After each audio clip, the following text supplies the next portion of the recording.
A middle-aged girl stands with her head bent and looking somewhere at the floor. She tries to find the right words to start talking about exactly what she needs. Calling her father's name, the maiden quickly corrects herself, calling him the head of the family. Hands hold a wreath, which is neatly intertwined with beautiful flowers of different colors. Hoping that everything will go well, the girl runs up to the man and holds out the little thing. She says that this is a gift from her. There is no need to wait for any holiday to please your loved one. Clicking his tongue, showing his irritation, the man turns his gaze to his daughter. Lightning sparkles in the eyes, indicating that nothing good can be expected. Turning towards the baby, the brunette frowns and asks how she dared to call him father. The evil fire spreads to the sides, capturing everything it sees. The man is extremely dissatisfied with the current situation, so he tries not to throw out his anger on his interlocutor. Without accepting the gift, the brunette turns around and walks away, noticing the fact that he has absolutely no time for all sorts of children's games and nonsense.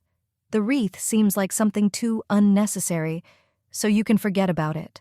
The main character is still very young.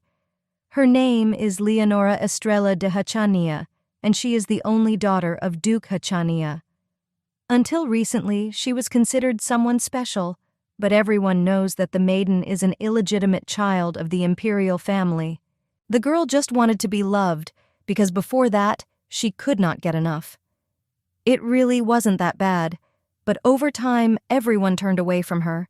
Leonora initially grew up as the beloved daughter of Duke Hachania, absorbing the characters of those around her who treated the little child with kindness. One day, everything changed. Along with the news that the child's mother had disappeared, an oracle appeared that said that Leia was an illegitimate child of the imperial family.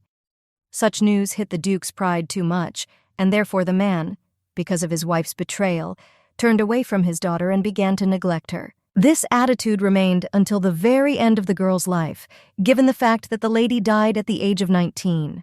From a young age, she suffered from an incurable disease. And then, when everything began to get too steep, the girl died. It was precisely such adventures that were described in the romance novel, which now turned out to be part of the heroine. Her life is the narrative of a minor character in a family of villains from a novel that has previously attracted everyone's attention. In this story, the girl turned out to be a minor heroine, which clearly did not suit the lady. The worst thing was that she was in the body of the daughter of the villain's family, Leonora Estrella. This situation seemed simply frightening to the point of horror. Clutching her head with her hands, the girl cannot believe that all this should happen to the child in whose body she finds herself. She wants to run away from here and never show her face again, because first her father abandons her, and then, in addition, she dies all alone, not hoping that anyone will decide to help her. The hand clenches into a fist when the beauty is full of determination that overflows. She will not just go with the flow, even if nothing can be changed. It's worth trying to jump over your head to achieve your goal. The blonde promises herself that she will do anything. No one will be able to stop her, thereby showing that she is not capable of anything. For this reason, it is worth trying to fight injustice. There are minor characters in this book. One of them is a cute blonde with a smile from ear to ear. He is overly kind and trusting, which makes others treat him condescendingly, showing that he can be used for personal gain. The other boy is no less naive, but more serious. He is older than his brother and also has a different character, so he can definitely adequately assess the situation from the outside. His look is always a little sad. Another no less important figure still remains the villainous father, who should appear only in the prologue. At first, everything will be fine, but it's worth calculating the moment when the good news ends and things turn black. Determination still does not leave the heroine's body. She promises herself that she will change the book and the plot for all family members. She needs to achieve prosperity for the Hachania family at all costs and improve her health so as not to die at such a young age. The girl can take advantage of everything she has, because there are a lot of resources in this duchy. If everything goes as it should, the girl has every chance of gaining a foothold in the kingdom and staying alive, ensuring herself a happy and long future. A boy with blonde hair sits on his knees and extends his hand towards his sister. He takes her by the hem of her dress, almost in a pleading voice, asking her to at least do something. Without changing her recipe, the beauty only asks Enoch what's wrong. He begs her for something, asking her to take pity on him, even realizing that the girl has done absolutely nothing. The tears that have been languishing in the corners of his eyes all this time begin to roll down the guy's cheeks, leaving salty trails behind them. He tries not to stutter, but it turns out extremely poorly, so the mission fails. Finally, gathering his thoughts and strength, the guy raises his head, looking searchingly into the girl's eyes. He asks her to let him rest, at least for 5 minutes. It seems that a new flood will begin now, if at least something is not answered to the question posed. Bending a little to be on the same level as her brother, the beauty looks thoughtfully at the floor, plunging into her thoughts, which are confused, not allowing her to come up with anything useful. Deciding to answer, Leonora calls the guy by name, instilling hope in him. Already ready to jump up and run away, he looks with pity and some joy at the baby standing next to him. Opening her mouth and breaking into a scream, the beauty forces the young man to repeat the same words after her. She wants him to remember that Kachanias don't cry, which means that as soon as he says this, he can go make 100 swings of a wooden sword. Running up to his brother, who is standing very close and continues to train, the boy promises that he will do everything, but the beauty is clearly not happy with this situation. She makes him repeat it again in a firmer voice. Hoping that everything will be over soon, the blonde screams at the top of his lungs, which causes a strange reaction of surprise from the guy standing next to him. Now this is something common, because it happens almost every morning. No longer daring to be distracted from what they are doing, the guy begins to perform the necessary movements so as not to piss off the young lady anymore. No matter how hard it is for them, it doesn't matter because the outcome will be worth it. Slowly exhaling air, the girl moves closer to a stone on which she could rest her back, sitting down on the grass to rest a little and not stop watching her charges. Changing her mind, the beauty climbs onto the cobblestones to look visually taller. She folds her arms over her chest and frowns. The most cherished wish will not be fulfilled soon, because the lady would like the guys to finally grow up and begin to behave more maturely. Nothing ever happens for nothing, so from this we can conclude that the path promises to be long. Starting from the very beginning, they risk dragging this out for several years, but there is still no choice. The girl is smart beyond her years due to being transferred to another body. If she doesn't do this, she may regret it very much, because her family will simply be destroyed, like minor characters who, as we know, are not particularly important in stories. It all started about a year ago. After a certain incident occurred, the heroine realized that she was in a novel, which she had often read before in her spare time. She knew all the loopholes and the future of the characters. It all seemed strange and began exactly when one of the servants called the girl not by name, but on the contrary, addressing her as Excellency and Mistress. Such an appeal was not accepted as usual, attracting the attention of the man, who sits on his lap next to the girl, holding her stuffed bunny, and the attention of the blonde. The knight, in a shaking voice, says that the lady's ship has capsized in the Ariana Strait. This was the most terrible news for the whole family. The toy falls to the floor with a characteristic sound. We can only hope that this is not true, however. Judging by the expression on the man's face, this is happening in reality, and it cannot be avoided. The Duke freezes, trying to find words or at least regain the power of speech that was lost. Trying not to show his weakness in front of his daughter, he quietly asks the employees if this is true, hoping in his heart that a stupid mistake had occurred. No longer paying attention to the girl standing behind her, the brunette begs her to tell him how it all happened, down to the smallest detail. When it comes to the death of his wife, the guy can't let absolutely anything slide. Cringing and hugging the stuffed bunny tighter, the lady cannot come to terms with what just happened. Various terms are spinning in her head that haunt her, making it clear that everything is bad, which means she will never be happy again. This is definitely the first time for the beauty in such a situation, and there is no doubt about it. But she can't help but feel that she has already heard something like this before, which means she knows it like no one else. After a few more minutes, there is deathly silence. Not a single word can be heard in the room, because now, as all normal families should, they will grieve. Deciding to disturb her father, the little girl calls him, holding back her trembling voice. The man immediately turns towards the blonde. He says her name quietly, in a voice that is filled with sadness from loss. The eyes sparkle with pain and tears that are ready to roll down the cheeks at any moment. Coming closer, the Duke squats down and hugs his daughter. He quietly says something and strokes her on the back, trying to calm her down, asking her not to worry because Noel will definitely return to her family. Without trying to somehow break away from the man, the beauty thinks about how familiar this name is to her. Thousands of thoughts are spinning in your head, making it clear that something is wrong here. It's her mom's name, which means everything must fit. Extending her hand, the girl places it on her father's cheek. She doesn't say anything, just trying to remember something. It's quite difficult for her, because sometimes it feels like there are gaps in her memory that cannot be filled. Looking into the brunette's eyes, the lady thinks about her own thoughts. She doesn't remember at all what her dad's name is, even if this man seems too familiar both emotionally and in appearance too. Turning towards the baby, the man smiles sadly. It seems that the girl is now trying to console Kachania in this way. Putting his palm to his cheek, stopping it on top of someone else's, he smiles warmly, still hiding his pain. The servant, who had been watching this lovely picture all this time, comes closer and calls out to His Highness. He asks him to listen to the news that he managed to find out quite recently. What is said will be incredibly important. The guy standing next to the couple all this time says that many people are talking about pirates. Most likely, this was their doing, because they targeted Empress Inez, who in the end was never present on the ship that they had captured quite recently. Squinting a little, the brunette tries to remember exactly about the girl, because the lady is remembered for being very stubborn, wanting to go with Noel. But in the end, she decided to change her mind literally the day before the trip. Exhaling slowly, the Duke tries to forget all the insults. Now there is no point in being offended by someone, because in the end that happened cannot be changed.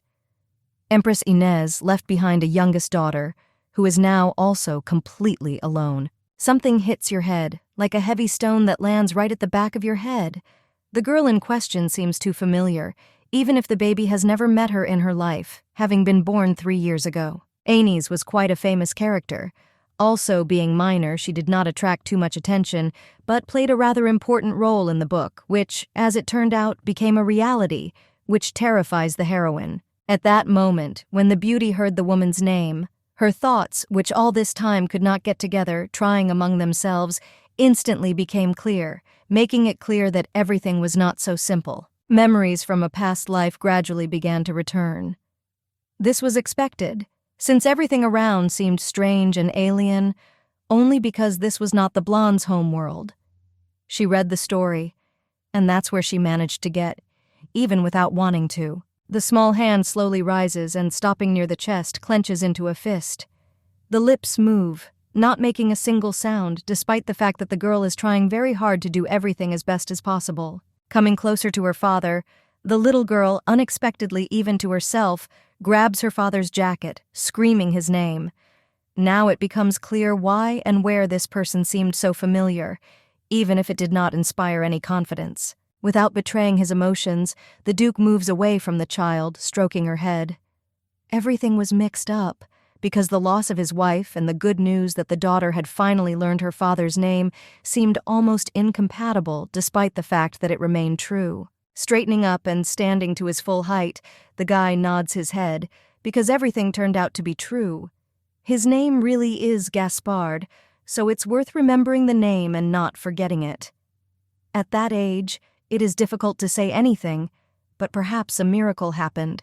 The blonde continues to stare continuously at her interlocutor, her eyes wide. She wants to scream from the realization of what happened.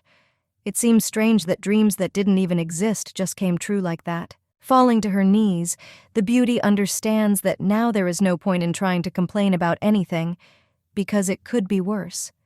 As if in a vacuum, the little girl hears a voice coming from the surface, asking if Leonora is okay. All my thoughts cleared up in just a few seconds, helping this period of time end.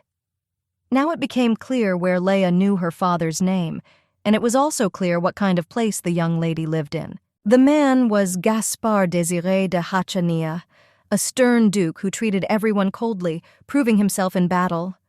This family is the one that was exterminated without even blinking an eye.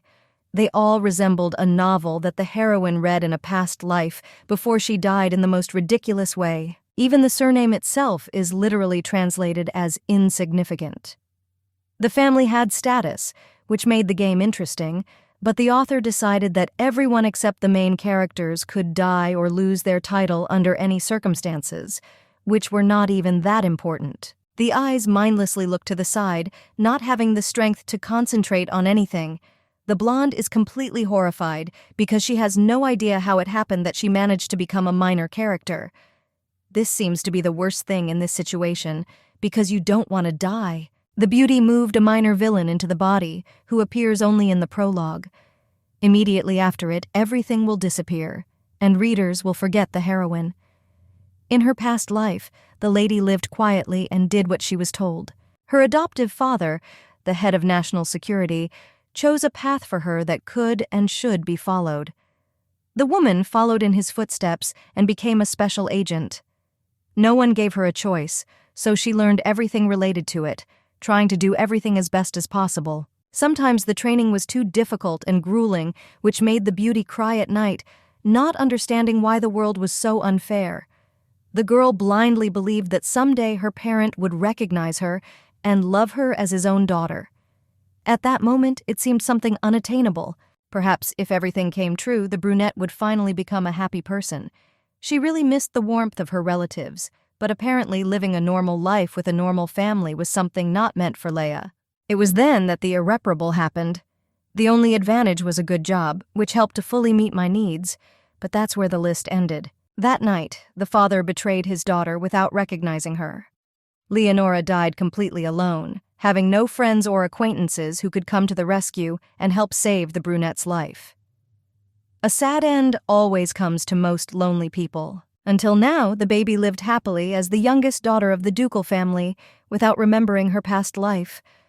Everything seemed normal and was going as usual, but just a few minutes turned my whole life upside down. The memories that we managed to get back seemed to be over, because according to them, the heroine, the youngest daughter of Gaspar Cachania, was supposed to die at the age of 19 from an illness that would begin very soon. This situation did not amuse the poor girl at all, who simply did not know what to do with all the information that had fallen. She won't be able to escape from here, which means that at 3 years old, she will have to somehow resolve the situation. Breaking away from her suffering, the blonde turns towards the servants.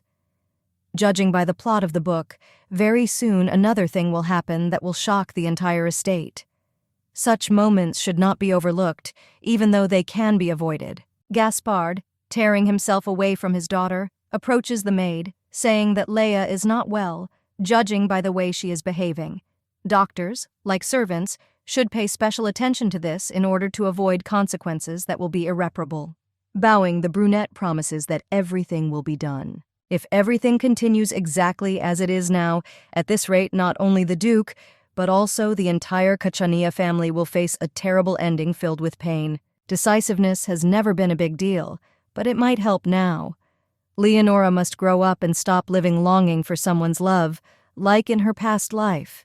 Then her target betrayed the heroine, so this time everything should be completely different. It will be a terrible mistake to make any miscalculation in this life.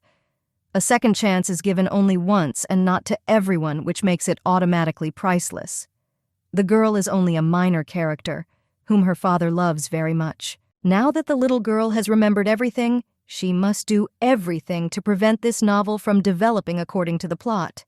It seems that this would be the worst decision or death warrant that the girl herself would sign. Taking off and running through the corridors, the princess stops near a huge door, which is her goal. Right now, there are only 2 important things to do. First, the blonde must survive herself, and then make sure that the whole family remains alive and happy for many years after their end date. Throwing open the door, the lady runs into the room where there are 2 blondes, distracted from studying some material in books. Each of them breaks away and asks what happened, but there is no answer.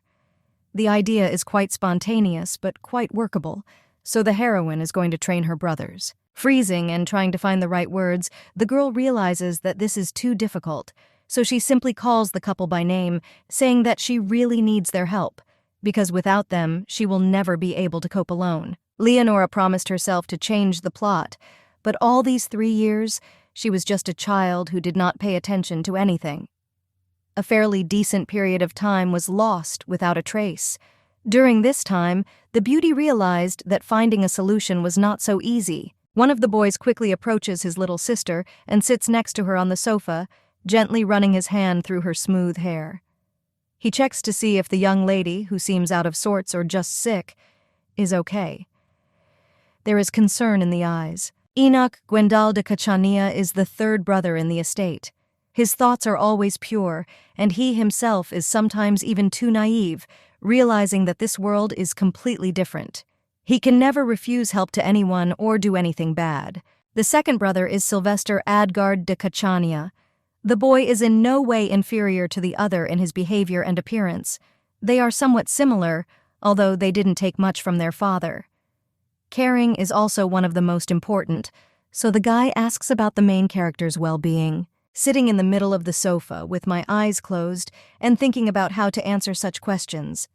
Looking at their faces, it is not difficult to agree that this is happening in reality, and the girl ended up in a novel. Both boys are too handsome and friendly. With such a situation, thoughts creep in a completely different direction. The girl thinks that if they were the main characters, the guys would notice that she is a misfit and not a true member of the family. Virgo still does not live according to the plot of the book, changing events like gloves. There will still be no choice, because all these are just trifles compared to what could happen if history takes its course. The girl really wouldn't want the Cachania family to end. Leia is pulled out of her thoughts by Sylvie, who places his cool hand on the beauty's forehead. He carefully straightens her hair, saying that she doesn't seem to have a fever. Now it remains a mystery what needs to be done next, not knowing in what condition the baby arrives. The hand reaches out to the body again, no longer probing her sister's skin to check her body temperature.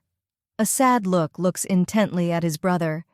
They are so sweet and calm that this only makes them feel even more sorry. It doesn't seem fair at all that guys will die simply because they are supporting characters. The door opens with a slam and a stern voice is heard from behind it. The man reminds Anoka and Sylvester that they are currently scheduled to train. Nodding in response, the boy assures that they remember everything, which means Beristan does not need to be reminded of anything. Cupping his sister's cheeks, the younger brother looks into her eyes, begging Leia to tell her if she's sick or needs help. They will return very soon, and then if anything happens, they will be able to be there all the time. Without looking away from the beauty, the blonde says that it will be difficult for him to concentrate on training because of his worry about Leonora's well-being. Sylvie, standing nearby, only silently assesses the situation, realizing that it looks funny. The realization makes it clear that the brother just wants to skip class. The condition of his sister or her well-being is not so important to him. Therefore, pushing her hands away, the blonde orders her to be released. Eno, you should hurry up and not try to delay the inevitable. Just about to leave the room, the guy cuddles up to his little sister, giving her hugs, hoping that she doesn't get sick and feels good. Sometimes the impression is extremely misleading, which is very confusing. Turning around and heading towards the door, the blonde once again promises that they will return soon, thereby hinting that the baby should sit here all the time. Strange sensations remain, as if forever. The girl puts her palm to her cheek, letting herself immerse herself in pleasant sensations. After the memories returned, ordinary actions on the part of other people felt too awkward and unusual, causing a blush to appear on the cheeks. Perhaps this is all because no one has ever treated the heroine this way before in a past life. No one cared about her, so now every drop of concern was happily absorbed. Sylv, who has been nearby all this time, comes closer, asking again if everything is okay. He noticed that today the beauty was behaving unusually strangely, thereby undermining her image of a carefree child. The words are interrupted by the coach, who forces the guy to leave the room. Sighing and hoping that something will change, the blonde bows her head and rubs her temples. Meeting with the family didn't help much in this matter, even if the girl really had high hopes for it. The legs dangle off the sofa and then fall to the floor. Now you can't waste a minute to get what you want. She just needs to get down to business together and cry because of everything that happened to her in her past life due to the fault of her adoptive family. Starting to run, as if someone was chasing her from behind with a whip, the lady runs towards the table to find the necessary supplies. It would be best, as soon as the opportunity arises, to understand the situation to the maximum and provide yourself with a clear plan of action. Once near the table, the blonde looks at its surface. Due to her small stature, the girl does not immediately reach all the things she needs, but the chair helps in all endeavors. Grabbing a piece of paper that seems quite durable in appearance, the girl thinks about a way to keep a diary. If she writes in Korean letters, no one will understand a single word, thereby saving her fate. Lowering herself to the floor and taking the pen in her hand, Leonora begins to write her first and last name, and then her age. It is also worth mentioning facts such as the fact that she is the only daughter of the family and heiress. According to the original story, the girl is destined to die at the age of 19 from an illness that could not be cured by removing it from the beauty's body. This situation seems too sad despite the fact that it is true. The father of the main character is Gaspard Désiré de Hachania. This is the Duke of the Villeneuve Empire and the right hand of the Emperor. Having performed many noble deeds, the man proved himself and, literally breaking through everything around him, earned this title. Hesitating a little and looking up from her notes, the blonde realizes that no matter how sad it may sound, it's only just now that everything is exactly like this. Soon Gaspar will no longer belong to the knighthood and duchy. The girl's mother is Duchess Noel. She is a beauty, the only female admiral in the empire, and again, this title was acquired for a reason. The blonde worked hard and was a pure-hearted person. Immediately after giving birth, the mother set sail with her close friend, the Empress. She persuaded her to go with her so that she wouldn't be so bored alone, thereby dragging them both into the abyss of death. The pen still glides briskly across the sheet of paper, writing out the necessary words and letters. 3 years after the start of the voyage, the admiral was kidnapped by pirates and went missing. Nothing was known about her whereabouts, except that this was the end. Everything turns out to be not so simple, because that same ill-fated rumor began to spread immediately after Noelle disappeared. Someone tried very hard, hoping that they could survive the girl from the estate, turning her into trash. The oracle, which told the whole truth, did not say anything for sure, saying only that among the children of Kachania there is one who inherited the blood of the imperial family. Such information was extremely vague, preventing one from accurately understanding the essence of the words. Immediately after the conversation, rumors spread that the admiral had entered into a conspiracy with a member of the imperial family, and the proof was the contents on the scroll, which was read out. This knocked Gaspar down, who was very sad for his wife even more. The man was devastated to learn that his beloved woman had betrayed him. It was not difficult to guess that the illegitimate child was Leonora. Gradually, the father turned away from his daughter, realizing that he could no longer be with her. Everything went downhill despite the fact that it started long before the end. After everything that happened, enough time passed for the Duke to refuse to obey the imperial family, and the reason for his betrayal was a very real story. The death of Leonora was to blame. The girl fought, but in the end lost, never finding the strength to improve her health from an illness that seemed so terrible. Everything turned out this way only because the heroine was a minor character. There was only one single cure for this disease with the full name Ruhr, Elixir. It was found a long time ago in a special place, and this was also discussed in detail in the book. Instead of getting the medicine, the girl missed her only chance. The bottle with the substance went to the main character of the novel, who suffered from the same disease. The beauty's name was Inez, and she looked somewhat like a blonde. The reason for treason against the state somehow does not add up. The death of his daughter, from whom Gaspar had turned his back on his own free will many years ago, did not seem like something significant. Perhaps it's all about the character of the hero, because he is just a minor character who was never able to expel an illegitimate child, a stronghold of his wife's infidelity. Instead of somehow changing the situation, he began to experience a burning feeling of guilt when Leia left the world. The original story did not specify which of the children was illegitimate, but it turned out to be Leonora. The three brothers are very similar to their father, so there was no doubt about them, which irritated the heroine a little. As soon as the rumor spreads, the affectionate father and after him the entire duchy will renounce the girl. Squeezing the paper forcefully with her hand and looking somewhere to the side, the girl decides for herself that she needs to somehow be the first to get the elixir. If everything is left as it is now, then the beauty will die in this life too. This activity will be incredibly difficult due to obstacles.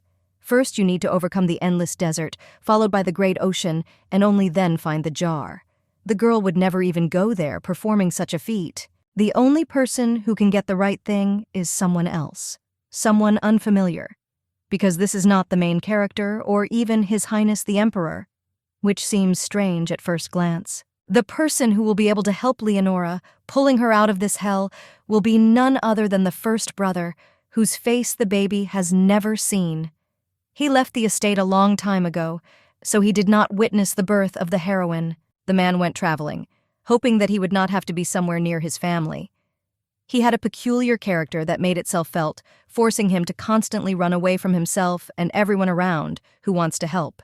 A guy named Zachary will really be the one to get the medicine he needs. Over many years, the young man got the hang of it and, therefore, went in search of the right thing. He managed to do this like no other, in better shape. Everyone immediately has a question. Why did the man give the elixir to Inez and not to his sister? However, everything is quite simple. This is because Zachary in the original was the second male character to be in some sort of relationship with a girl.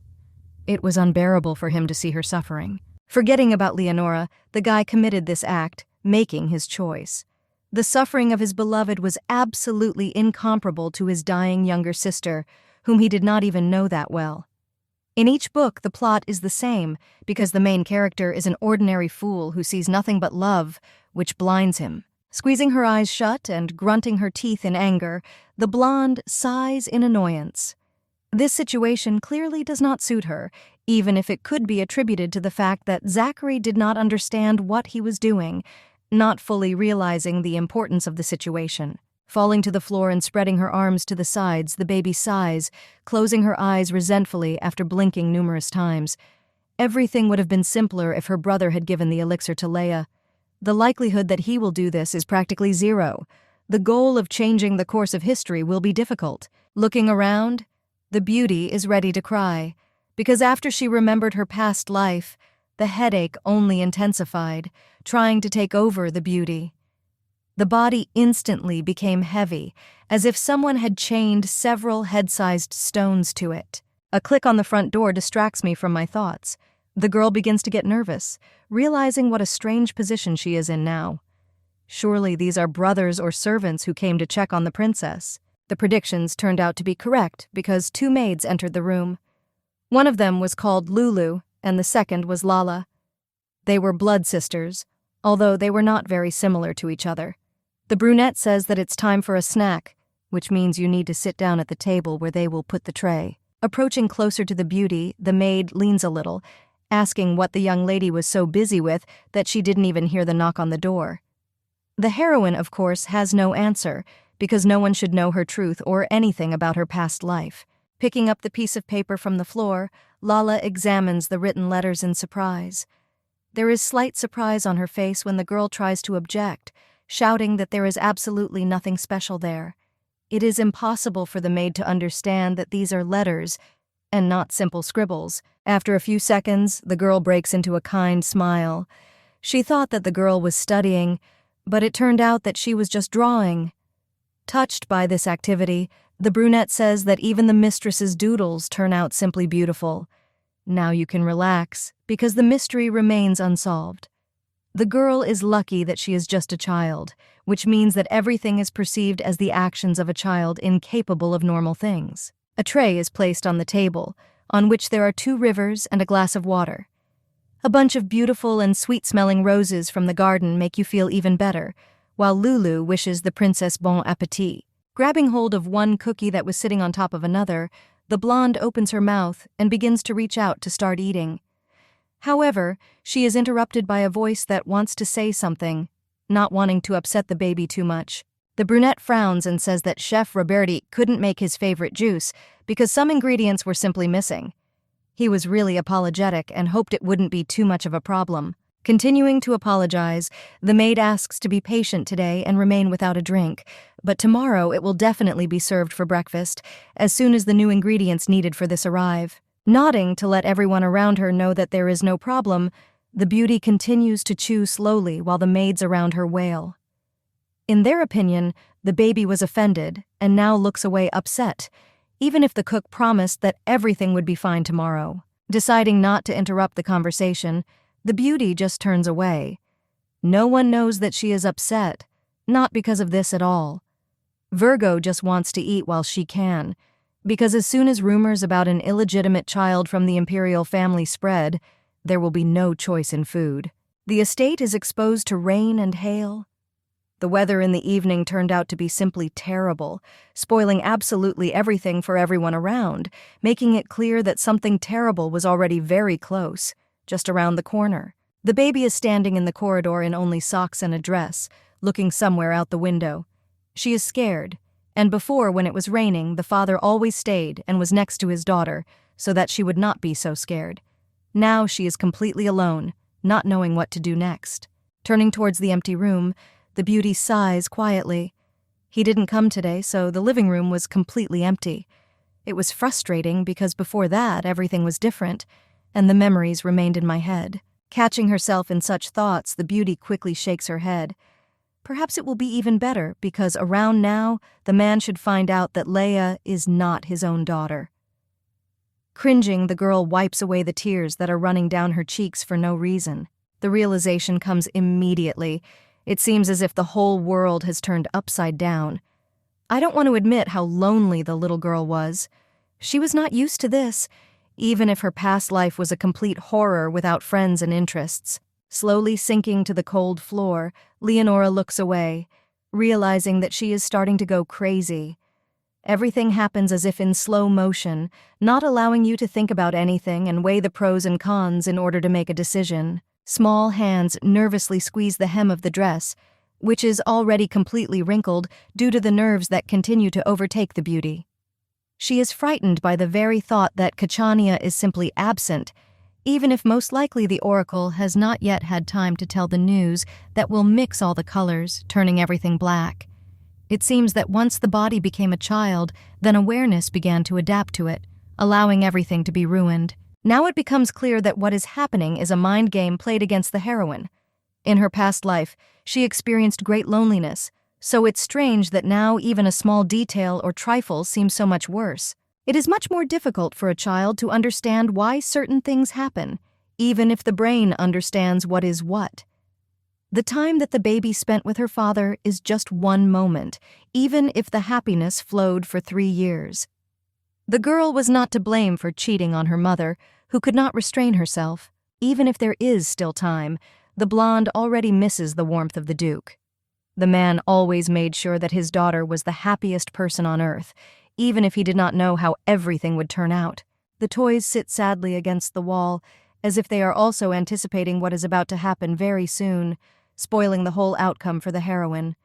Leonora is afraid that she will miss the moment when things go downhill. Right now, stupid rumors are spreading throughout the estate that the baby is an illegitimate child from the imperial palace.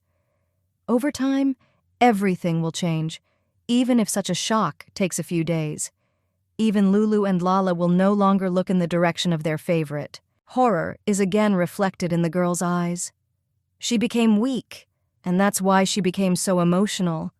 At this rate, she would definitely not be able to survive in this world, given the fact that she wanted to do too many things before leaving here. Grabbing her cheeks with her cold palms, the beauty tries to bring herself to her senses, realizing that she simply needs her brain to start working, helping her heart to calm down at least a little. Getting up from the ground, the girl decides to finally do something. You need to pull yourself together and behave differently than a 3-year-old child should. The body has become too young, but the soul remains the same, just with added memories from the new reality. You need to focus on what is most important, and this is the elixir, which must be obtained at any cost. However, this will not be easy. The baby sits on the bed and calls the maids. A sunny morning arrived, which did not bode well, even if everything seemed normal. In the room are Lulu and Lala, who, in theory, should have abandoned the mistress. Smiling, the woman exclaims how cute Leonora is after sleep. There are still many questions that will most likely not be answered. The blonde freezes, trying to decide what she should do next. The morning is completely different, but perhaps that's only because the maids still haven't heard about the rumor that spread last night. Getting out of bed, the beauty begins her remark, hoping that she will be able to convey the truth. It hurt, but there was still no choice, even if I wanted to. The words are cut off mid-sentence because someone enters the room, opening the door with a loud knock, which hits the wall, making it clear that the person has the power that belongs to the knights. Several men in cloaks stop in the middle of the room. They all serve the Duke, remaining just as stern and loyal to the cause. Their faces express absolutely no emotions, even if everything is clear without it. Running up to the bed, Lala blocks the passage, spreading her arms to the sides.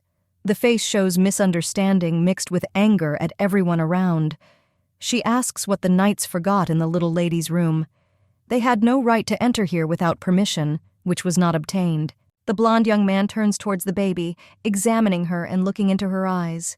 He remains as unshakable in his decisions and actions, realizing that he has absolutely no choice. Orders must be carried out without delay. Turning to his partner, the man nods in response, saying that they should get down to business.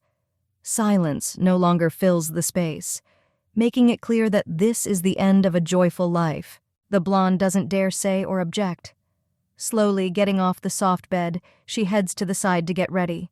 She will have to travel to another estate, where she will live for the near future, or rather until the very end. The maid still can't calm down, arguing with the guards. She forbids touching the things of the Duchess, who is still too young to go anywhere. There is a lot of injustice in the world, and this is made clear, even if no one listens to the woman. The blonde stands aside and listens to the conversation, realizing that this was to be expected. This action could have happened even at night, but apparently the Duke was too shocked. Hachil ordered the princess's room to be moved to a separate estate, located somewhere in the forest not far from here. The girl is no longer part of the family, and this is made clear with the help of such simple manipulations. Stopping between the maids, the heroine hears them discussing the rumor, because both do not believe that it is true. Leonora turned out to be right, because Lulu and Lala knew about everything from the very beginning. Interrupting conversations that were not pleasing to the knights, the man, coming closer, orders the women to leave the room. They are maids of this castle, so they will no longer be able to care for and serve their favorite. The girls turn towards the gentleman, trying to hold back their tears and shock. They don't want to part, because from the moment the baby was born, they have always been with her and managed to become attached. Their opinion no longer counts. Going out into the street, the heroine begins her slow path to the estate. It can be seen somewhere deep in the forest, sparkling in the sun. Such a turn does not seem out of the ordinary. Everything is in perfect order because Leia expected such an outcome. The knights walking ahead do not pay attention to everything around them, however. Feeling sorry for the girl, they decide to warn her. It was raining, so the ground is very slippery. It's best to be careful not to fall and hurt or break anything. The blonde nods slowly, making it clear that she understood everything, and she has absolutely no need for unnecessary explanations. The backpack is not very heavy, but for a child it is a noticeable weight. It's not the best thing to realize that things turned out this way, but there's nothing you can do about it. One of the guys shows more pity due to his character, so he asks his partner to stop, because it's probably incredibly difficult for the girl. Perhaps someone should even pick it up to make the process faster. The blonde refuses, shouting that there is nothing good about the heroine to take her in his arms. She is the illegitimate child of the woman who betrayed their duke. None of them deserve respect, even though their partner asks them to watch their words. There is no direct evidence that it was about Leonora, especially since she was evicted until a decision was made. No feuds subside because men continue to quarrel. This attachment is more like a cell, which worsens the situation, making it overall more wobbly.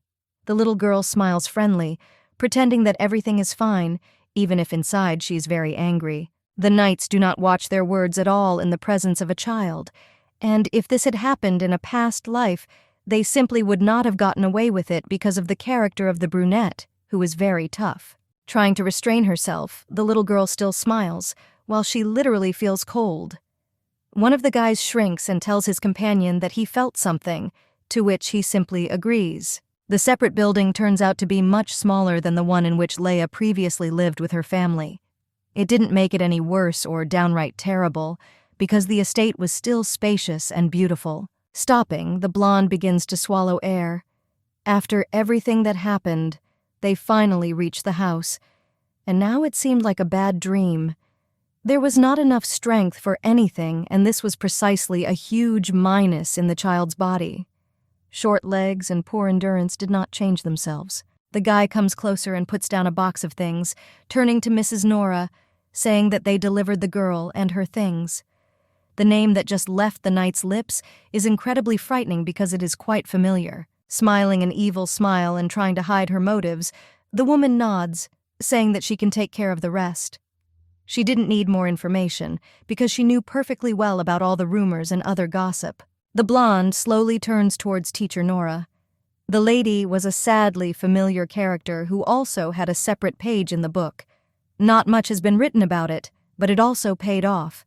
The girl did not want to see her today, understanding what would happen next. Frowning, the brunette decides to joke from the doorway, calling the beauty a young mistress, but then breaks off the phrase, saying that she does not yet know whether it is possible to call her in this way. The hints were too clear to be missed and not understood in detail. Following the woman, the baby looks around. They are in a part of the mansion that no one cares for. As far as we know, even the servants do not show their nose here, trying in every possible way to avoid this place. Looking at this picture, it immediately becomes clear that the princess is now rejected by Society Number 1. In any case, the time spent in the annex will not be long. One can hope for this, because very soon the emperor will decide that the fruit of treason is Leonora, so he will call her to his palace, fearing the spread of rumors that the pedigree of the imperial family is tainted by someone so simple. The girl has to speed up because she can't keep up with the lady at all. The woman seems to be mocking her, so she behaves appropriately. Her face shows dissatisfaction with the situation because it turns out that she does not tolerate children behaving in this way. Stopping abruptly, the brunette turns and shouting orders the princess to move faster. According to her, she is very busy, so there is no need to take away precious time that could be spent on something more important. Just about to move forward again, the lady thinks about something and says that she really has something to do, unlike the one who idly exists for other people's money without giving anything in return due to her age. The blonde freezes, trying to process what she just heard. It is impossible for a woman to say this to someone like a child who is only 3 years old. Having a soul that is already quite old, the beauty was not offended, but any child in her place would have been crying long ago. Clenching her teeth and trying not to grind them, the girl understands that she must endure. She still has no other choice, even if she really wanted to escape from here and get back to her father at a time when he still loved and appreciated his daughter. The servants of Duke Kachania may not like the fact that the beauty is the child of someone else. They are all very loyal to their master, despite everything, because he did a lot for them.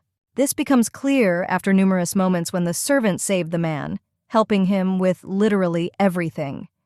This is quite logical, but the woman's behavior definitely crosses all boundaries. She seems to have a special hatred for the child, even if there is almost no reason for it. Nothing has been clarified with 100% accuracy yet, so there is no point in it. Raising her concentrated gaze at the woman who is still slowly walking ahead, the little girl does not understand whether her feelings for her father are something more.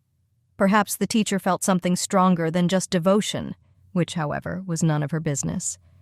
Rescue was more important now. Nora is a specific character who, after all, plays a certain role in the life of the couple and the whole family in this fairy tale world.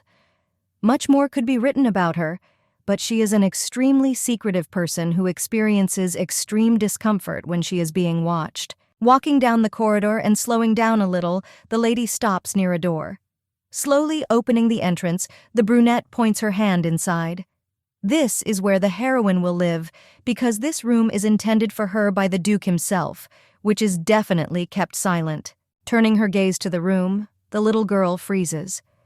Even if she were older, she would definitely experience exactly the same emotions and disgust. Each object is covered with a layer of dust and cobwebs, which are probably inhabited by spiders, which will only interfere with living here. If you leave, the situation will not get better.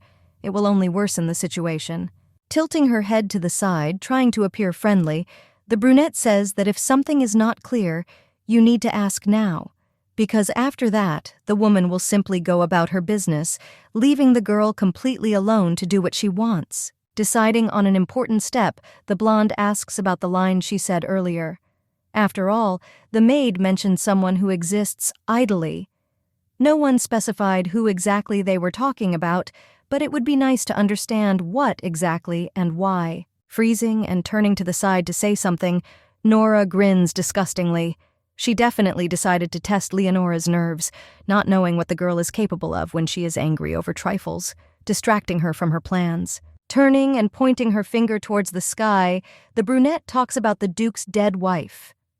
According to her, the lady was a petty and unfaithful woman who eventually betrayed Kachani, who tried so hard to do everything for his family. Lowering herself to be closer to the blonde, Nora again points her finger and says that the dirty deed also has a result.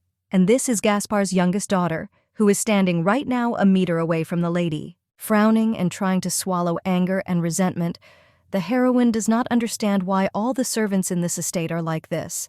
Perhaps the woman is too surprised by the Admiral's action, but one cannot say such things to a child, especially about her relatives. Running to the side, thereby scaring the beauty a little, the brunette begins her tirade about what a dirty woman she was who left Gaspar, giving him to doubt his love and his own efforts, which simply went down the drain. Bending over and theatrically putting her hand to her chest, the brunette, almost crying, complains that someone dared to offend her beloved head. The punishment itself found the mother because even the boat capsized because of that. If Nora were in Noelle's place, she would definitely take care of Kachania and take care of him with all her might, allowing him to relax. Not understanding what this whole show is all about, the blonde, straightening her hair, continues to look in surprise at the woman who seemed to be completely out of her mind.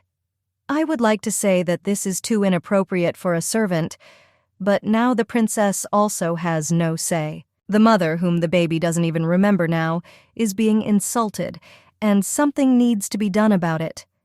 You can't just listen to all this dirt and let yourself get bogged down in it, so when deciding to take at least some action, the Duchess coughs a little to attract attention. Deliberately looking into Nora's eyes, the baby says that it is time for the lady to wake up from her sleep. No matter what she does or what she says, it will always be the case that Gaspard will remain indifferent to her. These words clearly offend the maid, who freezes, fighting a nervous tic. Turning to shouting, the teacher again reminds that the girl is not a child from the Kachania family because dirty blood flows in her, even if it is someone from the imperial family. The tirade is interrupted by sounds of anger from Leonora. She can no longer withstand the meaningful insults that are constantly pouring towards her family and the youngest person. This is beyond any strength and patience. Throwing off the heavy backpack that had been on her back all this time, slowing down the girl and slowing down her actions, which they wanted to give more sweepingly, the little girl climbs forward to once and for all teach this maid how to express herself. The knights, who had left the mansion a few minutes ago, retreat into the distance along the path. Some screams are heard from the direction of the castle, which let you know that something is happening there, so it's worth going back and checking the security. Apparently, these were screams from an adult woman, who now began to squeal like a pig. She tries to do at least something to save herself, but nothing else helps. A woman's voice resounds menacingly throughout the castle, ordering her to let go of her hair, which has long been disheveled. The roots hurt very much, preventing her from relaxing, while the maid is trying to escape. The blonde couldn't get away, squeezing the girl's hair in her hands more tightly, trying to punish her for the words she said as much as possible. Nora doesn't understand at all where the child gets so much strength, because it seems like something out of the ordinary. Finally bounces off the princess, the rival raises her hand to do the inevitable. It doesn't matter to her what exactly happens next, because the thirst for revenge clouds her eyes, preventing her from assessing the situation normally. Just about to do what was planned, the teacher freezes. She can't stop looking at the girl standing opposite her. The baby doesn't do anything about it at all, as if waiting for her fate, which could have been avoided. No child would behave so strangely in such a situation. The blonde stands with her eyes narrowed, giving off new pairs of anger, while not regretting anything, and not intending to get scared or start crying from hopelessness. A horde of knights is approaching from the exit, who heard the screams and immediately arrived at the first call to resolve the conflict situation, saving themselves and everyone else. The teacher's hand immediately drops and squeezes the hem of the dress, putting all her strength into it. She no longer has the strength to do anything, because being behind bars because of a minor mistake will not be the best ending to her career and life in the future, because for this, you can get imprisoned for many years. Adjusting her hair so that no one would notice that the woman looks like an animal that crawled out of a cave, she nods easily, saying that Mrs. Leonora is just not quite used to the new conditions. The baby clearly didn't want to deal with it just like that, so she threw a huge tantrum. Folding her arms across her chest, Leia looks away, not showing her angry gaze. Apparently the beauty was not completely stupid, since it occurred to her to lie. Things could have turned out worse for her than for the child, even if it was the blonde herself who started the fight. Now you should just forget about it and try to attract the attention of the knights. The girl understands when family and servants openly express an opinion, because this is not prohibited, but the girl will definitely not put up with the fact that some upstarts who have no rights to this look down on her. Grabbing the sleeve of the man's coat, the girl tries to force him to look at her. There is nothing left to do but behave like the poor little child she, in fact, was, not taking into account all the exploits in her past life. The eyes double in size when the baby imitates the tears of regret that children usually have. She says she's just hungry. No one ever fed the girl after she was brought here, so that was a minus. In fact, there was some truth in this, because the heroine would not have asked for food if she had not been hungry. She really wanted to eat, because this whole journey to the castle had tired the child out enough. The legs were too short, which made the lady regret that she was no longer an adult. Turning away from Leonora, the knights with a face showing condemnation look at the maid, who was apparently doing everything except her direct duties. She didn't care about anyone except Gaspard, but that didn't change the fact that she had to take care of his daughter. Grunting, the lady tries to restrain the new wave of aggression that burst out every time surrounded by this little misunderstanding. There was still no choice, because even if something like this happened in the family, everyone in the castle was determined to check on their sister and daughter. The woman leaves the room, lifting her dress, which drags along the floor with a rustle. Frowning her brows, the beauty thinks about how strange Nora's behavior was. It is obvious that the lady feels inferior because of a child who did nothing. The character is only 3 years old, which makes the whole situation even funnier, but no one in the room would laugh if she said it out loud. Such people are everywhere, so perhaps you should just accept their existence. It's evening outside, which makes the girl want to eat even more.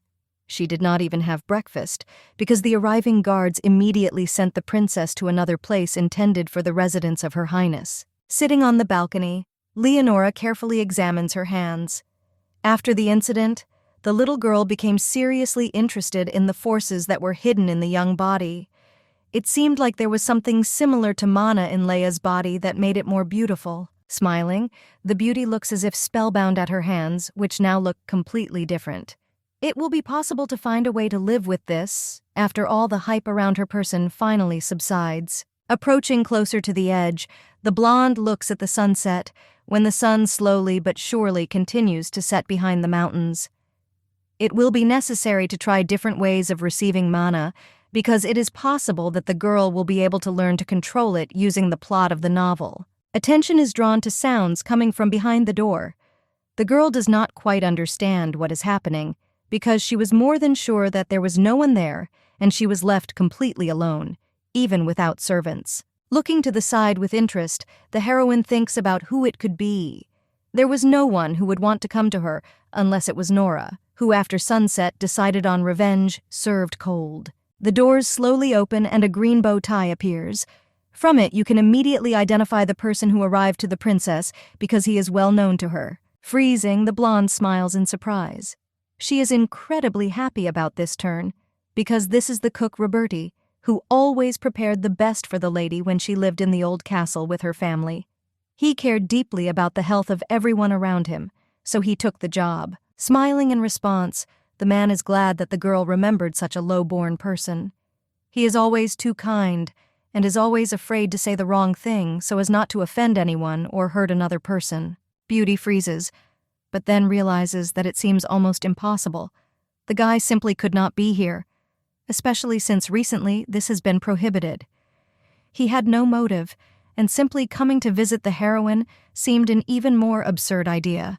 Holding out a packed jar of juice that glitters pleasantly in the sun, as if inviting him, asking him to drink, the man says that he could not help but come here, realizing that without his favorite drink, it would definitely be even worse in the situation in which the hostess found herself. Bowing his head, the cook says that yesterday he heard that the princess was very upset because she did not receive the juice, and since this bothered the good soul, the hero decided to prepare the drink and then take it to its destination. Looking at the bottle with fascination and accepting such a gift, the heroine tries to say something with her mouth open.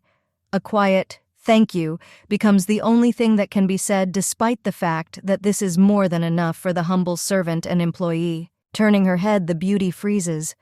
She notices someone standing behind her, even more familiar than the man who presented the gift.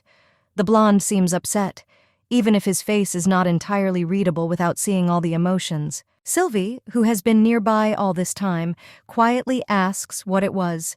He cannot formulate his thoughts, regretting that he sometimes has such a poor vocabulary.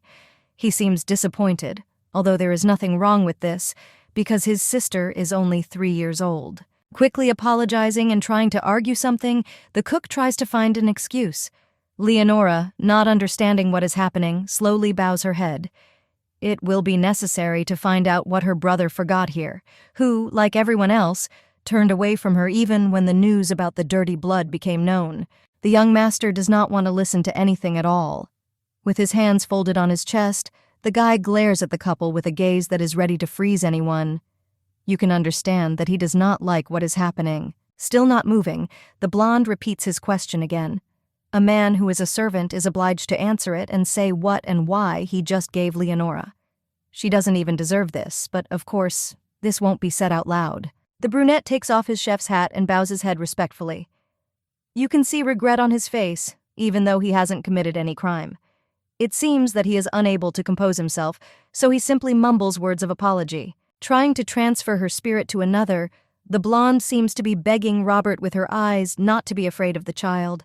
Sylvester cannot do anything, even if he is the second son of the Duke, who serves as a cook. He's just a baby, just like Leia, only a few years older and wiser. No longer going to stand on ceremony, the blonde furrows his brows, giving a final warning.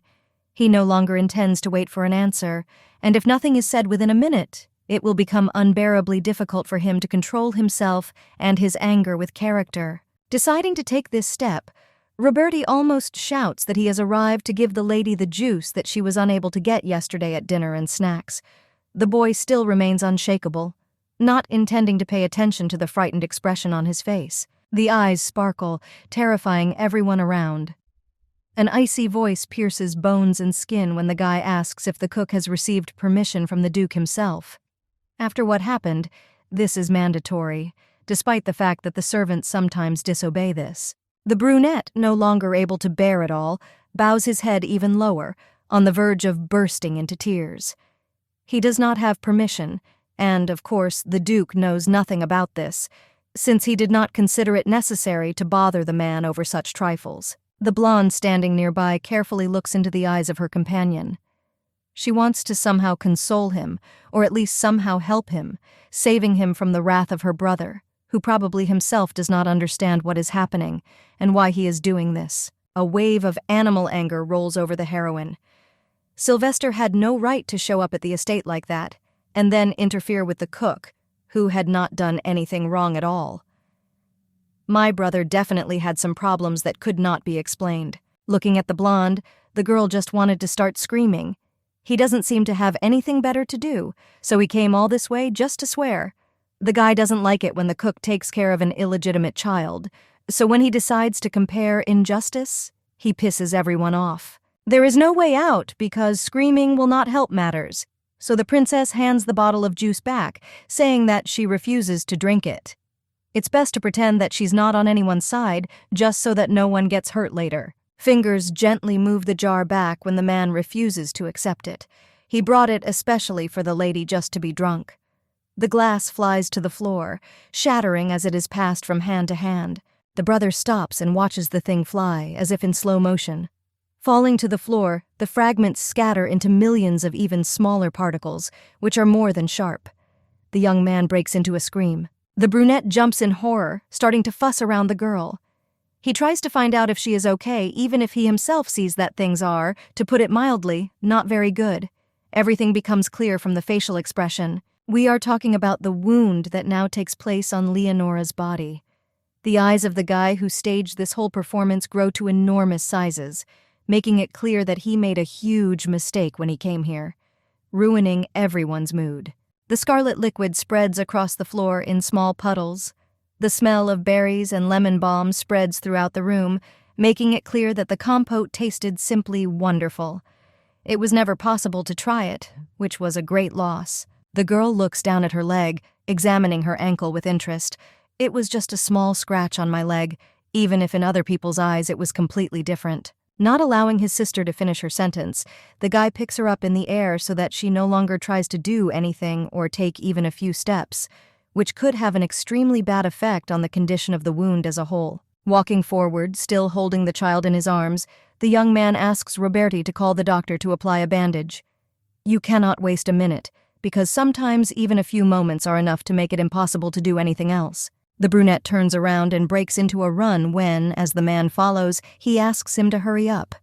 No one wants to wait forever, given that the estate is located on the other side of the main castle, which shows that it is problematic. Seating Leia on a chair, the boy sits in front of her and, with concern in his eyes, asks if the place where some blood has now collected hurts a lot.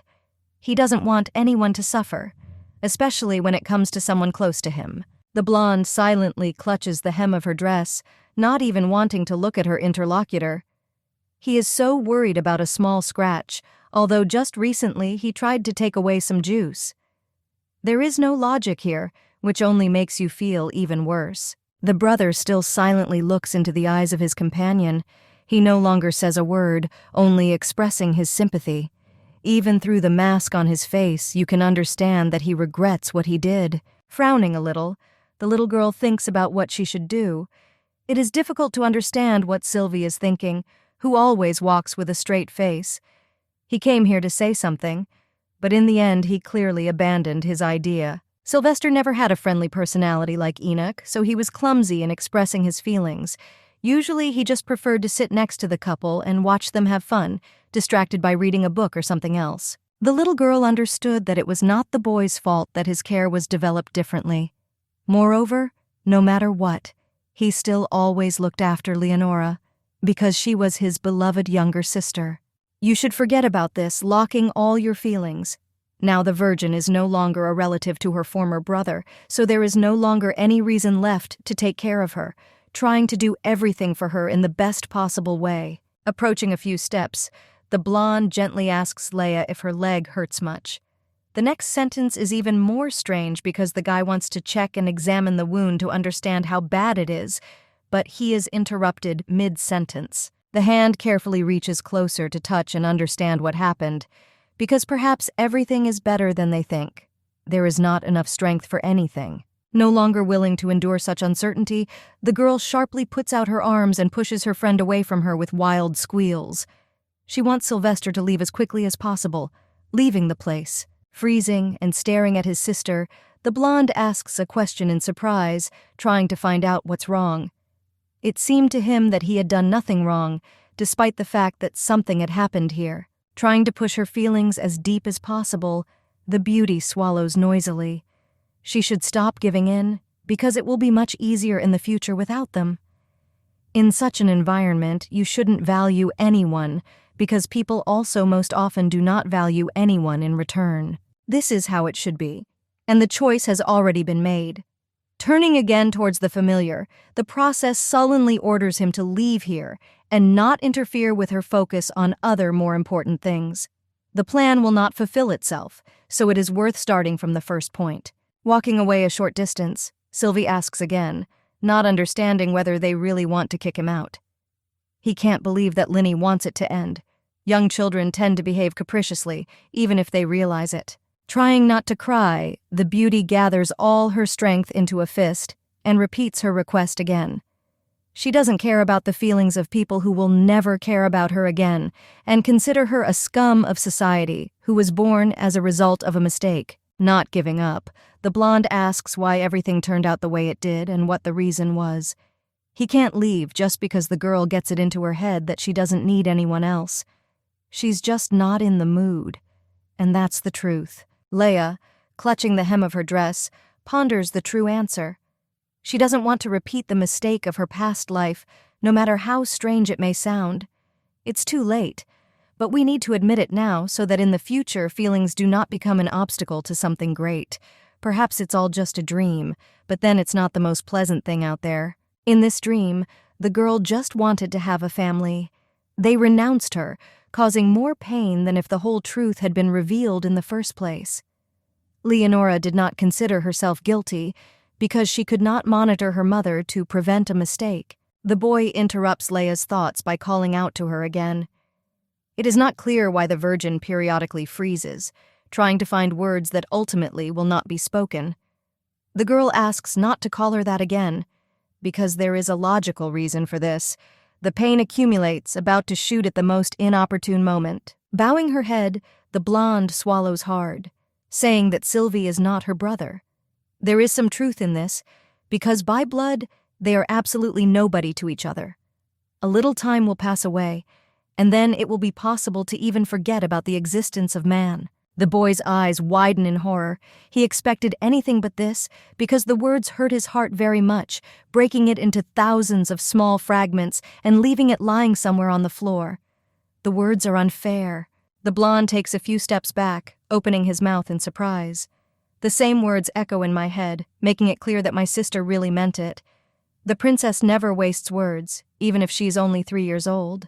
Trying not to shake from shock and tears, the guy asks if it's true. He wants to understand what this means, because in his understanding, it is a lie that was said by mistake. They lived together and spent almost all their time together, which affected the relationship. The girl opens her mouth to object or say something, but her arms spontaneously hug her own shoulders. A sudden cold came from all directions, along with gusts of wind that were only going to make things worse. Shifting her gaze somewhere out the window, Leia carefully tries to examine the young man. She can't believe it, but her eyes and feelings don't let her down. The brother uses mana, even though it may not be his will, but simply because he is upset. The voice becomes as cold as the atmosphere in the room. The blonde leans his head closer and asks the same thing again, ordering him to answer. No one can just fool him like that, after everything that happened. Turning away, the girl still continues to smile, just hoping that for her this will not end completely in tears. He himself froze everything around him and even her mouth, so he cannot expect his sister to answer anything. This reaction is extremely strange because the guy himself was the first to start with juice when he came here. The feeling of cold is much more terrible than what was described in the book. The author clearly did not understand what he was talking about, not knowing that someone would end up in this ill-fated story. If this continues for even a few more minutes, it will all be over. The cold chilled my body right down to my fingertips, making me want to cry from the pain and fear that hindered my movements. The doctor, who just arrived at the estate with Lala, who simply could not stay away, is trying to stop the young master. He clearly lost his temper, making the others very nervous. It seems that he will never learn to control his emotions. The maid runs to the meeting, almost bursting into tears. She screams for all this to stop, because she needs to make sure that the young mistress is completely fine, despite the fact that she most likely is not. The guy turns sharply, ordering the maid not to approach. He just needs to hear an answer from Leia, otherwise he won't leave. He seemed to be out of control because of what was said just a few minutes ago. The girl is trying to give some signals so that they can help her and finally save her. She cannot stand it, even if she herself started it all, not fully realizing the meaning and power of her words. Lulu, who can no longer take even a few steps, only looks sympathetically towards the mistress and extends her hand, as if saying that she is with her and will not let her be offended. Turning to the heroine again, Sylvester comes closer, asking her to answer. The teeth are beating against each other due to the wild cold, which really completely fetters the actions and the mouth, which cannot move the blue lips. Dropping a little closer, the guy tries to hear what was just said. He seems overly interested, even if it's his fault. Virgo feels angry at herself and at him too. Jumping up from the sofa, which already feels more like an iceberg, the girl takes in more air and screams through the pain that she is cold. He himself did not notice how he lowered the temperature around him. The boy steps back and exclaims in horror. He didn't expect that he would be able to use mana simply because his anger bubbled up.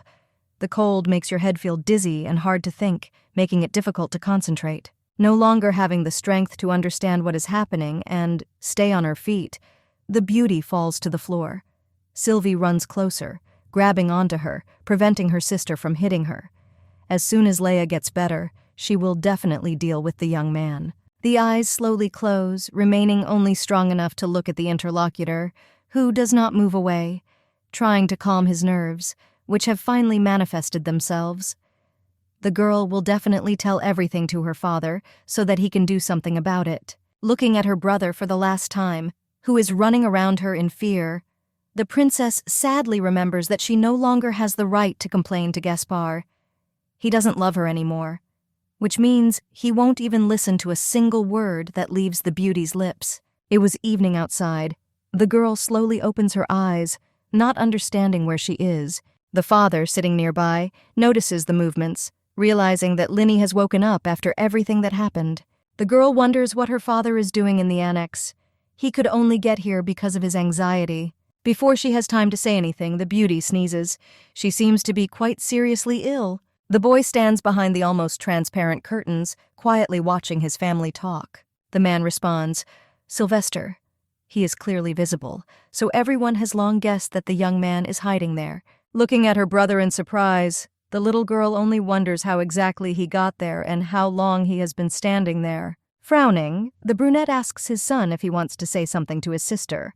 Leonora deserves at least some kind of apology or explanation. The blonde still silently approaches the bed on which the girl lies. He tries to find the right words. It turns out that in the morning the young man heard that Linny had been moved into the annex. Sylvester was upset that his sister was doing well without a family. An apology was made but was not accepted. The heroine turns away because nothing has changed, because she could have died. Making the guy freeze, the girl says that she doesn't want to talk to her ex-brother. The father is trying to resolve everything, because even if the son was wrong for using mana, one must always forgive. The blonde blinks her eyes in surprise. It seems the man has now taken the side of someone who didn't even apologize properly. The young man knew very well that Leonora was no longer his sister, which means that coming to the annex was something like sympathy. Instead of answering questions, Linny begins to sneeze incessantly. She thinks this is an effective way. The father reproaches the little girl for faking her illness. Sighing, the beauty calms down because the performance was not a success. Still, it's worth agreeing to the conditions because Sylvester did not attack his sister. Even adults sometimes find it difficult to control mana. Grabbing the pillow as if for protection, the blonde quietly mutters agreement to the apology. The boy's face seems to light up with a bright smile. He is only happy to hear that he will be forgiven. The blonde is silent for a few more seconds, and then calls his sister's name to say something else. Smiling, the young man vehemently thanks the beauty for deciding to forgive him, no matter what. The heroine forgave Sylvie and let her go, but the next day the illness tormented the girl so much that she managed to regret it.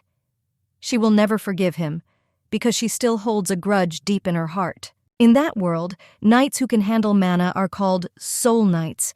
There are attributes that represent the 4 seasons. Among the knights, Sylvester was a winter one, born with the mana of the winter attribute. With the help of winter mana, you can freeze people and even the ground. It becomes obvious that even a short exposure to magic on Leonora has become fatal to her health. Hearing a familiar voice, the girl turns around. Lulu stands in front of her, asking what she needs to bring for the mistress. While straightening the bed, the lady says that Gaspar allowed him to be here, which means there is no need to worry about it. Probably the man simply melted towards the child during his illness. After everything is over, he will return to his previous cold attitude. Everything happened only because the girl's father is soft in character. This family can be considered soft-bodied. There was also a second option that should not be excluded. The father still thought of the maiden as a family, thereby making a mistake. Falling asleep, the lady did not think about anything. As soon as she opened her eyes, Enoch loomed over her. The boy asks if his sister is okay as she slowly gets up and sits up in bed. She slept for 2 days, which is an incredibly long time. Sitting down next to him, the boy says that now is training time, but he could not concentrate on training. Looking into the heroine's eyes, the blonde quietly talks about how worried he was for her condition. Examining her interlocutor with a suspicious gaze, the girl squints. She doesn't believe it, even considering what happened. He was really worried, but that didn't mean he had to skip training. The boy won't even be her brother, so he's wasting his time. The guy grabs his sister by the nose, to which she backs away. She, oddly enough, is still in pain. Unable to bear what they are doing to her, the beauty pushes Kachania aside. The young man managed to get pretty bored. Laughing, the guy notices that the girl has only grown a little and is already beating him. When Leia was little, she followed the young man all day and asked him to hug him. Obviously, the maiden has already forgotten everything. Listening to what happened, the blonde screams in surprise. There was no way to tell Sylvie that he was no longer a brother. It cannot be said that this was done to get rid of feelings, so the girl simply repeats the same thing. Moving closer, Enoch asks who he is to her then. The girl could easily say the same thing about him as about Sylvester. Already opening her mouth to say something, the blonde freezes. You can't destroy everything with your own hands. Perhaps the guy will react the same way as Kachania. The beauty is not yet fully recovered to take another blow. Trying not to stutter, Leonora talks about how Enoch is still her brother, no matter what. Breaking into a smile, the young man says that he can now go to training. He felt better. The boy left, promising that he would come again, which was not so important. He is a minor character. I only remember that the young man and Gaspar were killed by the Emperor. Perhaps he had some other role. Clutching her head in her hands, the blonde looks like the person full of despair that she is. Nothing comes to mind. It would be much better if the girl had more information to help. There doesn't seem to be any buff in the world for hitting a minor hero's body, which is frustrating. Sharply grabbing her hair, the heroine jumps out of bed. It looks like someone is trying to pull out all the hair. Still not letting go of her head, Leonora screams at the top of her voice, also trying not to attract attention. Looking at the thing that fell very close, Linny discovers a book with a red cover in it. Grabbing the thing, the beauty realizes in surprise that this is the original text that was lost. It's been an hour already. Kachania is studying the contents. It is about a baby sent by the pirates of Saint-Tropez with the head of Empress Ines. The child begins to cry, but no one helps him. His name is Ines, which was chosen by the queen herself. Looking at the cover with horror, the girl cannot believe her happiness. This is truly original. Heaven helps the girl get what she wants. She really needed support, so the little book fell right on her head. Starting to shout out strange but objective desires and stand in a stance with her hands up, the girl realizes that nothing is happening. The book lies somewhere at the feet of the princess, who is completely oblivious to anything going about her business. In the chapter, the emperor ordered Ines to be imprisoned in the palace, and those who would resist be deprived of their heads. The man looked like a crazy person, which was even indicated by the fact that the princess had a tyrannical upbringing. The emperor tried to ease the pain, but he could not forgive his wife, who went on a trip without telling him about the pregnancy. Nothing further was written. Blank sheets had no continuation of history. About to scream again in frustration, the beauty notices how letters begin to appear on the paper. It was said that Ines did not even know her father's face because she was sent to the estate, and no one came to her. At the age of about 2 years, the girl realized that she had been reborn. This was something new. The queen of the Villainin Empire was Ines. The beauty, realizing the possibilities, laughed to herself. Stretching out her hands, the girl tries to call Leonora. To live with such a weak body, the girl needed to absorb as much mana as possible. Around the same time, Linny should be turned away because the heroine had a hand in spreading rumors through the oracle. Now the brunette will not be in as much pain as before. She will solve this problem herself. Summoning the Duchess again, the beauty calls her a repository of mana. Looking in shock at the pages with written nonsense, the beauty blinks her eyes in surprise. The last statement was the strangest. It was impossible to understand him about any circumstances. Closing the book, the girl does not understand how it happened that the main character was reborn. The blonde had never read about mana absorption before. There were edits at this publishing house. Everything has changed because the content is being filled in as events unfold. Every day there was more information. If Leonora goes to the palace like this, she won't be able to do anything to Inez. It's best to stay on the estate. Looking at the contents of the box, the heroine sadly realizes that there is nothing useful for her there. There was also nothing normal in the backpack because of that child's cosplay. It was filled with toys. All that was left was to make a breakthrough. So, once near her father's office, the blonde insists that she can wait for him there. Servants have never behaved this way before, which infuriates Leonora. Changes are not always for the better. Henry Massard is still frowning. He is not going to let anyone through or leave anyone at the door. Extending her closed fist, the girl offers something in return, without immediately saying what exactly she is holding there. Frowning, the guy examines the candies that were just handed to him. He finds no use in them. Pretending to be sweet and harmless, the blonde talks about how hard Henry works and helps his father. Accepting the gift, the young man thanks the lady. She asks to give one candy to her father. Smiling more than ever, the beauty turns to leave and waves goodbye. If the heroine comes tomorrow, then she will probably be able to see Gaspar. Now this is business number 1. This is exactly what Leonora thought, but when she came the next day, she heard that the gentleman was not there. The next day, everything happened again, because Massard said that Gaspar was disappearing somewhere. The day after that turned out to be the same. Henry no longer knew what to do with himself from the invasion of the Duchess with sweets. Going out into the street, the beauty breaks a stick with her shoe. The father simply started avoiding his daughter, which was incredibly annoying. It was necessary to stay in the family, attacking the weak heart of Kachania. If a girl can't meet him, there's no point in it. If things continue in exactly the same direction, everything will only get worse. Leonora is no longer Gaspar's daughter, but she is more offended by how the man managed to change, starting to resort to dirty methods. No one knows who exactly the girl is at the moment. She would just like to see her father smile. Finishing the wreath that the heroine started hours ago, she smiles. The job turned out great. Looking towards the house, the beauty understands that she needs to try to get into the office one last time. Rejoicing and anticipating how everything will go, the girl heads to the door, near which the servant is standing. Gaspard was a man who was happy with even small gifts because they were from his family. Even sympathy will definitely be present. The man came to visit his daughter even when she was sick. Running closer to her destination, the girl freezes. She expected to see something completely different. The one the girl had been looking for so long was right in front of her. Today was definitely a baby day. Due to the collision with the body, Leonora falls to the floor, clutching her leg. She's in incredible pain. Opening her eyes, which is not possible on the first try, the girl looks at what she has encountered. Looking at her father, the heroine realizes that now the gift can be given to the recipient. All that remains is to hand it over. A cold voice asks the girl who she called Dad. The daughter is ready to cry. Looking with a dark gaze, Gaspar still coldly asks the girl to get out of the way. She lies on the floor and prevents him from passing. It's okay because the man is just angry about Noelle's betrayal.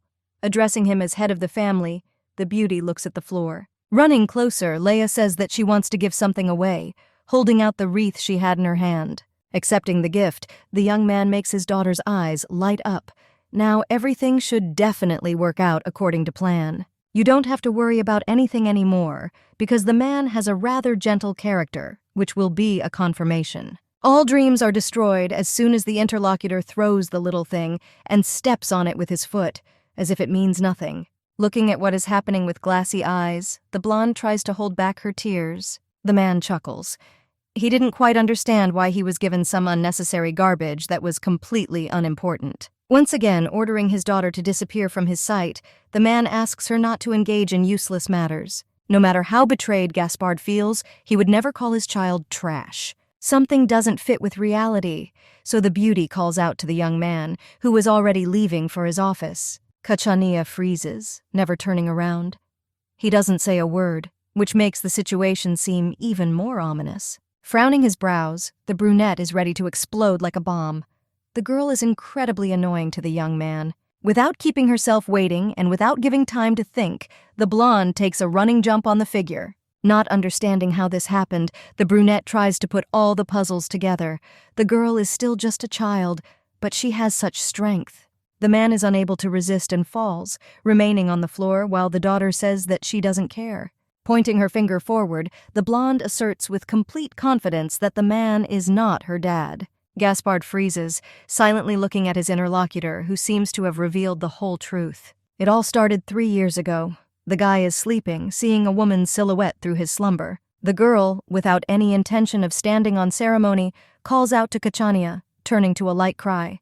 He opens his eyes. The night before ascending the throne, the man woke up in the body of a duke. In front of the young man stands the eldest daughter of the Marquis Iarona. Duchess Kachania, Noel Marion, asks if her husband is okay. Getting out of bed, the brunette hiccups in surprise. He did not expect to see such a picture. Looking at the blonde, the guy realizes that the woman is also naked, wrapped only in a sheet. It looks like someone used a poison on the hero that had this effect. He asks the girl to get dressed as quickly as possible. The fact that this girl is here is definitely some kind of trick of the Marquis. He supported Gregor's ascension to the throne as emperor. The coronation is confirmed, and the man is simply trying to somehow manipulate through his daughter. Today, the couple will need to clarify something so as not to end up with any bad consequences. If a child appears after what happened, the future king will not accept him as his own. Noel slowly approaches the brunette, who lifts his chin and asks what she needs from him. The beauty smiles her sweet smile. She tries to convince her with beauty, but it will not have any effect. Instead of continuing to smile, the girl raises her hand and swings her fist towards Kachani's face. Without saying a word, the heroine pushes her hand right into the guy's cheek. This looks like some kind of revenge. When asking who the man is, the blonde is asking the obvious question, because the guy is not her husband, whom she knows. The young man freezes. He can't believe the reality of what is happening. From that day on, the man was imprisoned in Gaspard's body, but was able to move when the moon rose. Looking at Leonora, the brunette notices how much the baby looks like her mother. Turning to screaming, the girl again screams that the guy is not her father, who has disappeared somewhere. The assault has not been cancelled either, so the girl kicks Kachani with her feet. An exact copy of Noel. Sighing, the hero asks if the lady would like to stop behaving this way towards others. No longer intending to fight back, the man says that in fact he is still Linny's father. The man does not want to argue with anyone, but he still definitely has no choice. Judging by the words of the oracle, the young man moved into Gaspard's body just when his mother had a daughter. During this incident, the guy's mana flowed into a new life. This is how an illegitimate child of the imperial family appeared. Everything that was said seemed beyond the bounds of reason, which made sense to some people. Asking again, but much quieter, the girl tries to understand whether the guy is really her father. Without answering the question, the man only says that time in this body is short, and he must find out who cast the curse. Without letting go of Gaspard, the blonde continues to ask who he is, because it's incredible. Jumping up and throwing open his cloak, the man starts screaming.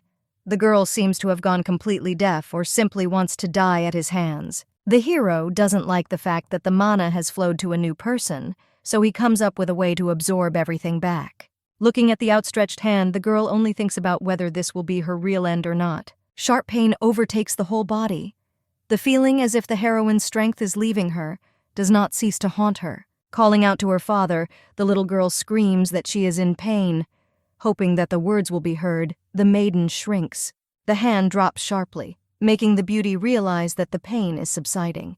The eyes widen in surprise. The man opposite stopped, at the cost of piercing his hand with a blade. He hurt himself to save his daughter. Tears begin to flow down their cheeks on their own.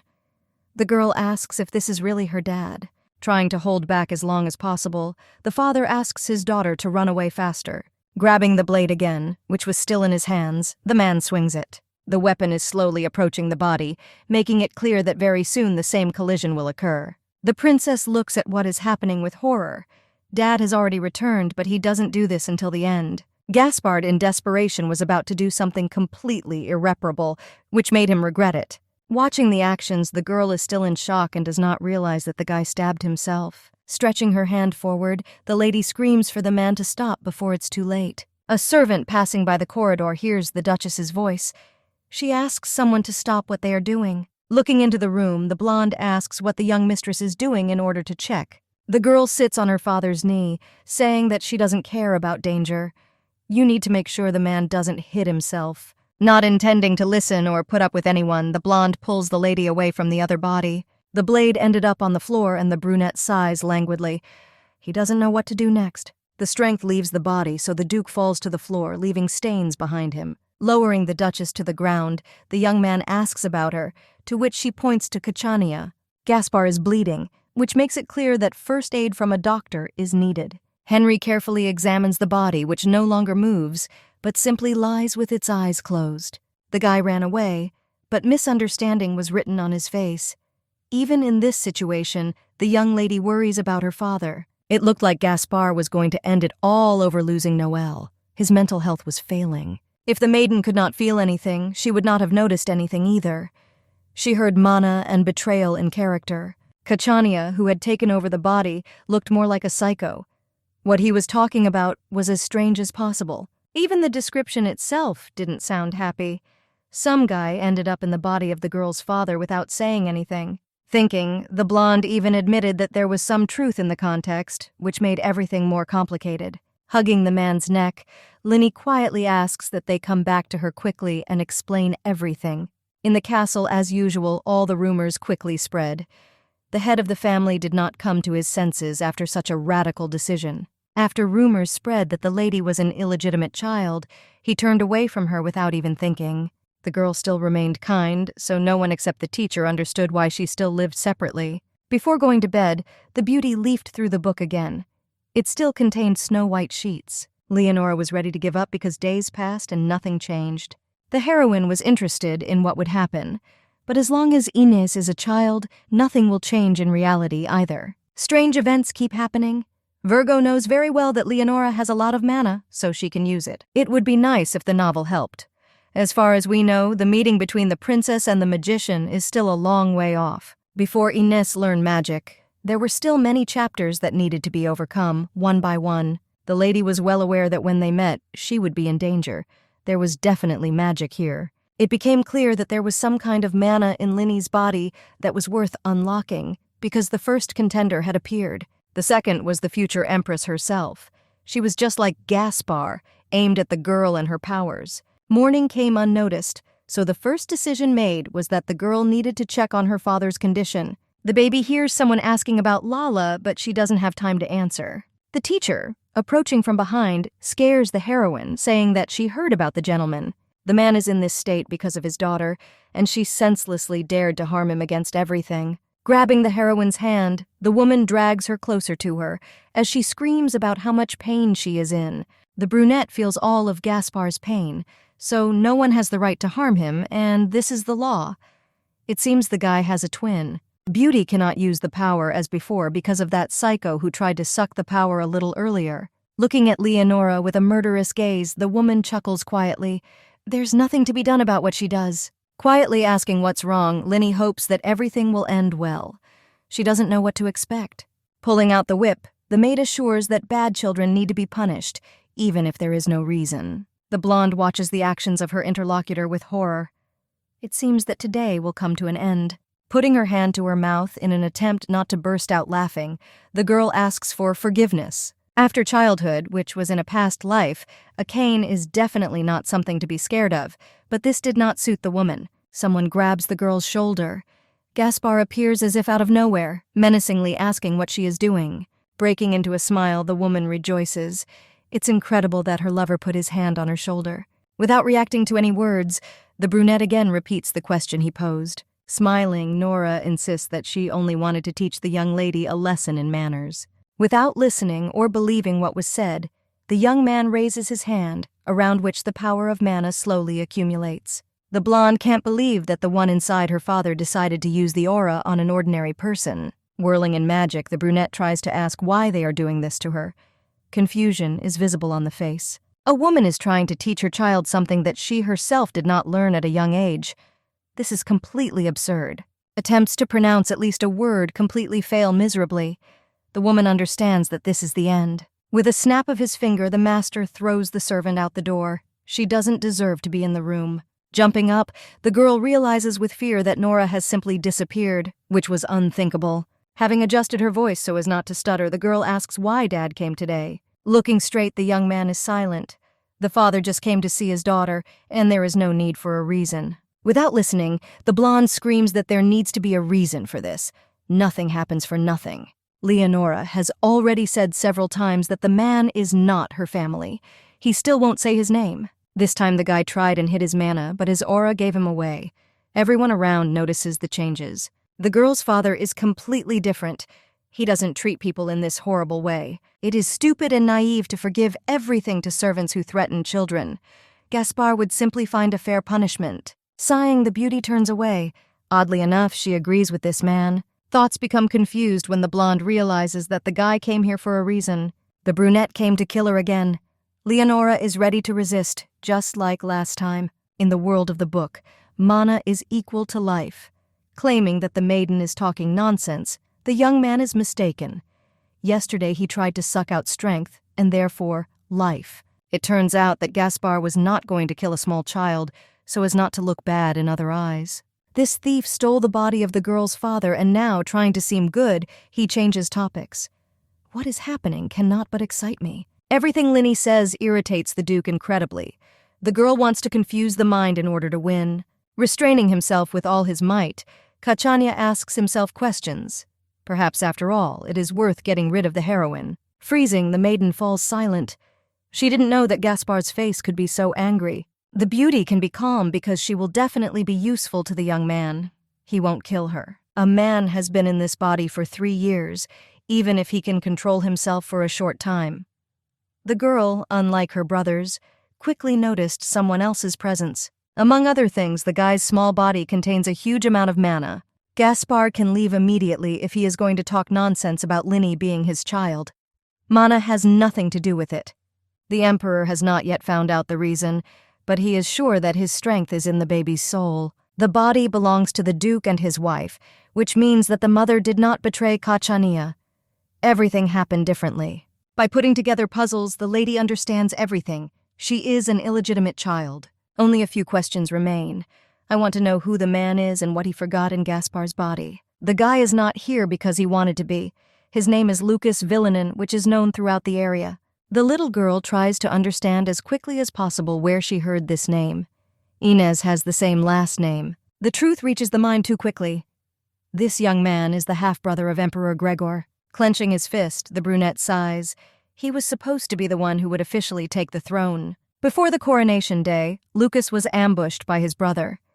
In the morning, he woke up locked in the Duke's body, without his own will. It's very easy to become a tyrant. You need to kill all your brothers to take the throne, which is what Gregor did. The baby's father is still in his body. The man can't stay here long, so the body will need to be returned. Breaking into a smile, the beauty rejoices. Gaspard is fine and will be back soon. The problem is simplified by the fact that the father is fine, but there are other problems. Just the thought of the Emperor makes the interlocutor furious. If you try, perhaps Villanen will be useful.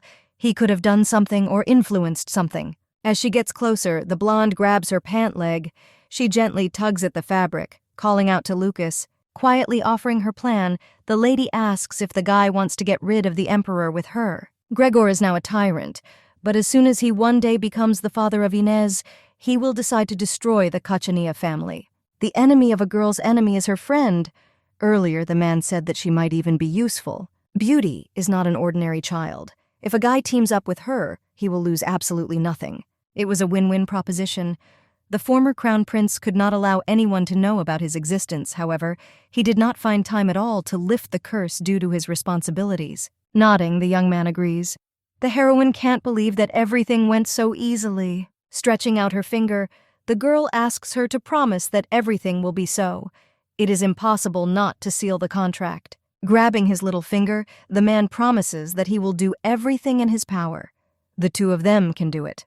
The contract is valid until Gaspard fully returns to his body. Kachania should also become an independent duchy. Freezing, Lucas asks why the girl said about the independence of the state, which is strange. The heroine openly speaks to the future emperor about such terrible things. It's too late to give them up. Rising from his knee, the brunette frowns. He agreed to something more humane. Magic circles swirl around. Now the couple has a magician's contract, which becomes known too late. Laughing, the girl amuses herself with the Emperor's confusion. She is definitely not ordinary since she knows about black magic. Turning around to leave, the baby only once again reminds you that she is special. A contract without guarantees is nothing. Now, if a man betrays Leonora, then all his magic will go to her. The next regular meeting was scheduled for the next day. It was important to the Duke. Gaspar sits at the table, not paying attention to anything. He seemed to be lost very deeply in his thoughts. Staring at the man, the blonde tries to understand what's wrong.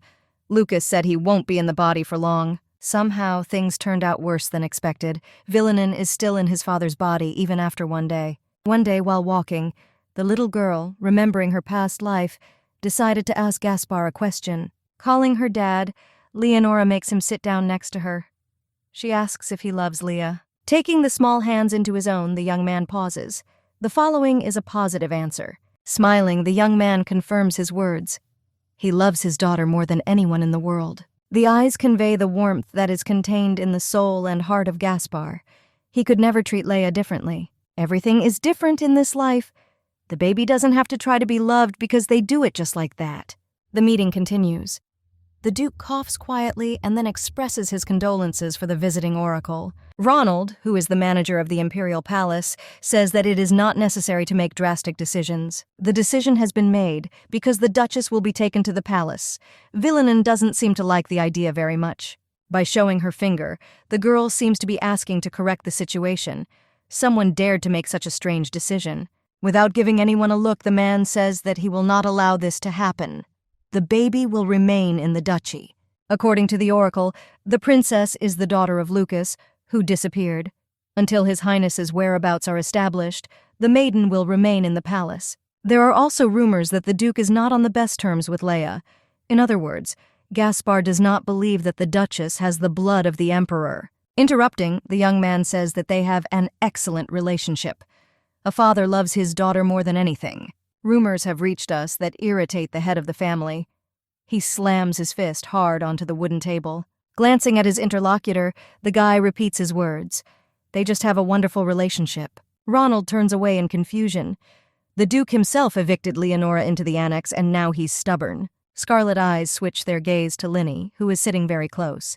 They ask for advice. Not understanding why Gaspar is looking so intently, the blonde blinks her eyes in surprise. Beckoning the girl with his finger, the young man waits for her arrival. Apparently, he wants to fake a good relationship, so the beauty goes to the meeting. Standing next to the chair, the heroine smiles. She calls her dad sweetly, asking why he called her. The cold tone of the voice betrayed the lie. The young man had to decide for himself and then call his daughter. The girl decides that she will do everything herself. She asks her for a hug and pretends to be completely sweet. Gaspard lifts the baby by the collar. The girl asks to hug her, not to lift her. He looks like a psycho. Laughing, the blonde talks about how much fun she has. Obviously, everything is translated into the game because the beauty is a professional at this. Leaning closer, the little girl kisses her father on the cheek. She won't be confused by this because it's immediately clear how to play. The guy leans his hand on the table in shock. The furniture slowly begins to crack right under the young man's hand. One gets the feeling that Lucas has absolutely no intention of hiding his bad character. This makes the girl incredibly angry. The table breaks and the chairs scatter to the sides. The servants quietly ask the Duke to stop as quickly as possible. Henry, standing in the corner, silently watches what is happening. The necessary plan already appeared in my head. The man has loyalty, so he talks about how Gaspard does not want to part with his daughter. Pointing to the couple standing, the young man talks about how cute they are. This is what you need. Turning around and leaving, the ambassadors promise that they will send a message later to get in touch. The brunette, who wanted to take Leonora to the castle, promises that they will see each other again soon. He hopes for a completely different answer. The Duke silently sees off the guests, while Linny waves her hand. She hopes further explanations will follow. Everything ended well. Judging by how quickly everyone left, they were very scared of Gaspard. Lucas still stands silently. He's not going to answer, so he chooses to ignore. Frowning, Leonora asks Villainin to return to himself. She did it to save the day. The young man turns his head and, no longer in a stupor, calls the baby by name. The blonde freezes. Lucas himself would never have called her that name, so there must be something else here. Saying her father's name, the heroine looks with all her eyes at the man, who no longer says a word. Running up to the Duke, the blonde slams into him, hugging him with her small arms. Looking into her eyes, Leia continues to ask questions. She needs to make sure it's Gaspard. Apologizing, the man cannot believe how long it took him to come to his senses. This seems like something terrible. The brunette still could not understand how it was possible that Lucas Villanin appeared in his body. The missing crown prince is most likely dead. However, Leia is interested in this. She doesn't want to go to the palace. The girl still remains that same daughter, but she was sent to the annex for protection. Unlike her brothers, the baby had not yet learned to defend herself, so she had to hide. Looking at her interlocutor with glassy eyes, the blonde does not understand why she suffered. The man's hand reaches into his top pocket.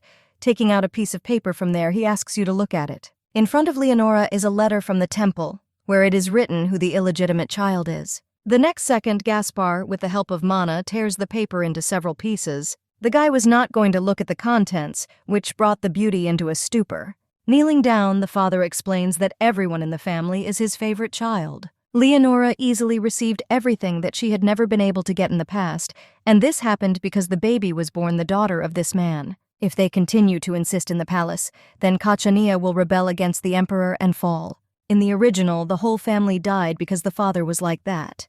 The most important thing is that Gaspard has returned, which means we need to check the book. The girl is about to go into the annex, but she is stopped. The guy pauses. The blonde is allowed to return to the main building right now. Now the whole truth has been revealed. Refusing and accidentally breaking into a scream, the baby falls silent. It's easier to hide the book in the annex. The girl expresses a desire to be at a distance from her dad. You should wait patiently for the situation to be resolved. The imperial palace, as usual, shines under the rays of the sun. The annex also has inhabitants. A toy bear with a heart on its neck flies to the floor amid loud screams from the side. The little girl with blonde hair whimpers. The Duke said that he would not send Leia to the palace. The lady wasn't really surprised because she had experienced similar things in the past, but it was still upsetting. Humming, Inez decides that it's not that important right now. We need to think of a better plan. Angry, the little girl throws the book. As always, the line stopped at the most interesting part. Reaching out her hand and trying to do something, the baby moves her hand. Judging by the fact that there is no reaction, the magician is not working. The heroine is afraid to see something shocking. Inez was reborn many times and knew a lot. Initially, there was nothing, but something has changed. Obviously, the change was the girl herself. Lulu and Lala, as usual, are touched by the mistress's actions. She looks at the book with interest. It turns out that the older brothers are not at the estate. They are together with the Duke of Soloa to prepare and enter the Imperial Academy. The name turns out to be painfully familiar. The heroine is trying to go through all the options. Tristan is the main male character. He was also a leading figure in the downfall of the Kachania family. Soloa was close to the family, but he turned out to be the degenerate who did this. Gaspard lost his temper over Linny's death, so he kidnapped Inez without harming her in any way. Around the same time, Tristan joined the Emperor to ruthlessly exterminate Kachania. The novel is much worse than it seems. The main character is a fox trying to get Leia's mana, and the main character is destroying his family. As a result, it was Inez who received the cure. Zachary, who took out the elixir, was also from the Duke's family, but no one paid attention to this. If you don't think about the details, the beauty perfectly understood that everything was going against her. Lucas can get the elixir, but it's unclear how. Virgo cannot ask her first brother, whom she has never seen. An interesting idea pops into my head. The beauty calls Lala to answer the question. The baby is going to her father. The reason why Zachary found Panish is simple. Tristan was absent due to the civil war in the duchy. Zachary was the leader of a military group that was as powerful as the Knights of Tristan. The brother was completely unimportant, but someone else from the commanders-in-chief who would replace Tristan. The young man is in love with Inez, but you can replace him with someone more cold-blooded. The person for the commander could be someone who would like Leonora, which would save her life. A smile appears on the beauty's face. The elixir will be hers. Enoch is coughing on the field, as if someone is remembering him. Sylvester simply watches from the sidelines. Laughing evilly, the blonde drives Lala into a stupor. This is not the first time she has seen the lady like this. Walking to the door, the girl asks Henry if her father is still there in his office. It turned out that Gaspard had left for a while, but the Duchess could wait inside. The princess accepts the generous offer, so she immediately goes inside. A huge painting of the girl's mother attracts attention. A beautiful blonde looks into the distance. Examining the edges, the girl realizes that the picture has really faded. We need to put everything in order. If only Noelle had been alive. None of this would have happened. Sadly looking at the portrait of her mother, the beauty sighs. She wants the Empress next to her. Come to think of it, even if the Saint Torah pirates killed Empress Inez out of revenge for the Emperor, did they have a reason for Noelle? It would be much more profitable to keep the woman captive. This would bring in income. Realization hits my head like a wave. Perhaps everything is fine with the mother, but no one knows that. My father interrupts my thoughts. Entering the room, he asks what his daughter is so busy with. It looks like the little girl is completely bored without her brothers. Leonora looks strange. Later, I would need to find out about my mother, but now there was another mission. The heroine came to ask for something. Jumping up from her seat, the blonde says that she would like to wield a sword like Brother Enoch. If a girl wants to make her brother a knight commander, she needs to familiarize herself with his training method. The father's expression doesn't seem too happy. He calls Enoch a parasite. It seems, according to the man, the boy was showing off again and making Leia want it. The conversation went in the wrong direction. And last year, Enoch said that he would show his strength and almost hurt his sister. After the incident, the baby almost lost all her hair. Frowning, the man says that he is going to talk to his son about his behavior. Waving her arms, the blonde tries to stop her father. She's going to show something. The guy turns and looks intently at his daughter. He's almost at the door. Getting ready, the blonde stretches her arms forward. Trying to extract mana, she realizes that nothing is working. Not understanding what's going on, the brunette quietly says something. He has his own thoughts in his head. Grabbing Leia in his arms, the man says that she needs to go to the toilet. This is normal, so don't be shy. Reaching out her hand, the girl finally releases strength. Now there is a chance for understanding. Showing mana, the blonde smiles. The power is the same color as Enoch, which is strange. Leia was not born with the ability, but the weak mana was similar to the others, so the maiden tried. Perhaps it will be possible to deceive Gaspard. Addressing the baby, the father, as a statement of fact, says that she has the power of summer. Now he believes. The next day, Enoch took Leonora to the stadium where he was training. He introduced her name. Walking forward, the blonde smiles, waving her hand welcomingly. All that remains is to survive this day. The girl did not know that they were training together, which ruined the plans. You have to stay nice, even if Tristan doesn't think so. While straightening his hair, the redhead vaguely says that all children look the same. Leia is no exception to the list.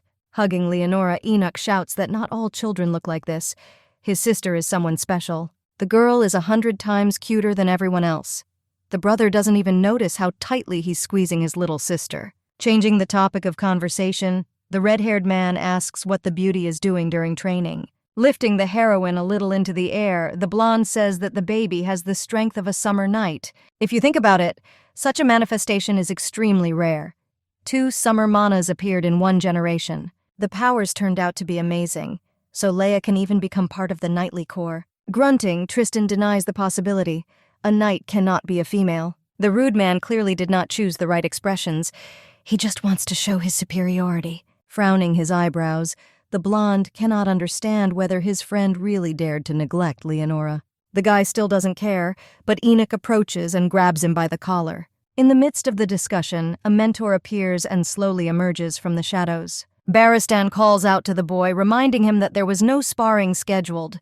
Tristan was the first to start a conflict, but no one was interested in this. Pushing Kachania aside, the red-haired man is glad that the teacher has finally arrived. The little duchess came today simple. It is worth paying special attention to control over the aura. Enoch must do whatever he is told, so he obediently picks up his sword, lowering the force onto it. The blonde man looks intently at his opponent. There is complete concentration in his gaze. Tristan, in turn, looks more self-confident, but just as menacing. Summer's aura is different from Sylvester's. Now the girl was able to see the difference with a clear example. The fight has begun, and very soon the baby turns away. There is too much difference in level between the combatants. After a while, the teacher stops Enoch. He can stop using mana. Barristan is right because there is no point in chasing after others. The couple is initially at different levels. Not daring to argue any longer, Kachania slowly lowers the sword. He nods his head quietly. The brother looks upset, but his position looked much better the second time. The main character looks pleased with himself. A strange smile spreads across his face. There wasn't even a drop of sweat on the young man's face. He had to deal with it easily. Tristan, instead of celebrating further, turns towards the beauty in the stands. Boldly heading closer to the heroine, the young man calls her by name. The time has come to decide everything. Being very close, the young man asks why Leonora looked at him like that. He looks angry. The girl throws signs of help towards Enoch, but everything is useless. Baristan is giving the guy some kind of lecture. The young man promises not to let the girl go down just because she is small. The baby seems to be laughing. This reaction was quite typical for a hero with a broken personality who grew up in harsh conditions. Trying to mumble something, the beauty says that the guy is incredibly handsome. That's why she looks like that? Not believing what was said, the young man freezes. The heroine also talks about his special eyes. The princess was wrong and will no longer look so strange. She's trying to be nice again. Blushing, Tristan insists that there is no need to apologize. This was not entirely appropriate here. The guy contradicts himself. He himself acted as if he was ready to hit without hearing an apology. The brother was released, so he took the baby home. Enoch is already tired from training, but he still goes on because of the feeling of guardianship and care. By asking questions, the girl asks the boy whether he wants to become stronger or not. Instead of the expected answer, the young man disappoints his sister. He doesn't want to get stronger. No matter how hard the hero tries, he will never be able to become the same as Tristan and his older brothers. The young man is the third in the family, which means he may not go to the knightly corps. Right now, he is ruining all plans. If everything remains as it is, then over time, the future will come true. It will only get worse. The conversation was postponed, so a few days later, the baby went about her business in the kitchen. Asking Roberti if everything is ready, the girl looks at the basket. This was a personal request from the young duchess. The baby asked the same thing last time, but it was a secret training that should not be revealed. Whispering, the girl reminds that you can't tell anyone about your plans ahead. The cook also puts his finger to his mouth and smiles. Surely the duchess is bringing food to some homeless animal. Days later, the girl realized that Baristan, comparing Tristan to Enoch, was causing his brother to lose motivation. One of the even bigger stumbling blocks is Enoch's attitude itself. If there is no motivation, then you need to add it, and Virgo is a professional in this. She's calling someone. Once again, calling out to the incomprehensible character, the little girl insists that it is best to go out right now. Enoch in the original was born with a lazy temperament. Nobody could do anything about it. Father and Sylvester were always radically different. Then so was Zachary. The boy was always the one who played with Leia, and she loved it incredibly, but there were many buts. Now the memories have gotten worse.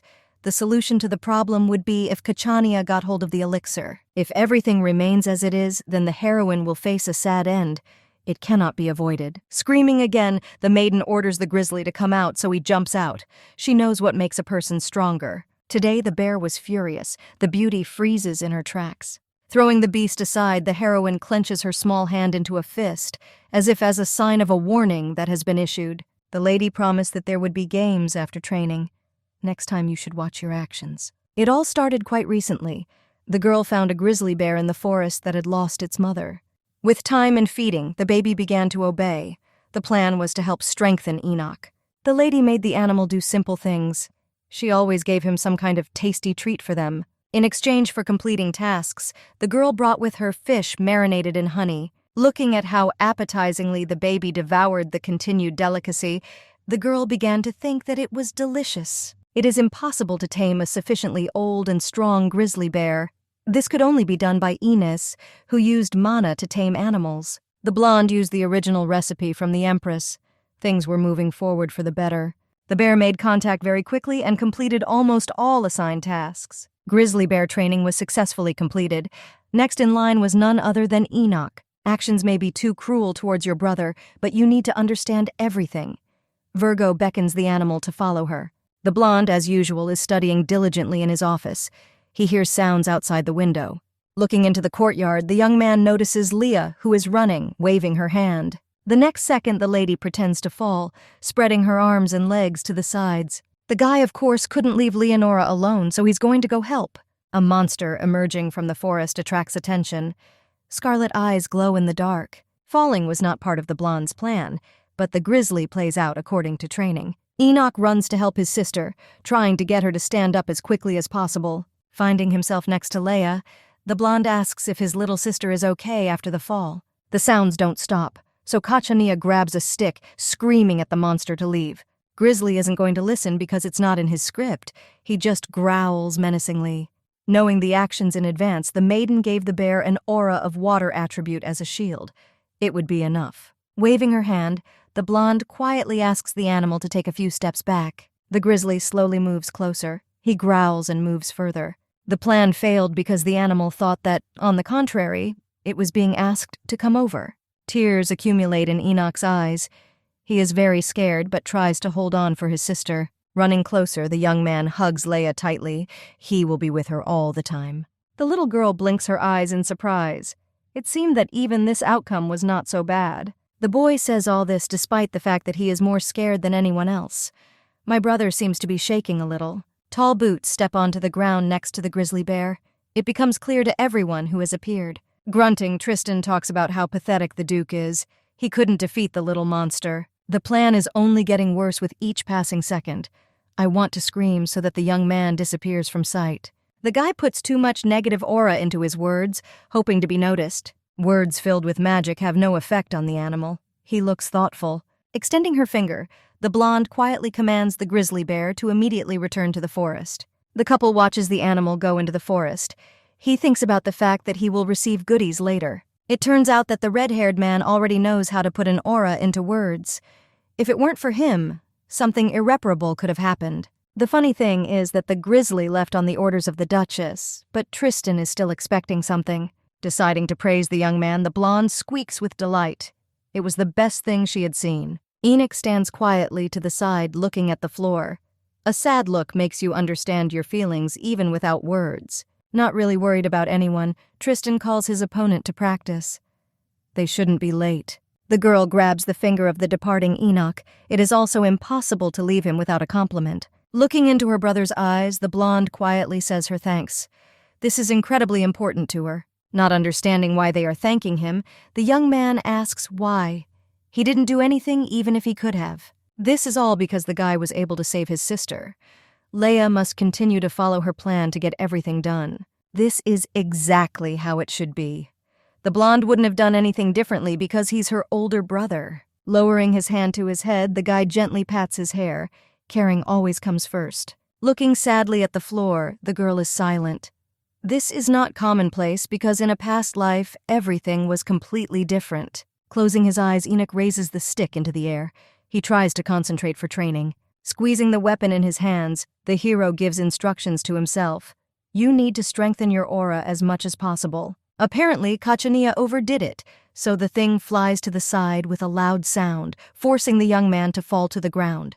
I don't have the strength anymore, but it's worth continuing to practice. Getting up, Enoch prepares for the second approach. Baristan shouts at the boy. He shouldn't concentrate his aura because with his skills it's impossible. Sighing, the guy objects. He had never contradicted his mentor before, but now the time had come. The blonde changed his mind after what happened. He would like to become as strong as Tristan. The princess, as usual, watches happily. It seems that my brother has regained his courage. Baristan asks again in surprise. Today the teacher saw the student from a completely different side. Instead of praise, the man shouts that Tristan was born with the most outstanding qualities in history. He is the best, so he is much different. The master orders to do only what he himself says. Physical fatigue can accumulate from aura abuse. The man scolds for showing motivation, which is strange. Usually, the more you train, the larger the capacity of the aura. It is suspicious that the swordmaster is completely ignorant of the truth. This cannot be something to miss. The teacher is clearly intentionally hindering Enoch's growth as well as his career, but many questions remain as to why. The girl goes back to the annex but notices a figure in the distance.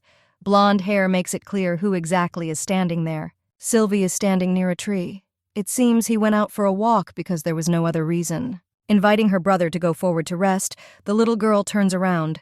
She heads to Sylvester. Only as she approaches the blonde does the heroine notice tears in Sylvie's eyes. Running up sharply, Leonora asks her brother if he's crying. Obvious things require confirmation. Wiping his eyes with his hands, the young man denies. The girl has seen everything, so she's not going to give up. The blonde did not want to speak in a bad tone, but she was sure that she saw the boy crying. Approaching, the heroine carefully hugs the blonde. She asks him to tell what happened. From the time the girl began to speak, everyone around saw how she cared for everyone around her, especially her brothers. If you look at this side, you can immediately say that the blonde took after her father in kindness. Unlike the princess, Sylvester is more likely an illegitimate child. The guy cannot be called Leia's older brother because, realizing everything, he still did not stand up for his sister. It all happened because the blonde spent too much time on Enoch. She couldn't imagine that her brother would think such a thing. The father said that he loved everyone, but he did it because he was a great man. As soon as the young man made a mistake, Gaspar showed coldness towards him. To help the future be better, the little girl cannot allow Sylvester to dig a tunnel into her soul due to a misunderstanding. The father can also be angry and make mistakes, so you shouldn't worry about this. The girl calls for her. Approaching the door of Kachania's office, the beauty asks to carefully monitor what she will do next. Gaspar's beloved Cheongja can be seen in the distance.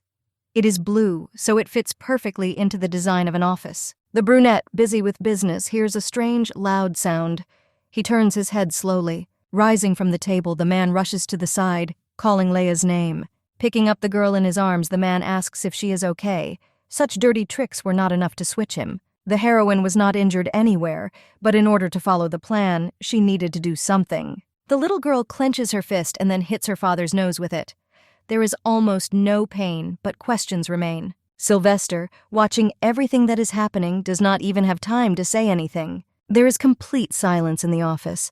No one finds the strength to say even a word about what happened. Henry, standing outside the door, turns around at the sounds. They are growing with great progression. Trying to ask what all this means, the brunette is interrupted by a pillow that flies into his face. Sylvie tries to stop her sister, but her father seems to become even more furious. This is the first time the baby has been called by her full name, so she freezes with a bottle in her hands. Starting to shout, the man asks why his daughter decided to do something incomprehensible, destroying the office. Running up to Sylvester, the heroine asks him to save the girl. She felt scared. Leaning towards her brother's ear, Leonora says that her father is an ordinary person. Sometimes he can get angry easily. A slight smile appears on the sad face. The blonde doesn't know what to say in such a situation, but it's worth doing something. Addressing the head of the family, Sylvie assures that Leia did all this only because of him. Frowning, the brunette asks what the problem is. Too much has happened in the last 10 minutes. Sighing, the young man prepares to tell everything that has been in his head for a long time, completely giving him no rest. All this time, the boy was worried that he had used the aura on his sister, thereby harming her. Setting the mug of tea down on the table, the man sighs. He needs to clear something up. It is natural to make mistakes or not have full control of the force. Nobody's perfect. The young man is still just a child, so it's normal to do something and then reflect on it. Listening to Gaspar's words, the blonde involuntarily thought about her dark past. The father never loved his daughter, constantly shouting that he was feeding her, but she could not do anything. In a past life, the girl heard such things at a much earlier age than Sylvie. It makes you plunge into memories. It would be much better if in a past life the girl's father was Gaspar. The past cannot be changed, but no matter how serious the conversation was, it helped Sylvester. Thanks to his father, the young man calls him the head of the family, forcing Kachania to make a stone face. The beauty does not immediately understand what the problem is, but she easily puts it together. Pulling her brother by the shoulder, Leonora tells him that Gaspar doesn't really like being called the head of the family. Objecting, the brunette rolls. Leia just saw the man's brows furrow after he said that. Blushing a little, the blonde quietly asks if what was just said is true. According to the guy, this treatment is too cold. He hasn't received the title yet and has all the rights. But that's a fact. Grunting, the young man understands everything the first time. From today, he can change. Linny, sitting nearby, corrects her brother. It is best to call Gaspar Dad in a softer form. The man asks not to be so polite, but you can see from his face that he is in favor. The blonde's eyes light up. This time it will be something new and unusual. The hero slowly pronounces that very cherished word of address, which makes Kachani choke on his tea. Turning away, the man tries to hide his red cheeks. He is pleased to be recognized. Asking if he can go, the blonde quietly turns to leave the room. It seems funny how men sometimes can't understand themselves. Virgo is ready to fix this. There is only one cog missing in the Kachania family, so after Enoch, the girl will start working with Zachary. Walking back into her annex, The little girl grabs the book, asking when the next chapter will be. There is no information in the original, so there are accordingly no interesting updates. The advantage was that no one came from the Emperor. This may have been due to Lucas's refusal. The more the girl thinks about what happened, the more she realizes that it was a good decision. Villainin became a good ally. The manifestation of another person in the body of the father is dangerous, but together with the Emperor, they can find a solution. The only thing left to do is seriously train Enoch.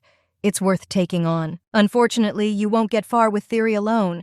My brother's training will be limited. It would be good if the lady managed to bring that same person. Tristan would be useful. There were no side stories in the book. If they were, it would be possible to find out from the history of Tristan who taught him. One of the spheres on the cover lights up. She is pointing at something. It seems that the drawing was always in the same place. It's strange that this didn't become noticeable earlier. The beam of light breaks through further. The lady realizes with horror that the straight line is pointing somewhere. There is definitely something else interesting in the direction you should go. A few minutes later, the maiden finds herself near the red-haired man. The strange coincidences did not stop. The little one might give some clue, so the blonde quietly asks if they can take her for a walk. Tristan says that Enoch has already left, but he is interrupted. The little girl came to see the prince. Barristan laughs that the princess also doesn't think his brother is interesting in his abilities. The man pisses off the girl. Turning to the side, the boy asks his friend to disappear. He's not going to be with the child. The baby is no longer a child, but the book should provide a hint to help. The beauty's leg twists as she tries to take a step, and then she falls with a crash. Instead of helping, Tristan takes up the book, asking for its contents. The answer is only silence. Can the girl see the words? So the boy asks with interest why she carries an empty album with her. Light pours out of the book. This is a reaction to the character touching a thing or something else. The blonde finds the right answer. She was going to practice spelling, so she took a book. Stretching her hands forward, the girl asks to return the item. You need to check the page changes. Handing over the notebook, the young man asks not to look at him like that. Every time his mood gets worse. Don't be fooled into thinking that everyone will love her because she's a child. The lady doesn't care. Information appeared on the pages. The heroine hasn't been able to read anything yet, but it's probably about Tristan. Looking at the pages with interest, the little girl fully anticipates signs of help. The pages don't have what you need at all. Leonora's face goes dark almost immediately. She does not understand. One of the sheets began a separate chapter with a side story of Tristan. Looking at the baby, the boy thinks about what beautiful eyes and cheeks she has that he wants to touch. The guy changes the topic of conversation. He frowns so as not to reveal his true emotions. Looking at the girl's hand, the young man only thinks about how he would like to take the girl's hand. The guy says that he is completely different from what people think of him. Despite everything, nothing worries him. That same strange prediction appears on the pages. The young man is disgusted by the entire Kachania family. The student does not leave. Instead of taking any action, he frowns, asking what's wrong with his face. The Kachania and Soloa families would never be on the same level, and the girl knew that the main character was one of them. The boy continues to say some nonsense, although he himself thinks about how cute Linny is, saying that he feels sorry for Enoch, that the annoying creature clings to him. He thinks about how jealous he is of his acquaintance. Tristan could not become one of the worst or pushed aside by Enoch, who was also born with the aura of a summer prince, but not in the Soloa family. Barristan warned that the boy needed to be better, so the maiden now knew the whole truth. Her fears were not in vain. Barristan was the main culprit behind Tristan developing an obsession. The constant fear of losing pushed the boy to do terrible things. The leader of the Night Corps and Elder Soloa had gone too far, but more texts appeared on the pages. Jumping up from her seat, the little girl reads about some swordsmen whom she managed to meet in the forest. The Grey Knight talked about not wasting energy trying to keep others under control. The guy put the words aside deep in his soul and asked about the name that his friend did not have. If a boy wants to become a student, he must prove his potential at the country's festival. The man leaves, only saying that after the festival he will make a decision and let him know about it. This is the same teacher from the original story. It would be nice if the guy became a master for Enoch, too. Proving potential means winning competitions around the country. It looks like the same night will be there. You don't have to think long to come to a conclusion. The brother must be the one who proves that he is the best. Enoch runs across the floor calling for Leia. She had to wait for him for quite a long time after training. Smiling, the little girl says that everything is fine. She never acknowledges her brother's shortcomings. Laughing lightly, the heroine notices how cool Enoch is in training. Sighing, the boy denies. No matter how hard he tries, everything always goes wrong, making him incredibly nervous. If the boy continues to study only with Baristan, his self-esteem will drop. Even a genius will not be able to control himself if he hears insults, which means something needs to be done about it. Even if the young man does not have enough talent, he promises that he will continue to try, that he has the strength. Last time the guy couldn't protect his sister, so now he has the determination to train. In order to protect Leonora, you will have to become much stronger. It's something to remember. The girl tries to argue something, but cannot find the words. Enoch is right in what he wants to do. Asking if this is exactly what the Duke himself wants, the little girl smiles when she hears a positive answer. It seems that the young man is really determined to be stronger in whatever way he needs, just to help. Not understanding what the Duchess is leading to, the blonde vaguely nods to give at least some kind of answer to the silence. Perhaps the princess can make the guy stronger.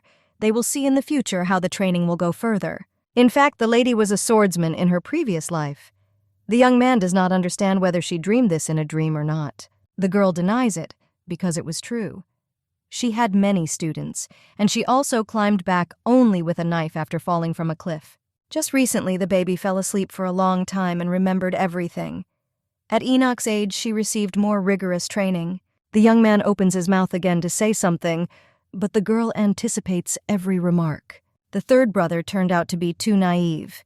It turns out that his sister was a great person, which was not true. Sparked by the idea, the guy promises to try. All that remains is to become the lady's student. Smiling, the blonde nods. If the young man decides to take this step, she will be with him all the time.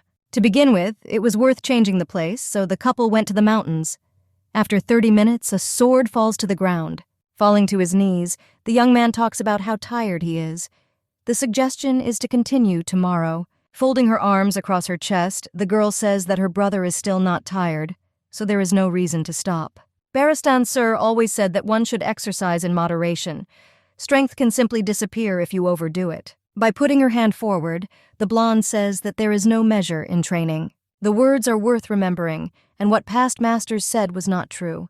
Now you can return to training. Putting the whistle to her mouth, the baby whistles as hard as she can, drawing in air from her lungs. Since the guy has the strength to argue, it means he can easily do another approach. If Enoch were ordinary, he would not have gone so far, but soul knights have many times more endurance. This is all for the sake of the Kachania family, so days and then weeks passed like this. The boy tried to find Leia, who was hiding, and hearing sounds turned to the side. Instead of his sister, Grizzly, who seemed furious with something, rushes at the young man. The blonde freezes, not giving himself time to think about what to do next. The bear came to be taught a lesson, so Enoch rushes at the beast with a sword in his hands. Dropping to the ground, the hero forcefully throws the grizzly aside, using the power of the aura. Peeking out from behind a tree, the girl watches everything that happens. The student matured greatly in just a month. Coming out from behind the tree, the little girl claps her hands. Enoch was able to do what he was meant to do. Turning around, the young man tries to find the right words to express his emotions. He was able to deal with the bear. The young man's head was filled with thoughts that he was becoming like Tristan. The beast must be alive because of the water bubble. Instead of letting her brother forget, the blonde orders him to return to training. Asking what the lady was talking about, Kachania thought that classes were over. The training will only begin now, because even at this moment the Soloa are conducting special training among themselves. Nothing matters because the heroine knows what the red-haired man is doing from the book. Starting this day, Leia is going to start serious mana and aura training. The pair's task is to take the cup in a swordsman's competition at a festival, which horrifies Enoch. It should be Tristan, not Kachania, but their family always aims for the best. According to history, a retired winter knight helped Baristan strengthen the boy's aura. As you know, the most famous way to grow a knight is by fighting another with an aura. Therefore, there is only one way left. The girl heads to the castle and knocks on the door. The right person will be Sylvester with the strength of winter, who, as you know, is not entirely weak. Entering the room uninvited, Leonora greets her brother, who does not quite understand her. Asking why the baby is here, the young man hears that someone needs his help. Getting up from his seat, the guy says that he doesn't want to. He doesn't seem to be in the mood. Looking behind Sylvie, the blonde asks what happened. Lowering his head, the blonde reminds his sister that she only likes Enoch, with whom she is constantly with. Freezing, Leia opens her mouth in surprise. She had never heard such tales before. The boy is offended, so he doesn't even want to watch Leonora show how much she likes Sylvester. Making puppy dog eyes, the girl almost begs the boy to help her. There was no need to resort to a method that the beauty had never used before. Turning away, the young man quietly asks about the thing with which his help was needed. The brother nevertheless agreed. He doesn't show feelings the same way as Enoch, but still loves his sister very much. Smiling, the blonde asks him to play with her and Enoch. It could be a fun time. A month has passed since Sylvie and Enoch began training to strengthen their aura under disguise. Ladies are taken out of bed early in the morning. According to the maid, we should get ready quickly. Lala and Lulu discuss how nice the lady is in bed, while remaining as active as ever. Raising the girl in her arms, the maid asks her to wake up, because this year the chapter meeting is being held at the Kachania estate. The gathering was a regular meeting held by the heads and elders of 5 noble families, including the Dukes of Soloa and Kachania. Usually meetings are held in the palace, not at the Dukes. Perhaps it was due to rumors, but the baby thought that the number had decreased. The father did his best. Each of the guys will easily betray the couple at the right moment. Perhaps in order for everything to go well, Leonora needs to show herself as a good girl. The fall of the family in the book was due to pressure from the emperor and checks from other families. This was just one of the problems, because there was something much more important here. Immediately after Gaspar's unsuccessful attack, other families who were on friendly terms with him simply had no choice. They were forced to turn away from the guy. To change the original story, too many things had to change. The beauty was initially busy raising her brothers, so she had no idea what to do. Such actions were pure mockery.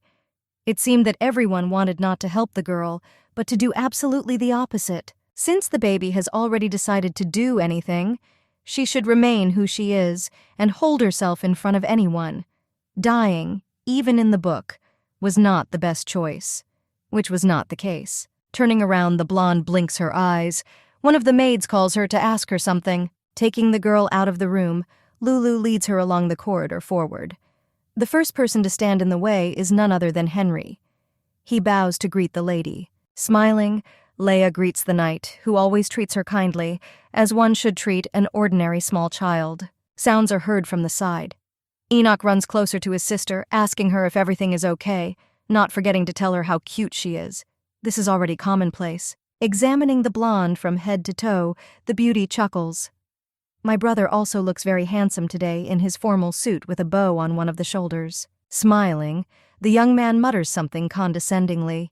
He is Leonora's brother, so he doesn't understand at all why he should dress like that.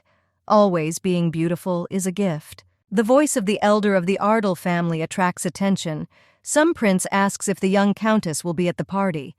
As it turned out, the maiden was not feeling well again, so she would not arrive. A man with blonde hair asks if the heroine is sick.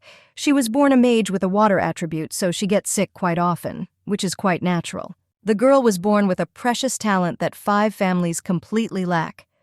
The guy expresses sympathy, hoping that the princess will recover very soon. Brother, saying that Hyun has an important exam today, says that today he and Leah will be completely alone this evening. It seems like this conversation has gone somewhere completely wrong. Grunting, the brunette nods his head. He hopes that everything will go exactly according to his plan. Still, it's still better for the young duchess. It is much worse to have a strong body and no talent at all. This would drive us into the framework of development. The strange guy talks too loudly. The people around him are probably already almost deaf, but the man seems to want the duchess to hear everything. Frowning, the man opposite asks what nonsense the interlocutor is talking about. He insults the entire family and not just one present at this holiday. Blinking his eyes, the brunette announces that he only told the truth. The person really does not see the truth, or is simply pretending. Literally a second later, the crowd of people is scattered in different directions. One of the guys screams that it was as if something had burned him from afar. Everyone around turns to look at the lady. Leonora stands very close, holding in her palm a fireball from a brightly light sphere. There is nothing left to do but ooh and ah. Kachania is never going to keep quiet. From now on, what was just said will become the very family motto that they chose. There is constant gossip all around. The young duchess knows how to use aura, and even at such an early age. It seems that the little girl has become a genius in society. Nothing matters at all right now. According to the man, a direct descendant of Kachania attacked Elder Ardell, who did not even give any noticeable reasons. Hanging her head sadly, the blonde mentions her friendship with the elder. The others always say they like it when Leia shows magic, so she thought even he would like it. Smiling as if she didn't regret anything, the beauty says that if it hurt, then she's sorry. Nothing really matters except revenge. The elder jumps up menacingly, looking around. He seems angry. Such behavior cannot be called a real apology. Other acquaintances try to calm the man down. She was just a little girl, and her behavior shouldn't be picked on just for nothing. She didn't want to hurt anyone. Gaspard, who has just arrived at the palace, enters the main gate. Stopping in the middle, he asks what happened here. The leader of the meeting of elders in Kachania asks the man if he knew that Leonora had the extraordinary powers of a summer night. It turns out that the guy knew everything. Cardin quietly asks why then no one deigned to report this to the elders. The Kachanias did not know that what was happening would make such a fuss. The young Duchess is a descendant of Kachania, so the powers would have manifested themselves sooner or later. You should not react to this as something special, and objections will not be accepted. Trying to say that Leia is an illegitimate child, the elder is interrupted by Henry, who puts his hand forward in a warning sign, asking him to be careful with his words. In current times, such a gift is an extraordinary salvation due to the loss of attribute magic. Not all direct descendants of the 5 great knight families are born with the mana talent. The Villainin Empire was once filled with soul knights, but they all disappeared. Smiling, the little girl understands that everything turned out for the best. If nothing happens, then we can properly fray the nerves of those gathered in the hall. Stepping forward a little, the girl releases the power that has been trapped somewhere inside her young body for so long. Leia tries to spin around so that everyone gathered can get a better look at what is in her arms. People around gasp in surprise. Men and women look at each other in surprise. It turns out that the young lady has an ice attribute aura. Some people say that they immediately realized how pretty the lady was. These individuals are definitely tied up in an endless lie. The people who turned their backs on Leia when the rumors started are now moving closer. There is no point in continuing the aura trick any further. Calling Lala, the blonde runs closer to the maid, burying her face in her dress. She is incredibly tired, or rather wants to sleep very much, which prevents her from concentrating. The chief elder asks to see something else in case the little one controls the water attribute too. Today, there is enough for everyone, so you just need to select those who really care about the Kachania family and will not betray them. Those around me still won't calm down. They continue to persistently ask the girl to demonstrate at least one element. Interested conversations and words were interrupted by Gaspar, who noticed in time how things were going. He orders everyone to stop. Lowering his voice and making it even more stony, the brunette reminds those present that Linny wants to sleep, which means the time has come. Interrupting the chapter, the gray-haired man says that it doesn't matter to him at all whether the young man's daughter wants to sleep. The future of the Kachania family may directly depend on power. The man dared to be rude to Gaspar, underestimating his aura and abilities. The elder was simply lucky that his father was kind and would not do anything. All beliefs and thoughts about what a kind and good man was just evaporated in one moment. The girl's eyes widen in complete surprise, taking over her mind. A thread of dark aura is wound around the master's neck, which forcefully squeezes his throat, squeezing it more and more with every second. A pig has no right to squeal where it is not supposed to. The brunette steps forward, not letting go of his acquaintance.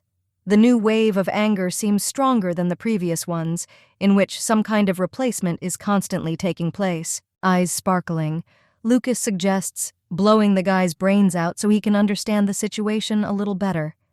The girl completely forgot that Villainin was now in her father's body. Snuggling closer to the maid, the blonde watches everything that happens in horror. She still sometimes confuses faces, so she did not immediately determine who was in Gaspar's body. As everyone in the world knows, the aura has its own unique abilities and characteristics. It is difficult to handle powers if it is not your own mana, but Lucas was excellent at handling the shadow of Gaspar, the Shadow Knight. The girl is lost in thought, so she doesn't hear what's going on around her at all. Henry tries to calm his majesty, to which he receives a mountain of negativity. It is strange that a talented person fell into Gregor's trap. Turning away, the heroine realizes that coughing sounds are coming to her from the side. If you don't try to stop your father, he will actually kill the poor elder. Coming closer, the heroine quietly calls out to her dad. She tries to attract attention as quickly as possible in order to stop the torment of other people. Grabbing the leg of his trousers and persistently starting to tug at the soft fabric, the baby asks Gaspard to forgive the Count, who seems to have gone too far in his game. Turning to the man, Leonora assures him that his father did this for the sake of the future dukedom. This was partly true, because no one thought that Lucas acted this way only because of Cardan's attack on his daughter. Surely the Emperor acted in this way only because a person below her in status dared to neglect the baby, pointing out their age difference and so on. Smiling nervously, the blonde continues to persistently ask her father to calm down. If the man messes things up in Gaspard's body, then the couple will never achieve anything. Lucas looks intently into his daughter's eyes. It's as if he's trying to see something deep in the iris of his eyes, but he can't notice a single emotion. The hand goes down on its own. The blonde falls to the ground, clutching his throat and continuing to cough endlessly despite trying to save his face. Waving his fingers towards the exit, the brunette announces that the meeting for today had to be cancelled. He made this decision out of his own interests. Ordering everyone to leave the palace, Lucas sighs.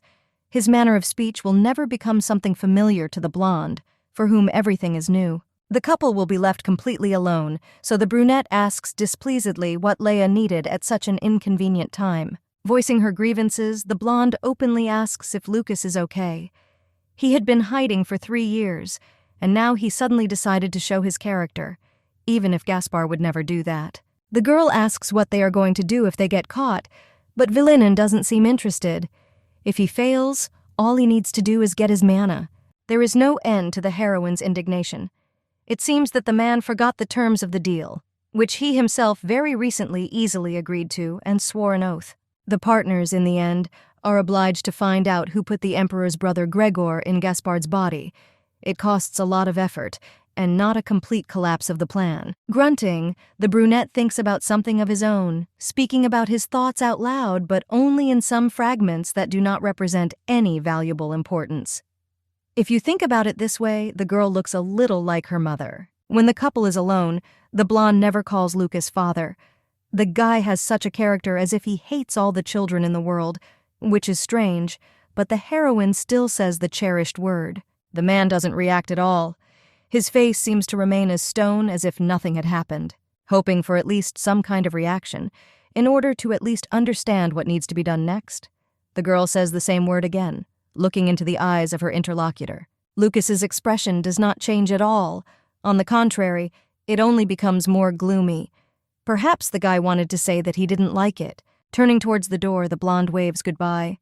You shouldn't worry or get angry so much, because the baby will no longer call Villanina that way. Saying that it's time to go to her room, the girl disappears behind the door, leaving only silence behind her. The man looks somewhere into the distance. Sighing, Lucas rests his face on his hand. No matter how many times Leia is forced to say, "Dad," she will still consider the Duke to be her father. Before going to bed, the baby, of course, checks the original, thinking about what a long and hard day it was. The princess managed to put the elder in his place, but everything ended worse than expected. There is a sharp knocking sound behind the door, a notification that guests have arrived. At such a late time, the baby didn't really want to receive guests, so it was best to pretend to be asleep. Lulu and Lala were the ones who came to check on the lady after a long day in the palace. The Duchess was already asleep due to how tired the baby was. Many have heard about how His Highness was angry with Count Cardan, who treated Leonora with disdain. The man was an extremely peaceful person, but turned out to be rotten. Looking around the room, the girls turn towards the blonde, who doesn't seem too interested in the conversation. She turns to the wall. Many say that the Emperor was very angry because the Duke did not allow the baby to be taken to the palace. To cancel everything, the man is going to confiscate the land and property transferred to the Duke. It seems crazy because everything was a gift, but people are going to pull off a backdating scam with an error in the documents. The Emperor is a terrible person to be willing to do something like this after what happened to Noelle. The prince deliberately puts pressure on the most painful point in the entire chain. The Kachanias are experiencing financial difficulties, so the king wants to take everything away, leaving them with nothing. It turns out that the family was not initially rich, which the heroine found out at night. Already in the morning, she is standing in her father's office, asking if it is true that they were not rich to begin with. There was no need to say where exactly the girl herself heard the information, because it contained the truth. Leia was not sent to the palace, and now everyone will suffer. In the story, the ships that sailed from Noel were loaded with goods to trade with merchants managed by Noel's father, the Marquis of Aron. Kachania suffered losses, but Gaspar, who did not want to cause material damage to the Marquis, paid for everything. The man realized that after the loss of his wife, it was not only difficult for him. Kneeling down in front of his daughter, he looks worriedly into the blonde's eyes. After what happened, there are no options left, because if the Emperor also takes his money back, Kachania will go bankrupt, thereby leaving behind a traceless existence. Turning to her father, Linny immediately receives a negative answer. The guy looks pretty determined, even though he's never acted like this before. You shouldn't think that the father will send the heroine to the palace in order to preserve the property. Previously, the little girl could admit such a thought, but she doesn't want to go to the palace. If Leonora is sent to the imperial chambers, then absolutely nothing will change. There will be no one to correct the story in the book, and the Kachania family will still be destroyed, but just without Leia. All that remains is to choose clearer and easier ways to achieve the goal. Looking into the man's eyes, the blonde asks if she can go somewhere to play. You should try another way of making money, namely Ardell. This is a place where there is a lot of money. The family of the Count and Countess Ardell, fifth-generation aristocrats and like the Kachania family, rule the southern part of the empire. The Count family has a lot of money, but with the appearance of a daughter in the family and with the appearance of her strength, the girl became seriously ill, which took all the resources from everyone around her. In the original story, it was Inez who helped the girl heal, thereby gaining great wealth and a strong ally who was difficult to defeat. Now in the book, everything doesn't add up, because the princess is much younger than the duchess, and therefore, accordingly, still cannot leave the imperial palace at such a young age. The plan is to heal her daughter's illness faster than Inez. If the blonde manages to do everything, the Count will gladly help the Kachania family protect their property from the Emperor who cares. It seems that doing everything that is required will not be as difficult as it seemed at first glance, but there are many buts. Opening her eyes and looking around, the girl quietly asks Tristan what he forgot in a place where he usually doesn't go. She needs clear answers. In the carriage opposite sits a prince who terribly distracts the baby. His Majesty said that he had some business to attend to in Ardell and that the Soloa family did not have their own transport. The girl sees right through the guy, no matter how much he tries to hide what his true thoughts reveal. According to a friend, there are too many people in Soloa, which of course is not true. Sighing heavily, the blonde mentions that soon Kachania will become poor, and then everything will become bad, and they will not be able to give Tristan a lift. Lala offers goodies that will stick with her until the end.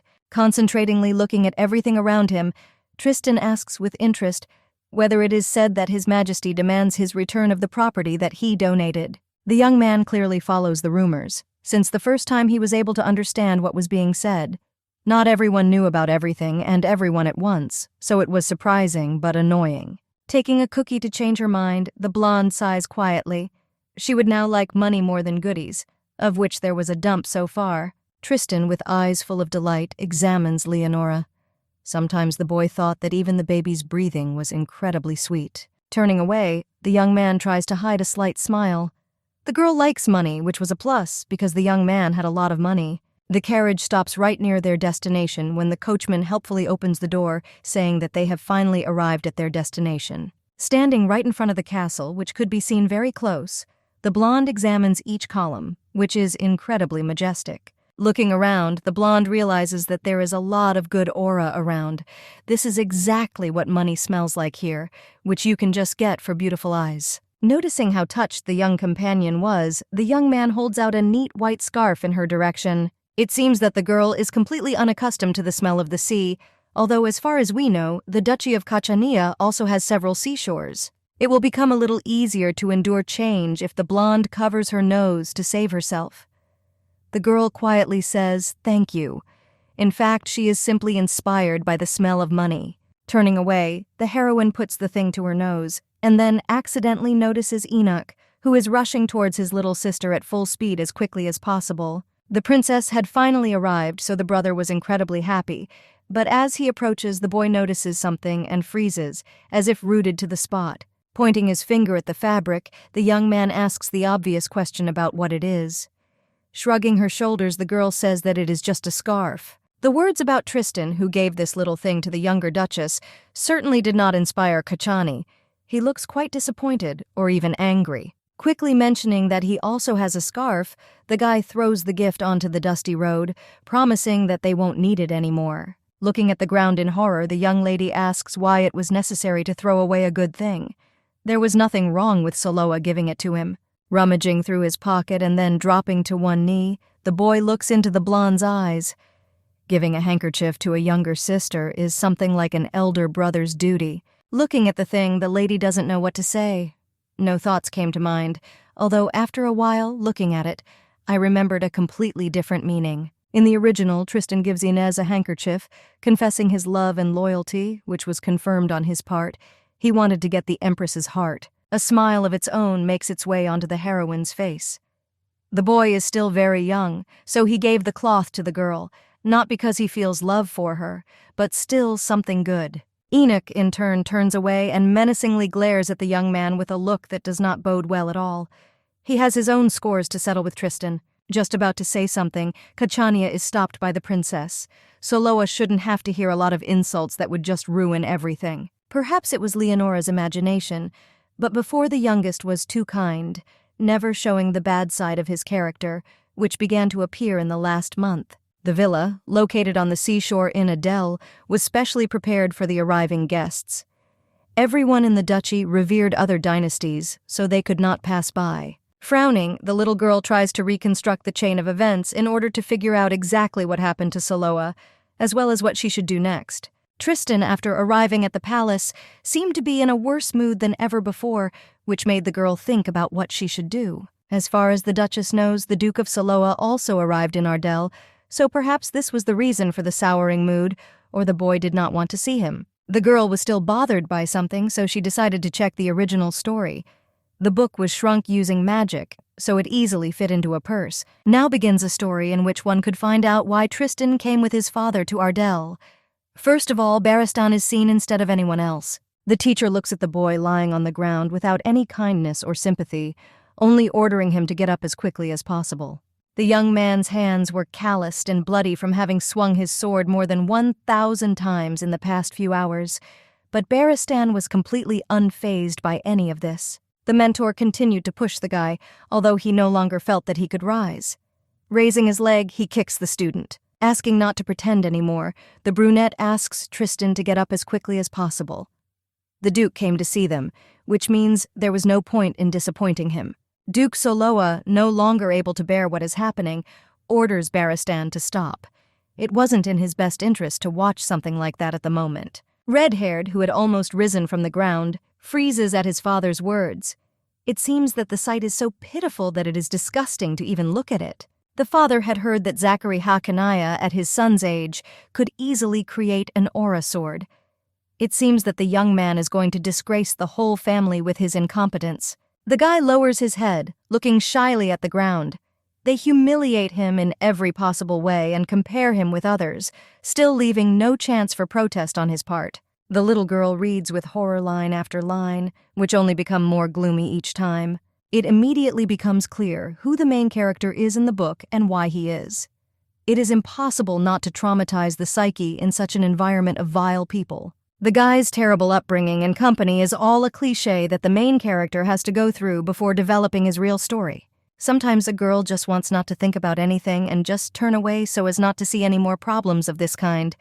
But it will overtake the girl every time. At the moment, it is not just the world inside the book, but something more. Not everyone can understand what is happening to them, but they continue to suffer immensely. All the minor characters live real lives, but for Tristan, his life is also an inevitable reality. At a young age, the young man is already going through difficult times. Leia's eyes sparkle with determination. The first step was to eliminate Baristan, who treats Enoch like trash. If the blonde seriously takes on the case that needs to be solved, then perhaps she will be able to find something that will help get rid of her mentor without any problems. The book said that the man is a cliched villain and therefore obviously must do some bad things that correspond to his hero. It was very fortunate that the young maiden ended up in Ardell, which behind its back is nicknamed the City of Pleasures. The gambling house, Gold Rush, will most likely be the first place to go. The manager of the Golden House with long white hair greets Baristan with joy, talking about how long it has been since they had a boyfriend. Asking if there is a need to catch up on things that have already passed due to time, the man stammers as he looks at Soloa. He quietly asks who this is. The boy stands in absolute silence, not saying a word.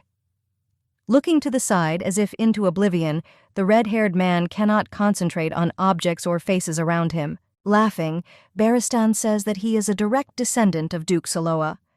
The time has also come for the young man to experience the magical place in which the couple is currently located. The master is most likely a psycho, since he brought the boy to the gambling house. According to him, all aristocrats should get to know this place as early as possible. Since the book was a run-of-the-mill romance novel, the blonde expected the guy who bullied the main character to do something bad, but not something that reckless. The young lady never thought that a teacher would do such strange things. Luckily, I had an invisibility cloak with me, which arrived from Kachania. Following the couple, the little girl tries to do it as quietly as possible, because the enemy remains a person at the level of soul knights. Leading the young people into the first and most important gaming room, the manager points to the tables. Looking around, the girl notices many empty bottles. The blonde grins in anticipation of receiving the money that was owed to him lately, and then disappeared somewhere. Sitting down on a chair, the guy invites Baristan to go straight to the matter that they wanted to talk about as soon as possible. Everything is tied to money. Baristan says that this time he has prepared something valuable, but his speech is interrupted by a blonde who comes closer with a tray. She bows her head. After a few seconds, a wave of emotion seems to hit the mentor, so he overturns the tray directly on the young maid, who covers her ears and eyes in horror from the fragments. Placing his palm on the table with a crash, the brunette orders him never to disturb him again when the young people are having an important conversation. Anger now also becomes something that appears in the body of the young lady. The man himself asked that they bring something to drink in advance and as soon as possible so that they wouldn't be bored, and then he reacted like that. It could all be put down to nerves, but the girl sitting on the floor attracts the most attention. Judging by what she does and how exactly, one can easily say that she is in the status of a slave. As far as Leonora knew, it was illegal in the Empire to own slaves, who had no right to live or even to leave the place. The beauty was not so stupid because of her young age, which made everyone relax. She took with her a recording magical artifact. Pressing the record button, Linny again looks at her interlocutors, who decide to return to the matter from which they were torn away a little earlier. This time, Baristan is the representative of Duke Soloa, so he is going to supply the aura stones that he brought with him. Opening his palm, the man pours out exactly 39 pieces of jewelry onto the table, which shine with a bright white light, showing their value. Freezing, the girl opens her mouth in surprise. She didn't think that the teacher's move would be exactly like this, because if the aura stone was removed, everything could end badly for the mana bearer. While counting the pebbles, the manager reminds him of what to say about 39, but he counted only 35. The answer is a light but nasty laugh from the interlocutor. The man brought with him a boy from the Soloa clan for a reason. The stones are located right in it, so the guy will give you the opportunity to personally pull out 4 aura items directly from a living person. Freezing, the blonde asks again with horror and a bit of delight, as if he didn't exactly hear what he was just told. He had never dealt with the Duke's mana before. Of course this is true, however. Since this is an opportunity to obtain pure aura, the price will be 10 times higher than the usual one on the market. Nodding, the manager happily agrees, but glances warily at the prince sitting directly behind the couple. It might not be a good idea to talk about something like that in front of the young duke. Looking at the boy, who is still silently looking at the floor, Baristan simply waves his hand condescendingly. He doesn't care because he managed to do something better. The young man was too stubborn, so the mentor hypnotized him before bringing him to such a place. This helped make him more accommodating and silent. Looking around the corner in surprise, the girl tries to remember what the consequences will be. If a Soul Knight's aura is forcibly extracted, his life will be significantly shortened. As is known, aura stones, which are made by extracting aura from the human body, can be used as magical tools. Since such activities bring in a lot of money, there is also illegal sales. Virgo thought all her life that only unscrupulous scoundrels, obsessed with money and who don't care about anything, do this. Such people, as a rule, did not care about the lives of others, but Leonora could not believe that Barristan was one of them, even despite how nasty he was from the very beginning. Picking up some kind of instrument, the blonde approaches the red-haired one. He never thought that the day would come when he would be able to extract the aura from a person from the family of 5 great aristocrats with his own hands. This is a great honor, but Barristan doesn't care because it will pay off all his gambling debts. Due to the rarity of the aura, the manager can even give a price 20 times more. Taking out an incomprehensible red stone, the blonde approaches the guy opposite.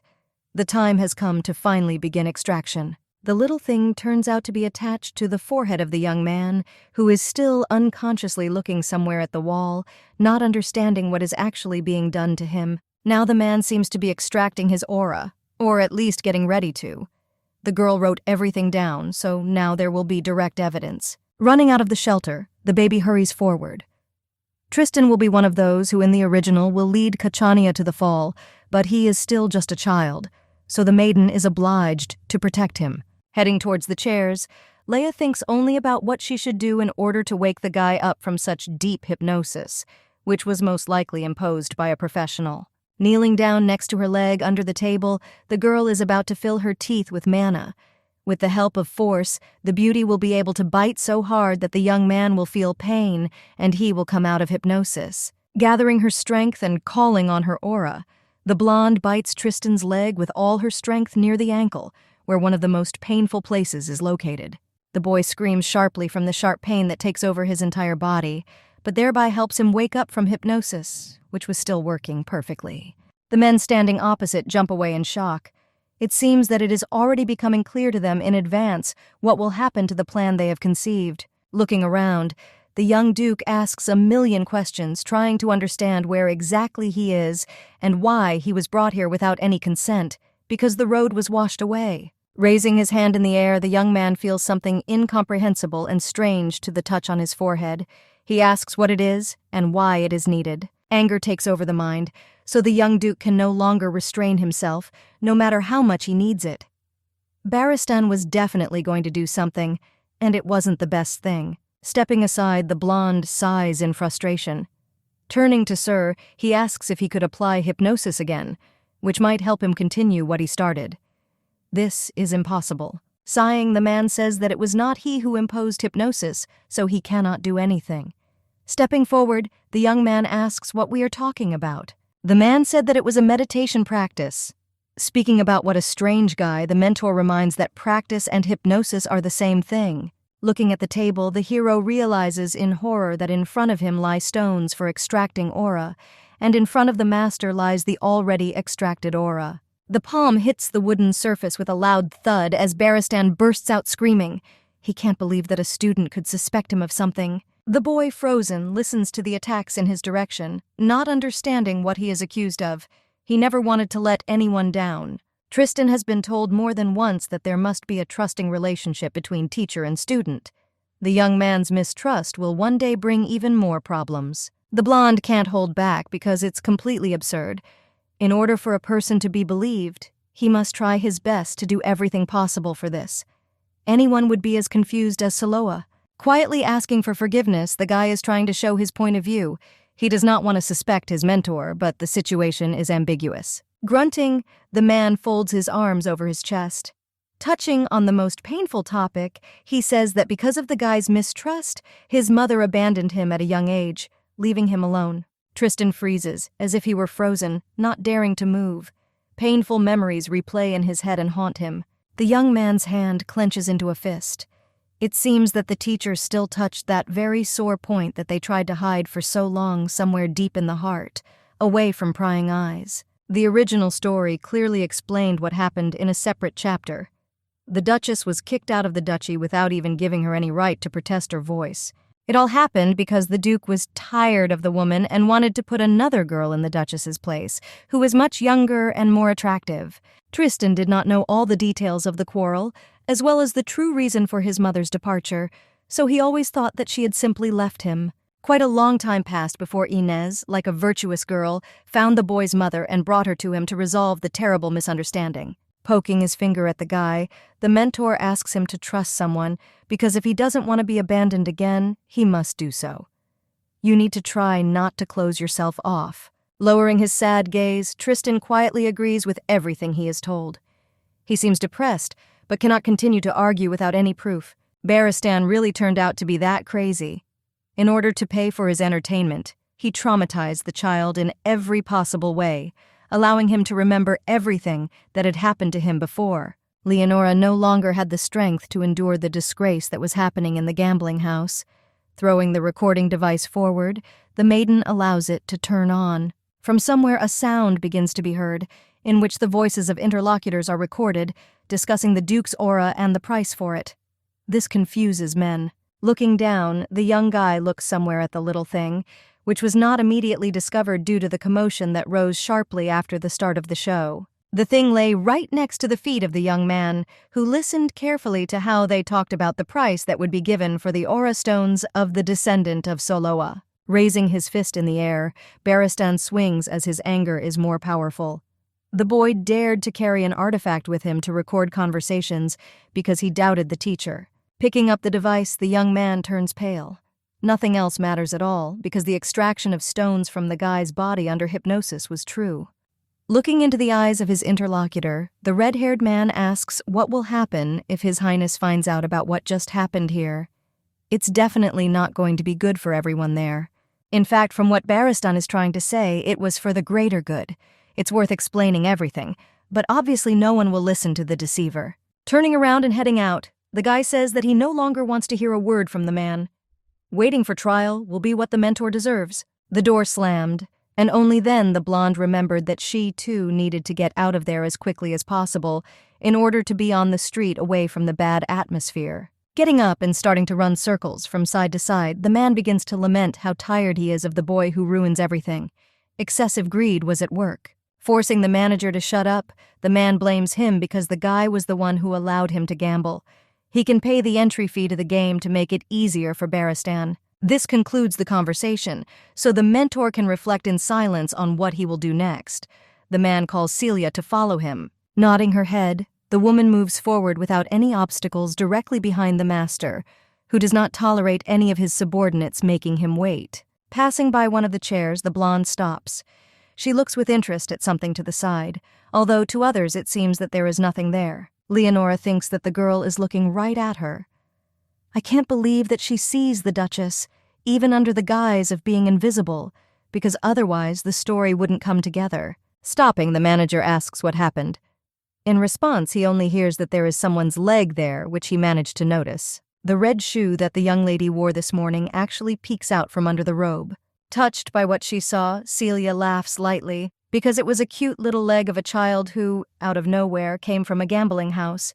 This could not but arouse suspicion. For some reason, today the beauty put on those very bulky shoes, which could have been what appeared from under the thing. The girl didn't even notice the moment her leg came out. Beristan, who turned out to be one of the more interested persons, comes closer to see who the shoes belong to. Reaching out his hand, the man rips the robe off the blonde, who looks around in surprise, as if she were the only one who was lured here. It seems that the baby has been exposed, which means she needs to quickly come up with something. There couldn't be so many excuses, but the maiden was a child who could get away with anything. Greeting her mentor, Leia says that she knows absolutely nothing, so she doesn't need to be hurt. Then, turning around, the girl says that it is time for her to go. The man bombards Linny with questions because she couldn't come here on her own, which means she was sent by her father, who set it all up. The girl immediately aroused suspicion during her brother's training when she arrived there. Celia steps forward, blocking the blonde, who realizes that the room is becoming increasingly dangerous. She's just a child who doesn't understand anything, so you can't treat her properly. Throwing the slave aside, the man orders her to get out of the way. The girl has no right to interfere and get in the way of the master. Coming closer, Leonora helps the beauty get up and at least sit in a comfortable position. She asks if the woman is okay. Laughing with a nasty laugh, Baristan remembers that he can buy that very treasured item from the manager in order to somehow resolve the current situation. The guy meant a magical tool for controlling subordinates. He is always next to a young man who is ready to sell him at a decent price. Looking at Celia, who is hugging the girl to her, the brunette grins angrily. He is about to give the first order, which will be carried out without any instructions. Pointing to the child, Baristan orders the end of Leonora. He is not going to wait, because the girl has really frayed his nerves, ruining the whole deal and making him emotional. It seems the guy is not completely stupid for coming up with such a scheme. He is going to kill the Duchess, pin the crime on Celia, and thus get rid of evidence in his favor. Clutching the young lady even more tightly than before, the woman begins to cry. This is just a little child who has done absolutely nothing, so she simply does not raise her hand. The answer remains the same dry. A slave like this will not be able to free herself from the magical instrument. If the owner ordered something to be done, it should be done at the snap of his fingers, and without any questions or resistance. The strange choker on the girl's neck turns on, enveloping her in lightning and causing her to let out wild screams. You can tell from her that she is in incredible pain, which becomes clear even from afar. Falling to the floor and shrinking, while leaving her hands on the collar, the blonde tries to loosen it. She begs her to do anything but harm a child who doesn't deserve it. Addressing the manager, Baristan says that he received a defective product, so he should slightly reduce the price for such damage. Sighing, the blonde asks Celia to just think about the child he financially supports. This is a huge responsibility that cannot be dumped on anyone. If great losses are incurred because of the woman, Leonora's own may die instead, who is waiting for her mother, who does not want to follow orders to save the baby. It looks like the guy is holding Celia's boy hostage. No one knows where exactly he is, so this information will need to be asked from the maid herself. A blonde can arouse great suspicion in such a situation, but she simply doesn't have the strength to endure anymore. Coming forward, the girl asks to stop enduring humiliation. Continuing to cry, the woman freezes.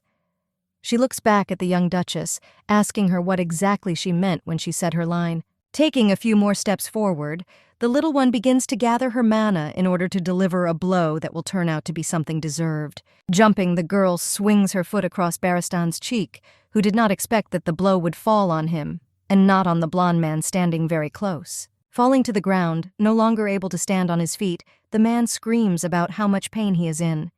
The magic instrument falls very close to the body. The guy did not expect the attack, so he was not ready for it. No matter how brave the soul knight the mentor is, an attack with mana with the element of electricity will be painful for anyone. The sensations are still not the best, because they can be compared to being hit by a dozen electric shocks at the same time. No one has ever been able to resist such an unexpected element. The gaze switches to the instrument, which is still lying somewhere to the side. Those present lost any interest in the thing, completely forgetting about it. It was necessary to get rid of the thing that posed a threat as quickly as possible, so the baby quickly became a bulky shoe on a tube. The manager, noticing what the girl was trying to do, comes closer to remind her that it is completely useless to try to break something. A slave contract lasts until it is terminated. Slavery is illegal in the Villain Empire, so the Duchess plans to take legal action. Coming forward, she blocks Celia, who has completely lost all her strength. Smiling, the man laughs. Leonora has absolutely no evidence that would help her in court to free the maiden. Tristan has them, but this is not an argument. Duke Soloa will do absolutely nothing. The man is the main shareholder of the trade guild which he controls. The puzzles are being assembled into one, because now the calmness that was on the face of the manager of the Golden Room all this time is clear. He pretended like he didn't care. First, it was necessary to get out of the castle, and there was a chance while Baristan remained unconscious, but no one could say what would have happened to Celia and her child. In any case, no one will take the word of the little Duchess, so you can just buy a woman at a good price and walk away. The Virgin did not think that she would have to use that very last resort in Ardella, but there was nothing else left from the proposed options. If Soloa does nothing, then the father will, who promised, as soon as something happens, a profit at the first call of his daughter. Not much earlier than what happened, the father gave the girl a whistle. Asking what this thing does, the little girl hears that it amplifies the sound with the help of an aura, so that the daughter can call Gaspard at any moment. Today, the whistle came in handy. Everyone who is here needs to be taught a lesson, so the maiden takes in more air into her lungs. A loud sound echoes throughout the area, causing the blonde to recoil but not lose his smile. It seems as if this is happening to make your ears bleed. The guy said that if you whistle, he will appear immediately, but as it turned out, it will take some time, which is completely unavailable. No one knows what will happen next, but it is worth preparing as best as possible so that after this, no one regrets anything, even for a second. Asking the Duchess why she suddenly began to cry like a little child, the young man receives a logical explanation. Children almost always start crying when they are scared. The girl tries to immerse herself in emotion, because even the most generous father, seeing tears, will not simply leave the child. The roof caves in with a loud crash. A roar from above makes everyone around them recoil, trying to look around and understand the presence of a threat. Ahead, in front of the rubble, the figure of a man appears. Although the girl gave a signal of danger, the father was not one of those people who immediately began to destroy everything. The brunette coldly examines the room to see what could have gone wrong, and why his daughter called him from the castle to another duchy. The baby blinks her eyes in surprise, in which the tears she has caused have still not had time to dry. Quietly calling Gaspard, the maiden tries to attract attention to herself. Going downstairs, the brunette says that he has arrived, but even from the manner of conversation it becomes clear that it is Lucas. For some reason, it was on that ill-fated day that the man became the one who arrived. The guy sits down next to her, straightening the girl's dress. She asks why Villain came and how exactly he unexpectedly ended up in Gaspard's body again. Picking up the child in his arms, the brunette wipes her face, saying that first she needs to calm down and then start talking.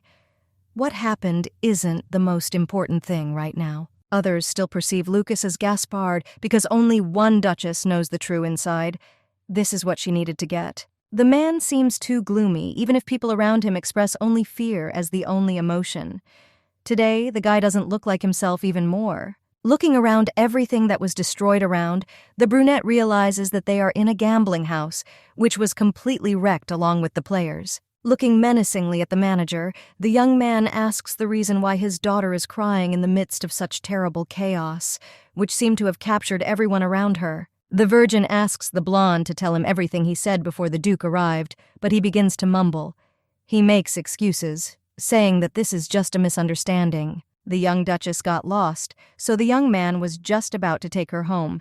She mistakenly took her to such an institution without even understanding where she was going. Deciding that he himself is afraid to take on any responsibility, the guy runs to the side and points to the maid, whom he ordered to take the Duchess home. Pointing her finger at the man, the girl denies what he says. The uncle trades in slaves, and even shortly before this, he offered to buy a maid at a high price. His Excellency should not believe the words of his daughter, because the lady is simply mistaken due to her youth, which overshadows everything. Launching the power of mana directly at the manager, the brunette says that of course he believes his child despite what she said. He deserves punishment. Trying to shout something to save himself, the blonde reminds him that the gentleman is on Ardel's territory, who may not like this attitude among the workers. If the guy causes harm to the servant, then this may develop into a conflict between the two territories, which will lead to not the best consequences. Looking angrily to the side, the girl tries not to run into battle again. This swindler in a stalemate situation knows how to speak his teeth perfectly.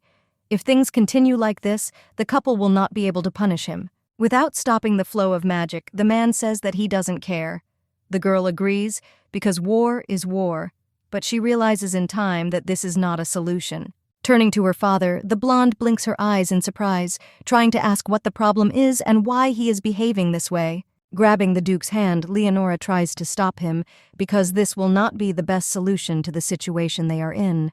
Initially, the baby came here for the money of Count Ardel, who could give it to her. However, if the conflict escalates into a real war, everything will only become exponentially more complicated. It would be nice to have evidence so that the punishment was legal, so there was no point in starting a fight. Tristan left with the recording artifact. Remembering the situation they are in, The blonde clearly regrets giving the device to Saloa, who will not do anything with it anyway due to her father's agreement. An artifact falls into the hand and glitters in the light, showing that now everything will be all right.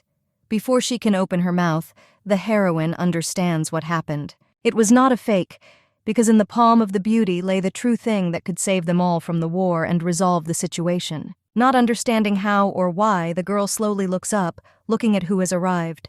The pupils reflect Tristan, who cannot find a place for himself. Asking why the boy returned, the girl only receives the answer that it seemed to him that something strange had happened.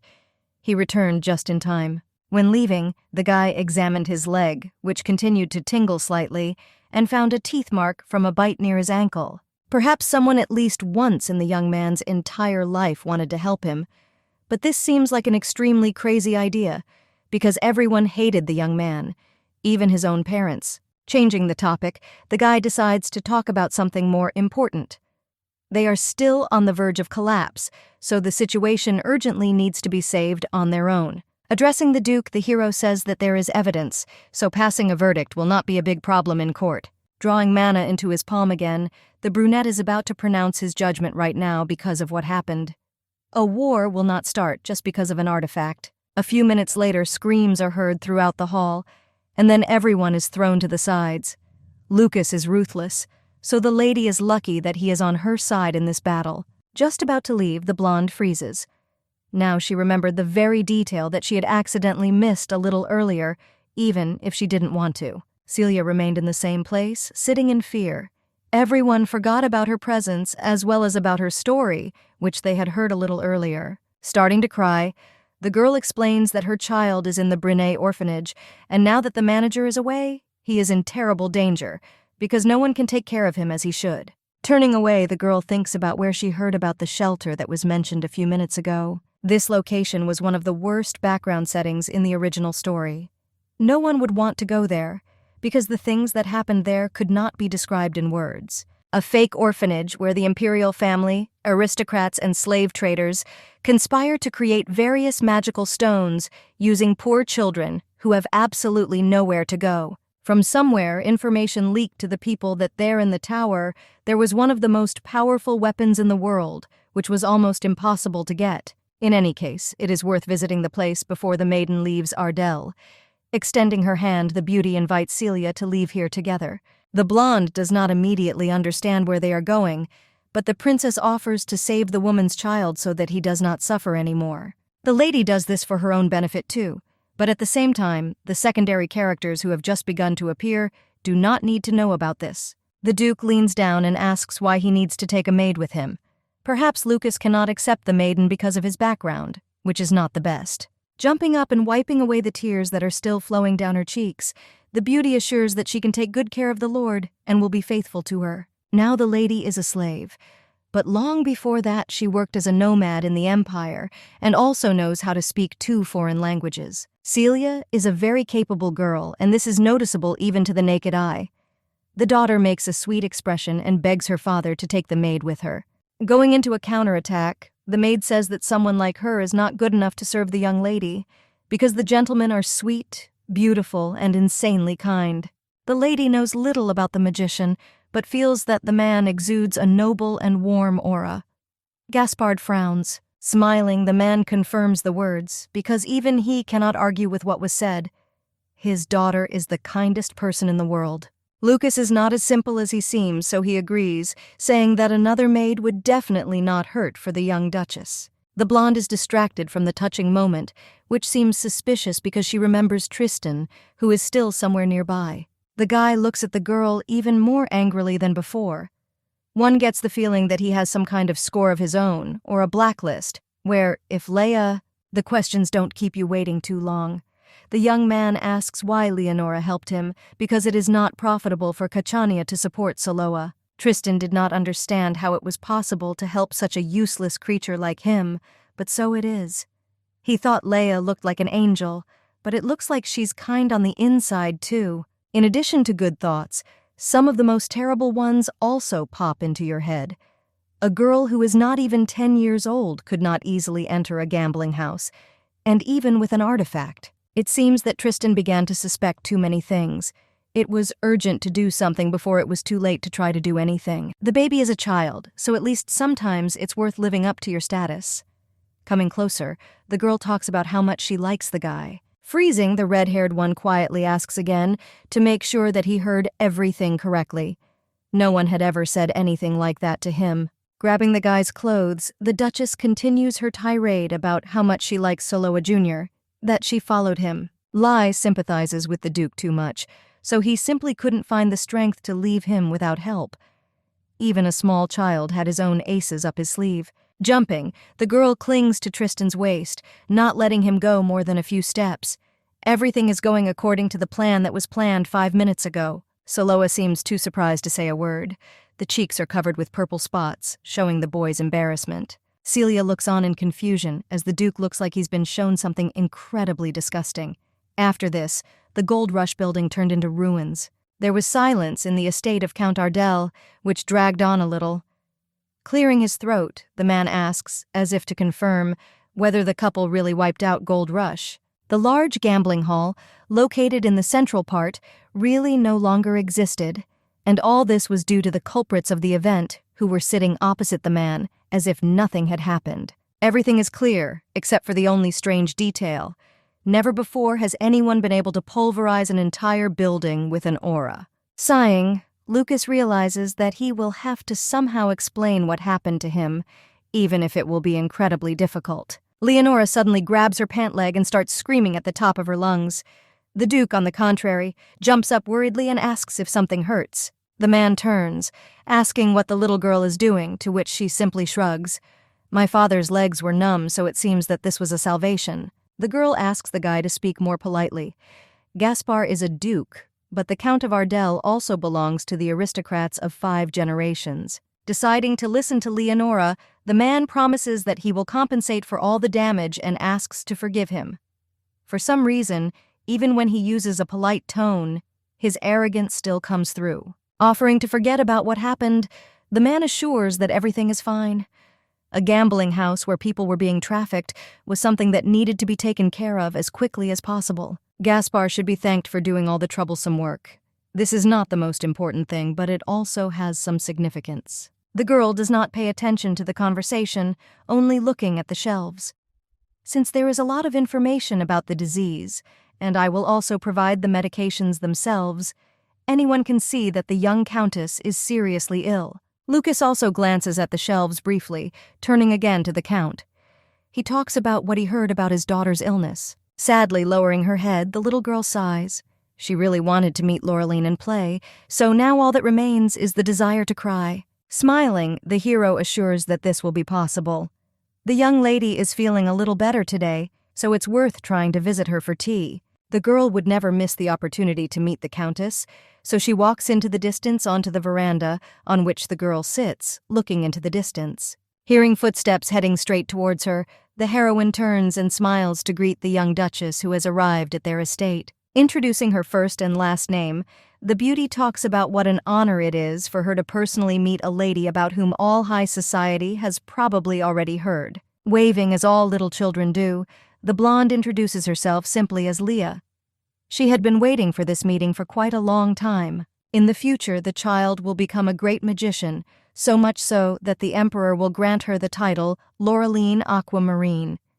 One of the pages talked about the future. Looking to the side in embarrassment, the beauty remembers that she promised to play, but she feels as if she is getting much worse every second. This seems to happen quite often, but health is much more important than having fun together, which of course can wait a little longer. Even if Laureline was upset or even cried because she suddenly got sick, it would be something normal.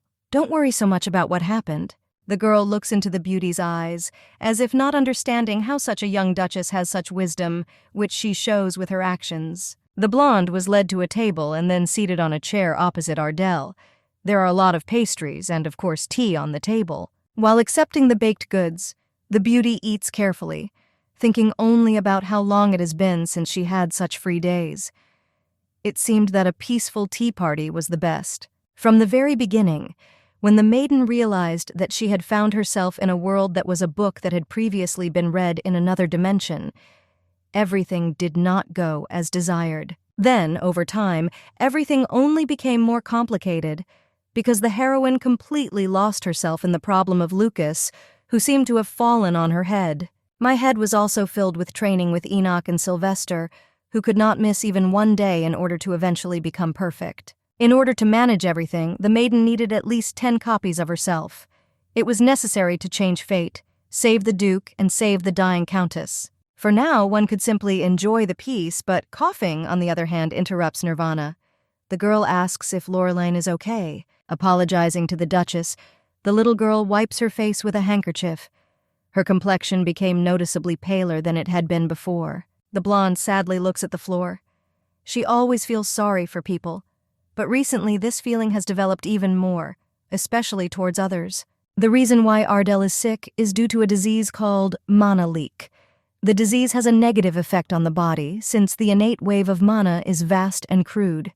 In the original story, only the Emperor and Inez knew how to cure Lorelaine, but no one told the truth to use Ardell. Smiling, the beauty assures that she is already better. She didn't want to make anyone worry about her over all sorts of trifles because of her health.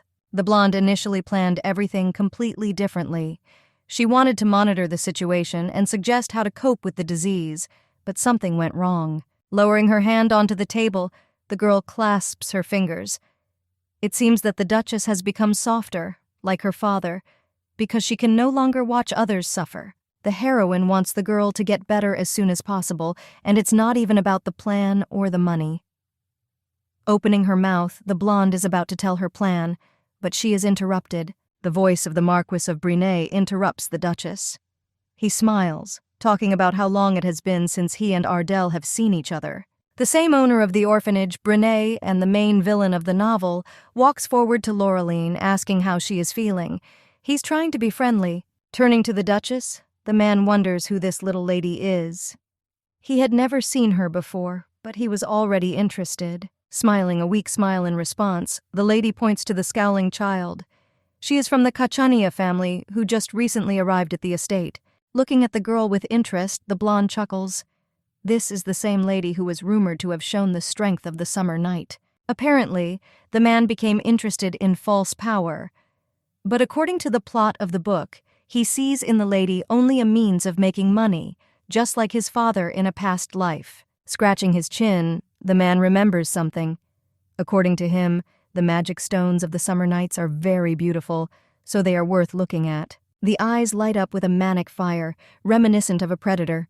The guy compares the pebbles to twinkling stars in the sky, although this is not true. Gently reaching out his hand to the girl's hair, the hero invites her to also see his mana stone, which may well make the little girl believe in beauty. Turning away, the blonde confidently refuses, because she certainly wouldn't want a part of her own life that was important to her to be taken away from her. Lorelaine tries to convince the beauty to change her mind. It doesn't hurt at all, especially since a little mana extraction is sometimes useful.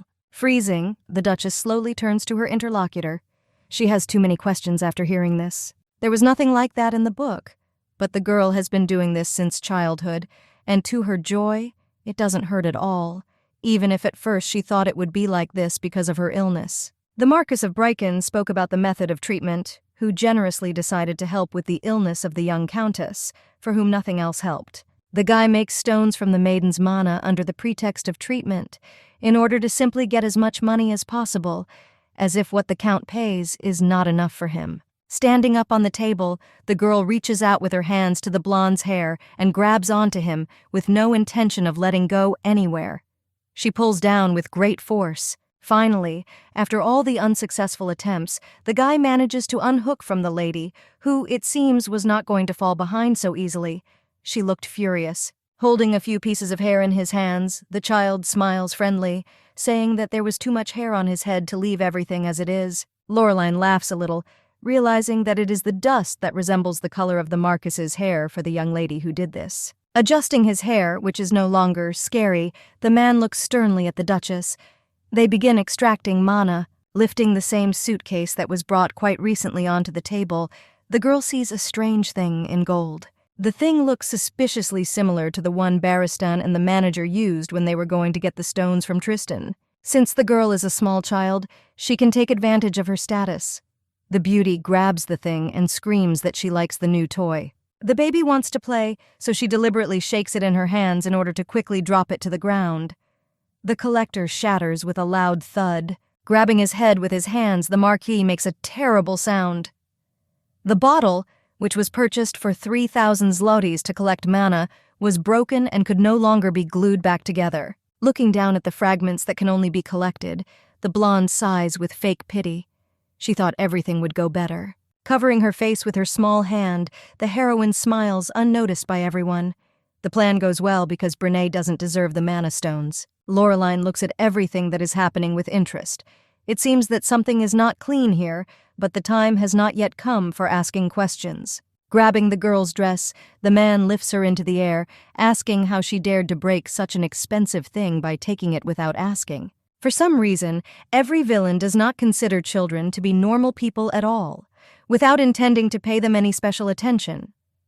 If you think like that, then other people have exactly the same attitude. The whistle, as usual, helped at the most necessary moment, so Lucas appeared a few seconds after using the save. Enoch, who rushes from the main entrance, is visible from afar because of his blonde hair. He was not the one who was supposed to arrive. Tristan, who doesn't fit here at all, became another arrival. He asks if Bryken did something terrible. The baby only called for Lucas, but instead something went wrong, and the entire retinue arrived on the scene to save the Duchess. The three appeared as if from underground, although this was understandable, since everyone was now in the kingdom of Ardell and could not leave their acquaintance to the mercy of fate. Jumping to the side, the blonde asks what they all forgot here. There is hostility in his gaze. Not wanting to hear another word, the brunette grabs the guy by the face and neck, trying to silence him before the situation gets worse. They had not seen Bryken for a long time, and he had become very bold since he dared to touch Gaspar's daughter. This was unacceptable. The young man's eyes widen. They are not so close that Villanine speaks to a man in such an inappropriate tone, which is definitely not appropriate. It's strange because the father is not one of the most sociable people, but still somehow he knew Bryken, and now he's bullying him. It's worth moving on to the main thing before it's too late. The baby wanted to talk to Laureline alone, but the Marquis did not allow it. Making such a degenerate look like a non-entity turns out to be quite simple and easy. He treated Ardell, which is not true. Grabbing the shoulder of a man who is trying to lean forward, Lucas says in a rude voice that his daughter ordered him to get out and not interfere. The young man did not use any aura that could help, but for some reason the blonde still felt incredibly scared. Grunting, the Marquis agrees through force. They tell him one thing, so it's easier to agree before things get worse. Turning around and waving his hand one last time, the blonde promises that he will visit the girl again very soon. But for today the session is over. Disappearing from sight, the man also says goodbye to the little lady, whom they will probably see again, at least once in their lives. The true inside has already been revealed. Everyone gathers in one circle to discuss what they should do next. Virgo needs to clarify that a friend and brother have been forgotten here. She is incredibly happy that so many people care about her, but they certainly have something to do. The beauty asks Inaz about the training that should take place right now. Jumping to the side, the blonde puts his hands out in protest. He doesn't know what to say because his sister actually knows his full schedule. The young man is really very busy, so he's going to training. Dragging Tristan along with him, who is making some attempts to stop, the boy calls his father. He still has questions with the graph to resolve. All three leave as quickly as possible, so as not to fall under the hot hand of such a small but militant girl. Sighing, Laureline squats down, saying that she is incredibly surprised. According to the little girl, her father is usually not so formidable. Turning away, the blue-eyed girl says that she is thinking about something completely different. Gaspard has absolutely nothing to do with it. Looking into the eyes of her interlocutor, the girl asks if everything they did was done specifically to ruin the session. Pretending that she does not understand what is being said, the blonde blinks her eyes. The conversation is about a bottle for extracting mana, which is now lying on the floor. A small child deliberately grabbed his hair and drove Marquis Brenet away, so now Laureline wants an explanation for Leia's actions. Laura has been insightful and intelligent since childhood. That is why she was able to achieve such success in the future, but such a person should definitely have noticed that something was wrong with the treatment. In order for a lady to believe in the words, you need to show all sincerity. She wants the full version of events as well as explanations, and that means she will get them. After falling silent for a few seconds, the blonde begins her story. She came here specifically to tell Ardell about exactly how to treat her illness. Not understanding what the young lady is talking about, Blue Eyes mentions Bryken. He had long ago found something effective, so of course he began treatment. The man turned out to be a simple fraudster, but in order for Laureline to understand that this is true, it is worth showing this with a clear example that will make sense. Taking the stone out of her pocket, the beauty shows the stone of the summer night. He managed to obtain it with the help of Enoch without causing any harm. Instead of answering questions, the heroine asks Lorraine to take the thing in her hand in order to finally appreciate its true power. Blue Eyes intently examines the object lying in her palm. She should trust her loved ones at least once in order to recover. The hand reaches out for the little thing and then accepts what they are going to give it. As soon as the collision occurs, a muffled cough is heard. Clutching the pebble in her palm, the maiden refuses to let go, even as staying sane becomes one of the most difficult tasks she has ever faced. The thing's aura is the opposite of Lorraine's, so at first it seems like her body is trying to reject it. Based on the book, she suffers from loss of mana, and this is the most effective method. Everything that is done will definitely help, and not like Bryken will draw out the last of his strength and aura, which he can then sell at a high price, like the one he took from the Countess. Finally, slowly opening her eyes, the beauty looks around. She is smart, so she will immediately understand that there are changes. Running closer, the blonde checks Lorraine, trying to see if she is conscious or if she needs the help of a servant. The girl's eyes light up with a bright light of goodness and joy. She was able to control the power of the fire element. If this continues, she will truly be able to recover from her illness. Virgo is really quite smart, although she tries to ask why she should no longer be treated by Bryken, who is also quite deeply rooted in her soul. The beauty thought that the Marquise's treatment was also good and valid, which drove the blonde into thought. She doesn't understand where she could have miscalculated. The girl was so sick that despair helped her trust a person who would call himself a professional, or Bryken really found some way. It is best to sweep all unnecessary thoughts aside in order to forget about them. The young lady is more than sure that the man shortened the girl's life several times, but she is interested in how this became known. The heroine cannot tell the whole truth. The next question becomes easier to answer. A friend wants to know why they are helping her. Smiling, the blonde assures that everything is much simpler here. Leonora does not want the princess to suffer due to illness and not be able to live a full life. Lorraine looks at her interlocutor as if spellbound. For some reason, she really wants to believe in the reality of what is happening and to believe the girl herself. Of course, this was true, but there was still a hidden side to help. The blonde longed to receive what the beauty's father could give. As you know, every summer Ardell holds a summer training session which brings together the Red and White Knights. The training ground is almost always packed with people interested.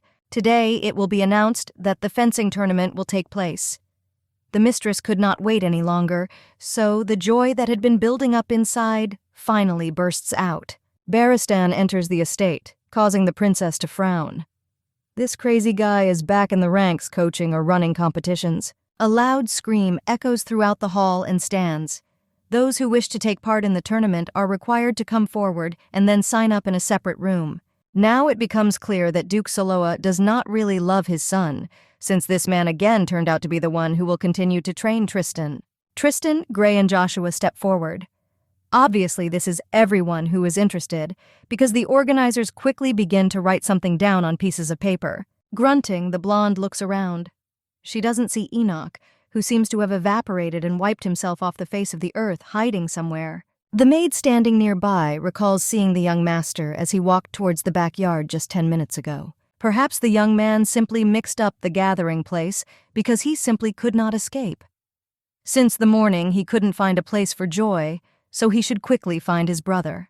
Walking through the garden, the lady shouts Enoch's name for him to respond.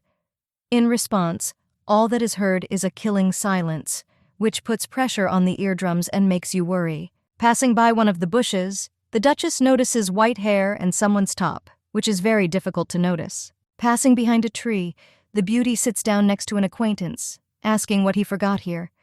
Crawling back, the guy cannot find the right words. Tears accumulate in the corners of his eyes, while Enoch quietly says that he still will not be able to take part in the tournament, which incredibly upsets the princess. The heroine's eyes widen. She needs to get the guy to participate because so much work and training cannot go to waste. His Majesty said that in order to understand how the guys can adapt, during the finals he will fight in a gorge with a stream or on a ship.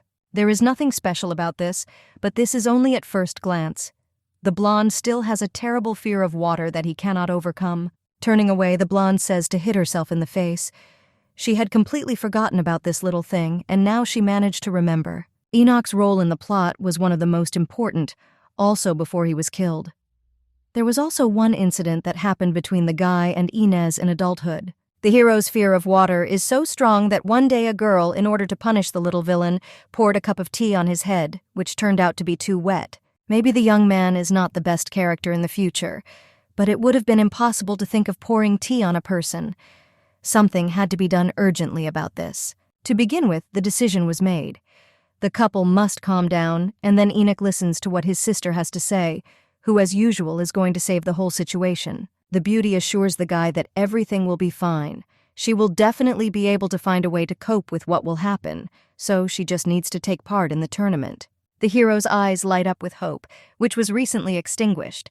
He doesn't cry anymore. Of course, the Duchess is lying because she still has no idea how to rid her brother of his fear of water. But she needs to remain just as convincing. Smiling, the interlocutor again believes in Leia, who has never let him down before. The child was too kind to deceive anyone. Turning away, the blonde begins to move the gears in her head. There was not much time left before the tournament, which meant that training would become even more brutal. Walking onto the field, the guy hears Baristan's reproaches because he was late, even if it was important. The young man needed to talk to his sister. With an attitude like the Duke's, he has no place in the Knights' ranks, even though he is a member of the Duke's family. A new wave of bullying is pouring in on its own. All this time, the beauty could not understand why the Duke left the whole situation to chance. I can't believe that Baristan collected stones not just to repay a debt. Pointing her finger forward, the little girl promises that she will get rid of the nasty teacher. In any case, it was not so important what other people thought about everything that was happening. From now on, Baristan is in charge of preparing the knights for the tournament, so Enoch will work with the second-in-command. Without letting go of his sister's hand, the guy comes forward, stopping the mentor. He needed a little encouragement. Calling the teacher again because he didn't pay attention, the blonde says that he also wants to compete in the tournament, even if he missed the registration and recruitment. Turning halfway, Baristan looks as if he has just been told the funniest joke in the world. He thought that the young man had enough brains to evaluate his abilities. Not every one of those chosen is able to cope with unhealthy competition, and especially such little ones as Enoch, who does not even have enough strength for anything. Tristan entered the tournament around the blonde's age. There are no age restrictions, so this competition will be a great chance to show your abilities and express yourself. It looks like the man needs to say the same thing many more times. Each time it will be just one phrase about how he and Saloa are completely different. If only the Duke could master the art of sword aura, then he might be able to participate in the competition, but this would not help in his case. Tristan mastered the aura of the sword at the age of 9, while the training did not last long and not as expected. The young man treats the guy like trash, but at the same time praises his abilities, as if there were absolutely no barriers between them. You can't build a great relationship on lies. The little one does not deny that Tristan has obvious talent, because sword aura is a skill that allows him to create a magical sword with only a hilt. To do this, you need to be able to perfectly control your magic, so only experienced knights can master this. Second in command. Ravel seems to have arrived at just the right moment. He pokes his head out from behind his acquaintance to make sure everyone is talking about what they are talking about. Don't lose heart, even with what's been said in the last 5 minutes. Tristan was simply someone special from childhood, so he was able to learn everything. A young man shouldn't even try to compete with someone who has so much strength that he can't outdo it. It's worth accepting that the guy simply doesn't have enough talent or strength. A fire ignites in your hand, caused by the power of the aura and the anger that closes your consciousness. Enoch can do everything that Tristan can, because his sister made every effort to teach her brother to master all the techniques to perfection. A sword appears in his hands, and fire burns in his eyes. The teachers freeze with their mouths open. The aura weapon was too believable, especially since after what was said, no one could believe what was happening. Stepping forward, Baristan points out the fact that he has never taught a student similar techniques, which he learned from someone else. This was a completely unimportant detail. Jumping up next to him, the little girl notices the fact that her brother must be a real genius, since he was able to learn something like this even without the help of a teacher. In order for the young man to cope, he needs to be given more support. Looking into the eyes of his interlocutors, the blonde asks if this is enough to take part in the tournament, knowing the answer in advance. The teeth clenched, not allowing the man to utter a word. He sighs quietly and then nods in agreement, because everyone around him knows the rules of the festival that should be accepted. Turning around and leaving, the man throws out a phrase that slightly changes the joyful mood. "You shouldn't expect so much to win," he says. A few hours later, the couple moved to the beautiful seashore, where the sun was shining. The blonde quietly calls Leia's name to ask her a question. Obviously, Leonora had a strong desire to play in the sea, thereby dragging Enoch with her. She had some kind of plan unknown to anyone. The guy had been trying incredibly hard all this time, so he definitely deserved at least a day of rest. No one will drag him into the sea, so he can relax a little. It's strange that fear is actually something real, something that is present in the prince's head. Enoch used to like the sea and water in general, so he didn't get out of there. This was a very long time ago, so there is no point in now touching on the old trauma of the soul, which remained with the young man for quite a long time. It seems that this happened because of Noelle. The girl doesn't remember her mother at all, but her brother remembers everything perfectly. It will take a long time, but Noelle's body will never be found. Everyone believes that she is alive, but if this is true, then no one knows exactly how to find her. Her location was never mentioned in the book. If the lady is really alive, she can only appear in a side story, which is quite logical. It's worth collecting the characters' stories, and maybe then the beauty will move forward in finding out a lot more information, as well as about Tristan's training. Virgo has no idea whose story to start with today, and who to try to figure out a little later, giving herself a little time. The girl sighs, saying that she will go closer to the sea. This can be dangerous, so you should not go too far into the water, even under the pretext of a good cause. The boots step on the sand and then plunge into the water, which pleasantly washes your feet, taking you into its embrace. It is worth thinking about how to rid Enoch of his fear of water. At the moment, summing up, the heroine can say that everything looks too deplorable. It's scary to imagine what it's like for a guy to be near the sea if he's afraid of even a cup of tea. Some noise is heard from the side. The guys are shouting for the carriage to stop, because it is forbidden to enter here. The beach belongs to the Duke of Kachania, who is now in the castle. Someone finally decided to come, bringing with them a lot of noise, which made it difficult to concentrate. The special pattern on the carriage made it clear that it belonged to the Bryken family. A blond man looks out from the cart, his blue eyes reminiscent of ice. It is not sold to be cracked, so it remains just as hard. The baby is intently looking at someone who is just a few meters away. A strange feeling envelops the body and consciousness, and only one question appears in the head because the lady does not know who this person is. In the family, which was famous for its shelter, there may have been someone similar to this young man, but the maiden was completely unable to remember to start a conversation. There was definitely no character with this appearance in the book. He is getting closer and closer, getting out of the carriage and approaching the sea and the shore. Sylvester jumps out of the cart, ordering Wilhelm not to come even close to his sister. He fears for her health, and also understands perfectly well that he does not know what to expect from such a character. Looking forward in surprise, the Duchess calls Sylvie. She asks why he got out of the carriage that belongs to the Bryken family. He shouldn't have been there. The guy was told that the family wanted to invite the girl to join them, so the guy came just in case.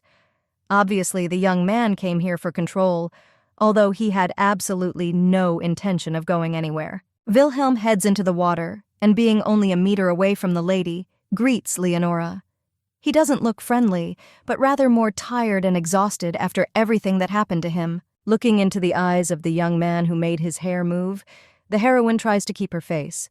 She quietly asks who he is in order to know who she is dealing with. Sinking a little lower, the blonde says that he came here at the request of his father. The beauty cannot remember whether the Marquis had children, because this question was also raised in the original. As far as we know, the man got the opportunity to manage the help center only because he had no heirs who were simply not born from his first wives. Entering the water up to his ankles, the young man continues on his way. He says that the father wants to invite the young lady to a charity evening, which will take place very soon. Polite speech and decent behavior undoubtedly captivate everyone around. Taking out a piece of paper, the boy holds out the invitation so that it can be accepted by the lady opposite. The blonde stands slightly bent over, not moving a single step, as if trying to attract as much attention as possible to himself and better than everyone else. The way the young man is strange makes it clear that he is incredibly dangerous.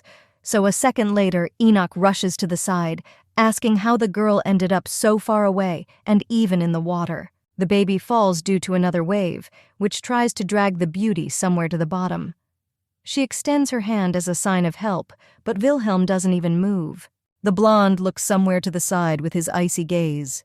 He doesn't seem to care about what's happening right next to his nose, because no expression of interest is visible at all. The guy says something. However, Leonora cannot quite make out what exactly was just said. A hand reaches out to meet the sister, who is almost drowned. Sylvie pulls Leah out of the water, asking if she's okay. For a child, even such a depth was incredibly dangerous, even if in a past life the beauty could easily swim as much as she wanted. If it weren't for Sylvester, everything could have ended extremely badly for everyone. And first of all, for Leonora, since she simply would not have been able to emerge outside. The girl was completely fine, and it was all thanks to the two brothers with whom she was now close. They helped save the baby, just in time. Enoch also went into the water to save the girl, even if he did not make it in time due to the distance and the beach, which seemed to lengthen. The guy tilts his head down, trying to find the right words. He seems uncomfortable talking about what just happened. The hero cannot believe that he actually entered the water. He looks fascinated at the water as it rinses his feet and ankles. He can't believe it. A warm smile seems to appear on its own on the face of the girl, who is incredibly glad that everything turned out this way. This step will help your brother become a better person. Snuggling up to the blonde, the little girl thanks him for also taking part in saving her sister. She was fine, and that was the most important thing to everyone around her at the moment. The idol of a reunited family seems like something Wilhelm would never have had. He looks at the three who are standing next to each other and hugging each other. They seem happy. Sylvester breaks away from his sister and looks with a gaze full of anger towards the Marquis, who seems not even going to leave anywhere after what he managed to do. Approaching closer, the boy clenches his fist and then, raising it, turns towards the blonde, who stands still as motionless, as if he absolutely does not care what they do to him. Enoch, along with Leonora, is the name of a brother who is losing control of himself and what is happening to him. This will not lead to anything good. The blue-eyed man turns away, not even touching the red mark left on his cheek. He no longer knows what to do about what is happening, or how to protect himself. A measured voice asks why he was hit, to which Sylvester explodes again, grabbing the collar of his shirt. He's a jerk who scared his sister, even though he remains confident that he did absolutely nothing. The boy notices that Kachania is usually not so hot-tempered, but people from the Bryken clan have no right to judge him. This is true, so he asks Enoch to lower her to the ground. We need to stop Sylvie before it's too late. Running up from behind, the blonde tries to grab the friend's trouser leg, thereby slowing down his actions a little. He must return to consciousness and do what is appropriate. Hands reach out to the guy's hand, while the girl tries with all her might to calm her brother down. He was very scared, but one only has to look at the girl to understand that she is completely fine. Smiling her charming smile, the little girl offers to go home together, because she was pretty tired before they came here. The beauty managed to talk about the method of treating Lorraine's illness and received a lot of money from the Count. The participation in the tournament and Enoch's fear of water also resolved itself, so there was no more business left in Ardella. It's time for them all to return to Kachania. Approaching Sylvester, the baby finds herself in his arms. The blonde runs her hand through her brother's hair to straighten his bangs a little, and at the same time calm him down. In fact, the heroine also wants to quickly escape from a rather strange guy. He not only watched as the girl fell into the water, but also said something else. It was almost impossible to make out the words, however, if Leonora heard everything correctly. Then he was talking about how weak human children are. He is the most capable. The main right of life that will never change is not to mess with crazy people. It's high time for the brothers, like the Duchess, to go home so that everything can finally end. The maiden had no more reason to see strange Wilhelm again. He remains behind, and the beauty hopes that this was their last meeting, not yet knowing how wrong she was. Duke Kachania squats down, saying that he needs to meet with Marquis Bryken. He scheduled this meeting for some incredibly important meeting. The blonde quietly asks what happened. The father intends to express his dissatisfaction because his son invaded the territory of Kachania and, on top of all this, put the Duchess in danger. The Marquis's persistence was also very impressive. Henry calls His Majesty once again because he has received an invitation to a charity evening. Something needs to be done with him or an answer must be given. It seems that the guy is going to do something bad to the young lady because she ruined his bottle and took away his client. The beauty had some business at the help center, which means she can twist everything in her favor. Rising from the chair, the baby resolutely pulls her arms forward. She orders Henry to quickly convey to her the invitation, which was received and left unanswered not for the first time. Expressing her emotions, which were genuine, the daughter asks her father to go to a charity event. It was important to her, but why exactly no one should know. The princess, of course, has some interesting plan that can be put into action right at the ball. The girl may have a chance to get the weapon hidden from Bryken. As everyone knows, among all the children, only a select few receive an invitation to a charity evening through a letter in which everything is indicated. The charity evening is an event that is organized every year by Bryken. He runs the largest orphanage in the empire, so absolutely everyone knows him. In the book, Leonora did not receive this letter, but due to the fact that the girl showed her aura at a recent meeting, it finally fell into the hands of the heroine. This was the only chance. Beauty is going to use the invitation to rescue Celia's child, and also try to get her hands on the most powerful weapon the world has ever seen. The carriage arrived at the palace. The hall located near the estate really looked quite spacious, and what is most important is that the rumors did not fall. The entire top of society had gathered here, and in general, the girl had never seen so much aristocracy. Watching what is happening with her mouth open, the blonde looks around, hoping to distinguish familiar faces as quickly as possible, so as not to confuse anything and know who to start a conversation with. Enoch and Sylvie are preparing for the tournament, and the maiden's father was urgently called by the emperor, so no one could keep the young lady company. It will be even better this way, because the beauty managed to get rid of complete control. Celia, who has already managed to look around, sighs dreamily. If this place is so beautiful, then the Virgin is glad that the child lives in such good conditions. Such a holiday is just a beautiful wrapper, because the beauty knows perfectly well what is happening here. Aura stones, which cost exorbitant amounts of money, cost like garden decorations. Bryken has more than enough money. There are only two ways to get jewelry. Some of them are the extraction of enriched ores that have been stored in the ground for thousands of years. The second method is to extract stones from living people. All the aristocrats constantly think that the guy will fit in, and he finds mines teeming with these stones when, as a matter of fact, the truth is hidden by a thick layer of lies. In reality, Marquis is simply extracting important things from people who simply have nowhere to go. He doesn't let go, but continues to suck out the power he needs for the pebbles. A man lures children to an orphanage and then tortures them until their lives are ended. He doesn't see any examples of kindness, so he uses kids as consumables. Celia still can't get enough of what she gets to see. Even though it's night, it's too bright around, as if it's only the middle of the day. Lamps and garlands, it would seem, were the most important attribute of the party. The maid most likely did not know all the details of what was happening in this house, so she entrusted the child to the man. Fortunately, the boy is probably too small, so they haven't touched him yet. Aristocrats do not stop discussing the shelter. They heard that many talented children graduated from there this year. One of them even passed the test for gifted children with the highest score, which couldn't help but rejoice. Everyone wants such good children to become personal servants for their daughters or sons. Bryken is also known for sending some to noble houses. Instead of asking for a price in return, the young man always claims that he does not need money, therefore accordingly absolutely everyone respects him. Thoughts are interrupted by a familiar voice, which makes a million bugs run somewhere along the back, causing unpleasant feelings. A man greets Lady Kachania. The blonde smiles unpleasantly, saying that he is glad to meet the beauty in his home again.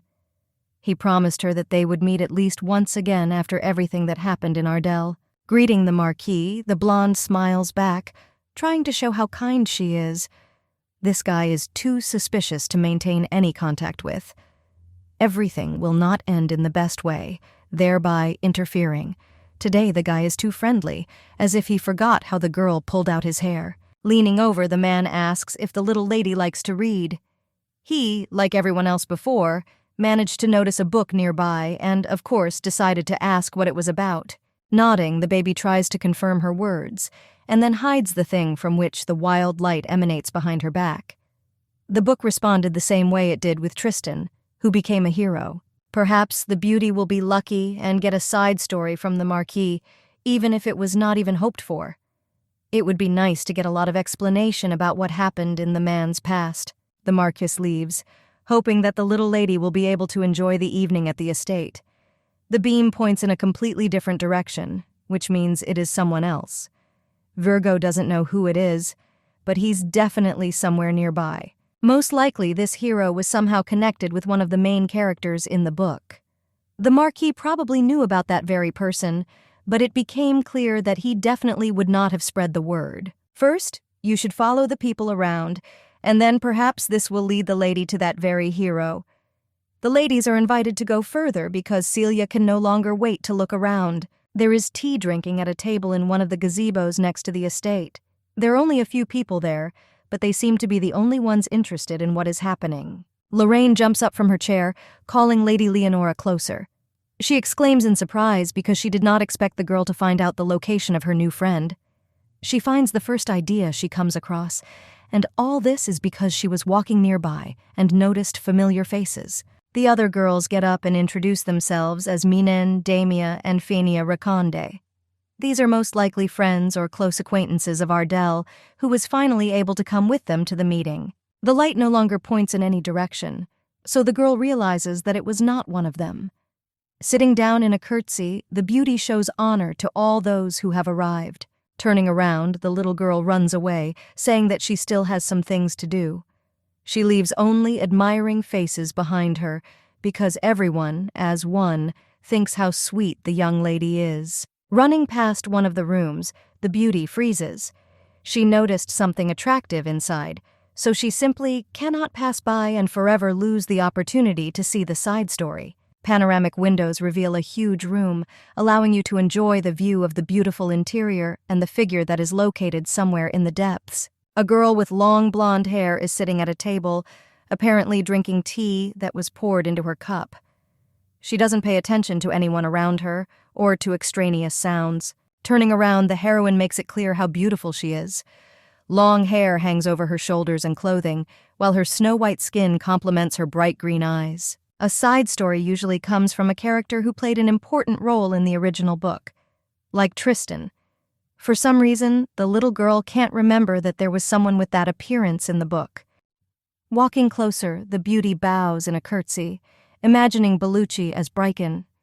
The light strives with all its might directly to the chest of the girl, who is simply silent. It happened! The blonde freezes in surprise. This is the name of the villain from the book, but for some reason she now looks completely different and behaves like an ordinary person. The heroine is completely confused. The maiden is so beautiful, but then why didn't anyone describe her in a book? The only Bellucci in the original was a villain. Most likely, you need to check everything to make sure of the truthfulness of the guesses that tirelessly creep into your head, giving absolutely no rest. The book is again in the girl's hands, and then she opens it. A bright light pours right from the pages, which makes it clear that she is such a villain as was previously mentioned. Bellucci's side story was quite sad. Sitting in a cold, dark cell, the blonde looks at the wall when the room opens. The girl is called by name. The Marquis smiles his unpleasant smile, which makes the hair on his head move. The princess is growing into a real beauty, which is impossible not to notice. Bellucci lowers his head and clenches his lip with his teeth, which begins to bleed. She wants to escape from this nightmare and never be in a place like this again. It was at the age of 16 that the girl showed her strength, so she was able to participate in a charity evening. maybe she would at least be able to escape with it, so only hope remained. If this does not happen, the virgin will become the next wife. Bellucci saw perfectly well how the previous marquise died. That girl was only not 4 years older than the heroine herself, but she experienced terrible conditions. The man walled her up in a room without windows and also forbade her to contact the outside world. For the guy, his wife was just a bird in a golden cage without the right to freedom. In order not to live like a simple toy, the woman tried to get rid of her beauty with fire. Bellucci asks the lady to move out of the way. If she does not need anything, then the maiden will go to greet the guests and also the marquis, who is probably already waiting. Still not quite recovering from the shock that tied her body into a tight knot, the little girl steps aside, quietly apologizing. You wouldn't wish a fate like hers on absolutely anyone in this world. Passing by, the beauty is about to leave the room. Only one thought spins in her head like a life preserver. You cannot make a single mistake without leading to bad consequences. Even now, new details are emerging in history. This chapter is different from the one that belonged to Tristan because it describes not only past events. At a charity evening, the maiden made many mistakes, and this led to her not being hired as a maid in an influential family. It was a complete end for such a young lady. Brecon grabbed the lady by the hair and dragged her into the back room of the estate so that she could spend several years of her life there before sadly passing away. The future was also told so that the little girl understood what awaited her new friend. Somehow the stories are too different, making one feel compassion for Bellucci. The description of the future seems to be covered with a light veil. It's as if someone is trying to imply that they can always change, no matter how things go. The book makes it possible to save the main villain, thereby giving her another chance that she no longer has to miss. The heroine is going to do this. Celia comes running to call the lady, who is completely immersed in book adventures. She looks with interest at the pages on which the future is outlined. First, you need to steal the ancient weapon, as well as save Celia's child and the children of the orphanage. There are too many things to do, but now it's also up to the lady to save the future marquise. Sighing, she asks the maid if she brought what she was asked for. Virgo really wants to see Brecon fall from his position. The blonde smiles discreetly, saying that she did everything she was asked to do as quickly as possible. After the woman so confidently encouraged her mistress, she suddenly remembers that she had completely forgotten about the ashes. It's not scary because you can use dirt. Fortunately, the father does not know what his daughter is up to on the Duke's territory. One maid will not interfere, but if there were accompanying knights, they would not allow him to take a single step to the side. All that remains is to thank Lorraine for agreeing to promise that she would look after her friend. The purchase went absolutely perfectly, without any drawbacks that could interfere. Turning, the brunette asks the maid if she looks more like a noble lady, to which she nods. Dirt on the cheeks and a dark cloak help achieve the desired look. Almost crying, the blonde holds the jar in her hands. She asks if the effect will go away because she liked the heroine's natural hair color too much. Now is absolutely not the time for this, because they are going to find Celia's son, as well as free everyone else from their cells. Getting ready to work, the girls get ready to go. They have only one motto, and if you want to catch a tiger, you should go to its den and figure it out yourself. The maid will have to leave as soon as the baby is inside the shelter. Then the brunette will go alone in order to save the children.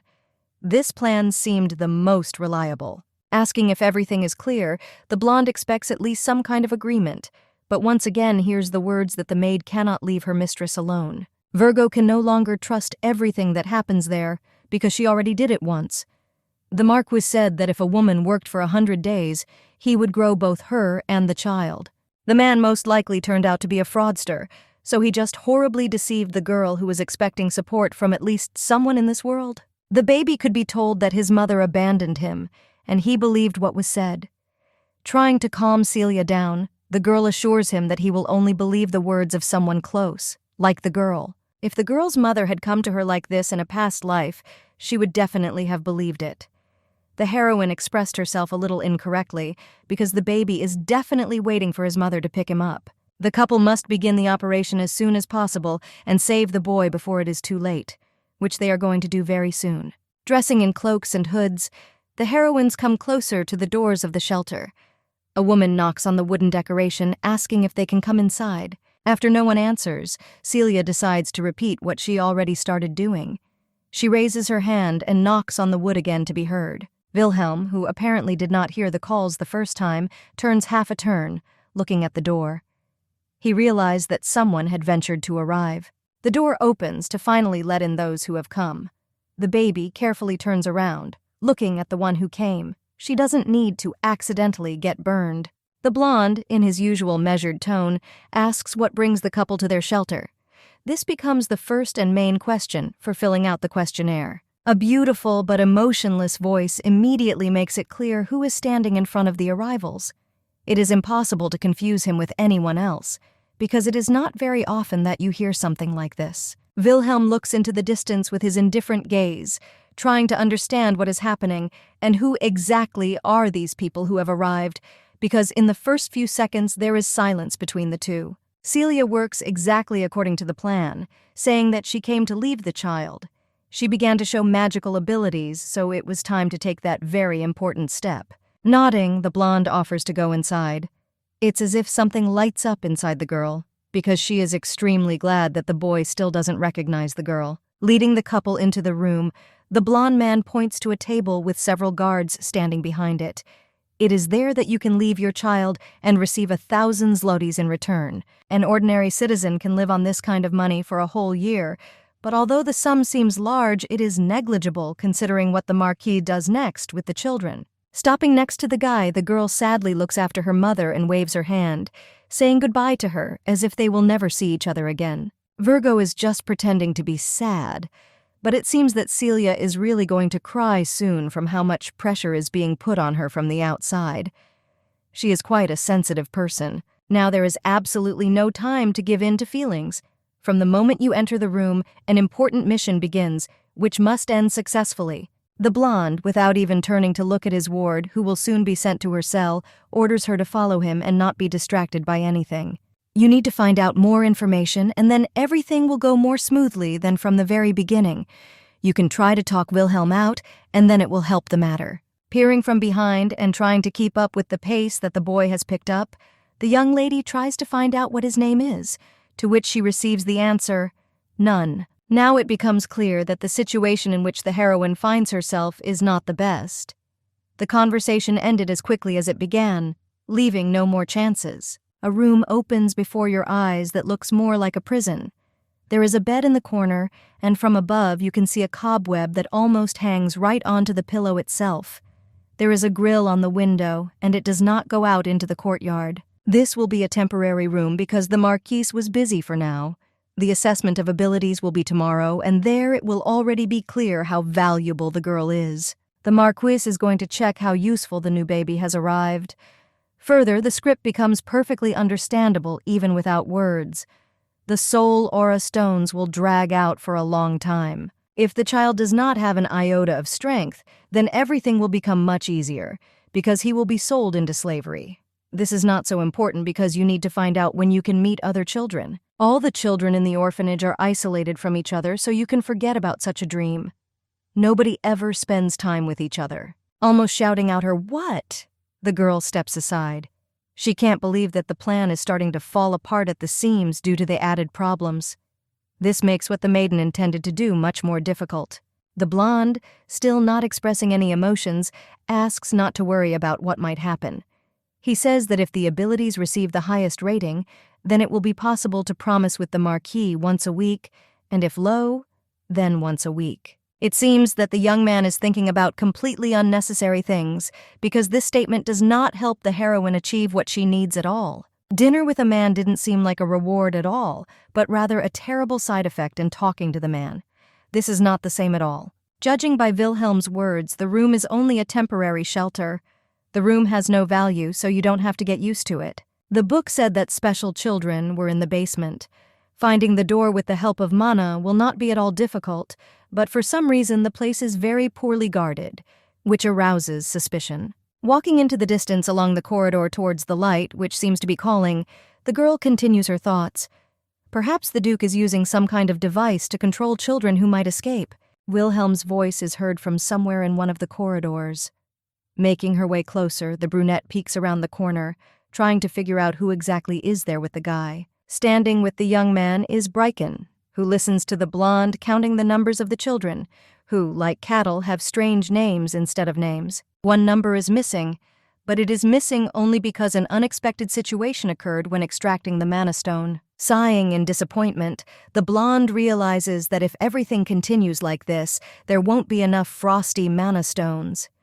His Highness the Emperor has requested a shipment of frosty mana stones because he plans to freeze the walls during the siege. Taking a deep breath, the man talks about how annoying it is when there is a shortage of stones or money for something specific for an order that comes in. Wilhelm promises to fill the missing volume of stones. He says it like it's candy, or like he doesn't know what the implications of extracting mana are. Bryken smiles. He likes the fact that they are going to help him, even though the situation is terrible for him. He thanks the pupil for his help. Placing his palm on the young man's head, the blonde says that he did not expect anything else from the pet at the shelter. He always liked the way Wilhelm behaved. Other children around in locked cages sigh heavily. They, of course, envy this manifestation of love, which is given only to a select few. He goes to great lengths to get it. Looking around, the brunette notices that there are no devices in the room, which means that she was mistaken about what was happening here. What the Marquis uses is much more terrible, and that is loneliness. The man isolates the children from each other so that they crave as much love as possible and want to do anything to get even a drop. Children who are truly lonely always want a piece of their caregiver's warmth. Everything was exactly the same with the heroine in her past life with her adoptive father. Squeezing her eyes shut, Leonora tries as quickly as possible to drive away the obsessive thoughts that completely haunt her. There is absolutely no time to plunge into memories. Looking around, Leia realizes that she did not hear the babies crying, which means that Celia's son is somewhere below. It's worth continuing to search before doing anything else. Going down the stairs, the beauty looks around to understand which floor the child she needs is on. On the lowest level, torches can be seen that are lit along the corridor, indicating that the corridor leads to some important place. In the distance, you can hear crying that won't stop. The baby room was not that difficult to reach in just a few minutes. Leia pops out from behind a pillar. Many children lie in the hotel's wicker bassinets. They cry because there are no adults nearby, and more importantly, there is no mother nearby who abandoned them. Celia's boy has one distinctive feature that will make it a little easier to find the baby. There is a mole in the shape of a small heart on her cheek. Walking through the rows of boys and girls, the young lady stops near one of the cribs. Smiling, she realizes that she has finally found exactly the one she has been looking for so long. Hands reach closer to the baby, who is no longer crying. He looks somewhere at the ceiling, looking at the dusty patterns. The girl was about to pick up the boy, but she was interrupted by the creaking of the door. Bryken entered the room and asked Wilhelm in passing whether he would be able to cope with everything alone. It turned out that on the other side there was also one of the doors, which served as the entrance for the couple.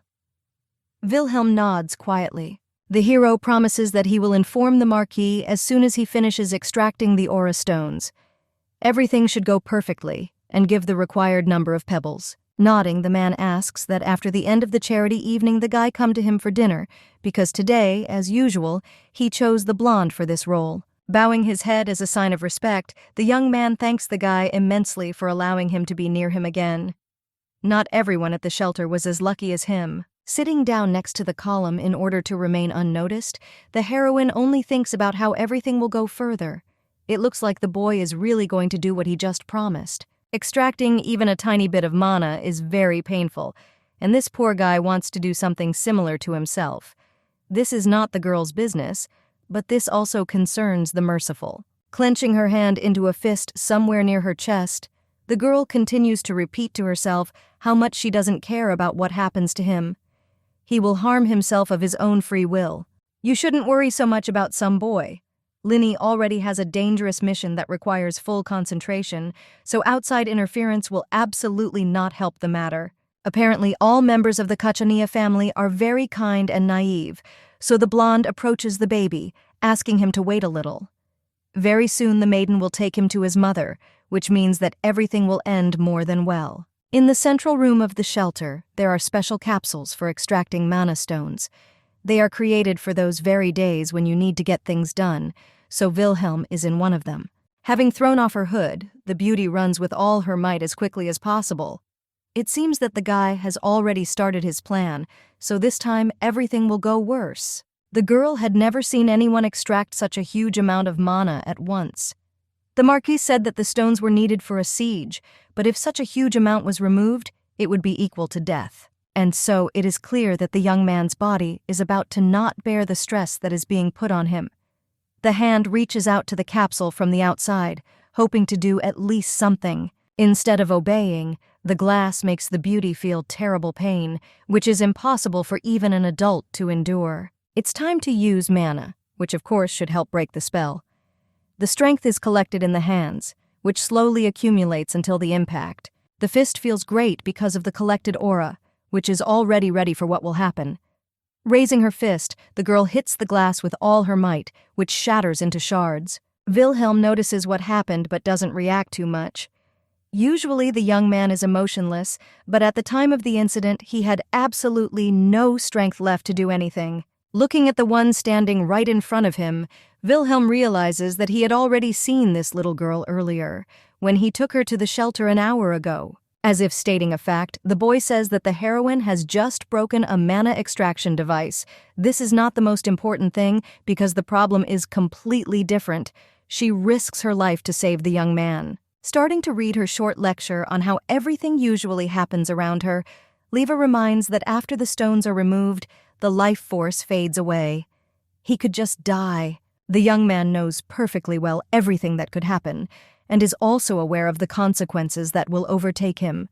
Only for the sake of Bryken, the blonde decided to take such a dangerous act. The girl did not want to get involved with characters who were not related to the novel, but for some reason she simply could not leave the boy who was so similar to her in the past. At one time, the maiden also did everything for the sake of her adoptive father, and all so that he would one day love her.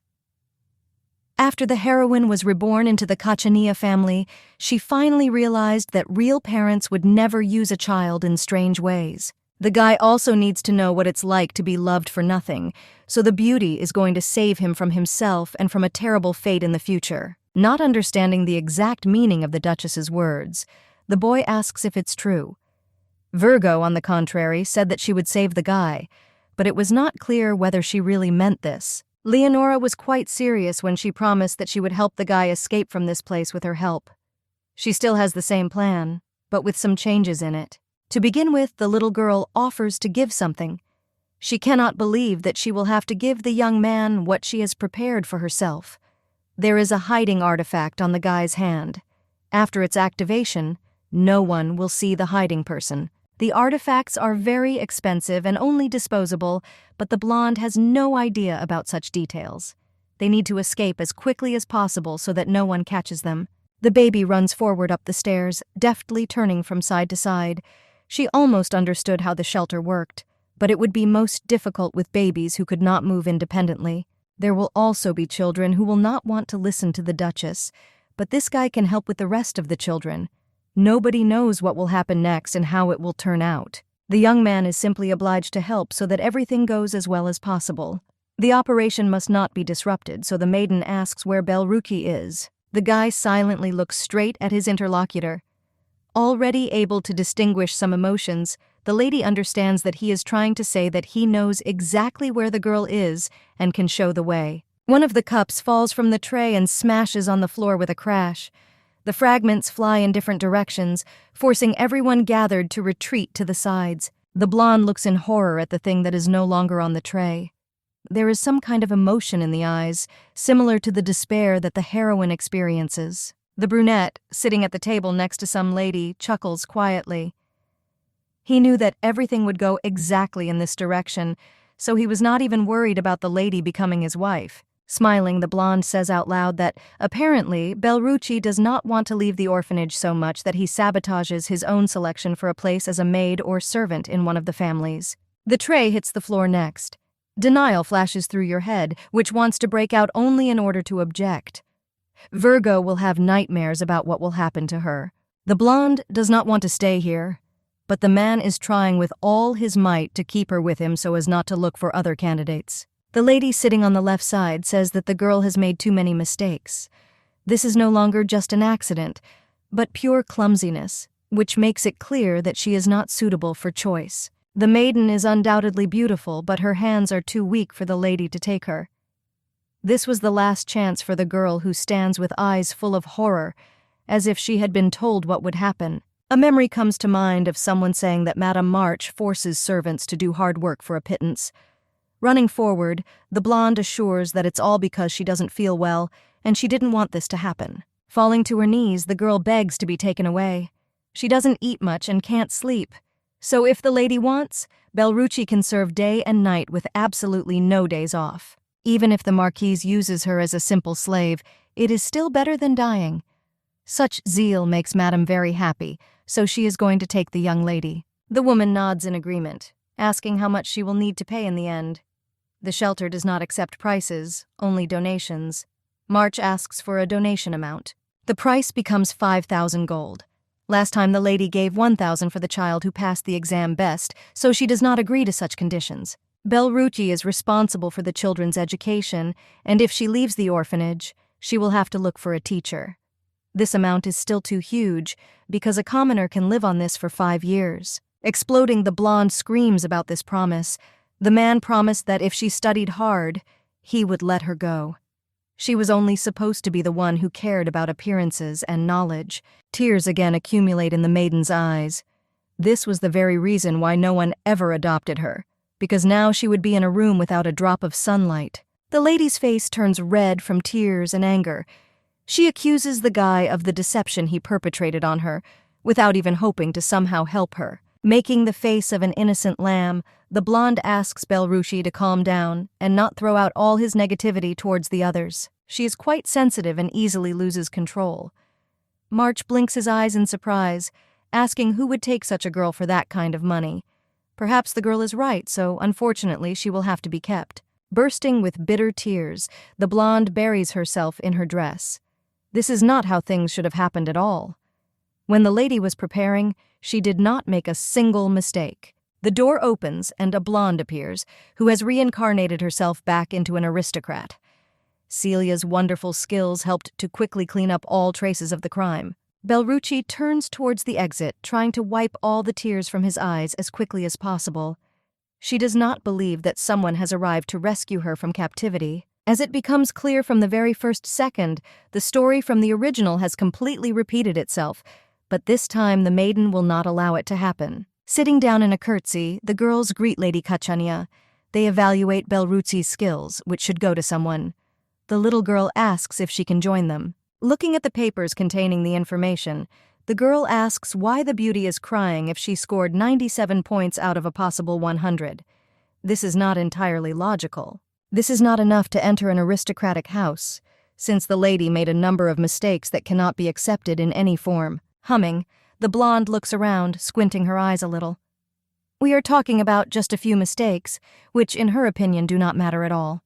The heroine's hand twitches a little, and because of this the inkwell flies and overturns on the face of the Marquis, who continues to quietly look to the side. Playing horror that is genuinely similar to the real thing, Leonora says that she accidentally touched the thing, but her hand suddenly slipped. Anger no longer wants to be contained, so the silence does not last long. The man starts to almost literally scream, which makes it clear that he is furious. The girl's father always said that making mistakes is completely normal. This helps to solidify the outcome just by what happens. You should not try to be perfect in order to be loved, and this is something that is worth accepting despite the truth. Duke Kachania was never wrong. Belrucci, as if spellbound, looks at the baby and follows her actions. She listens to the words that flow from the young lady's mouth. Now it becomes clear what she means. If no one wants to take the lady, then the little lady will do it. The man angrily wipes his face with a napkin, already about to begin a hidden struggle for his future wife. Smirking, the guy asks if Kachania has 5,000 gold that he will have to give for such a useless person as the blonde. Pulling out a wallet decorated with pearls from her pocket, the little girl says that of course she has that kind of money, and just the right amount. The girl is the youngest lady of the Kachania family, so of course it will not be a problem to give a certain amount for the lady she liked. Looking at the desire for money that belongs to the Marquis, it becomes more clear that the guy is a poor man than an aristocrat because he chases coins too much. This is probably all because the young man finds and sells children. Bryken makes money through criminal activities, and even if he is richer than the heroine's family, facts were important now. You need to try to play on a man's weaknesses, and it seems to be successful.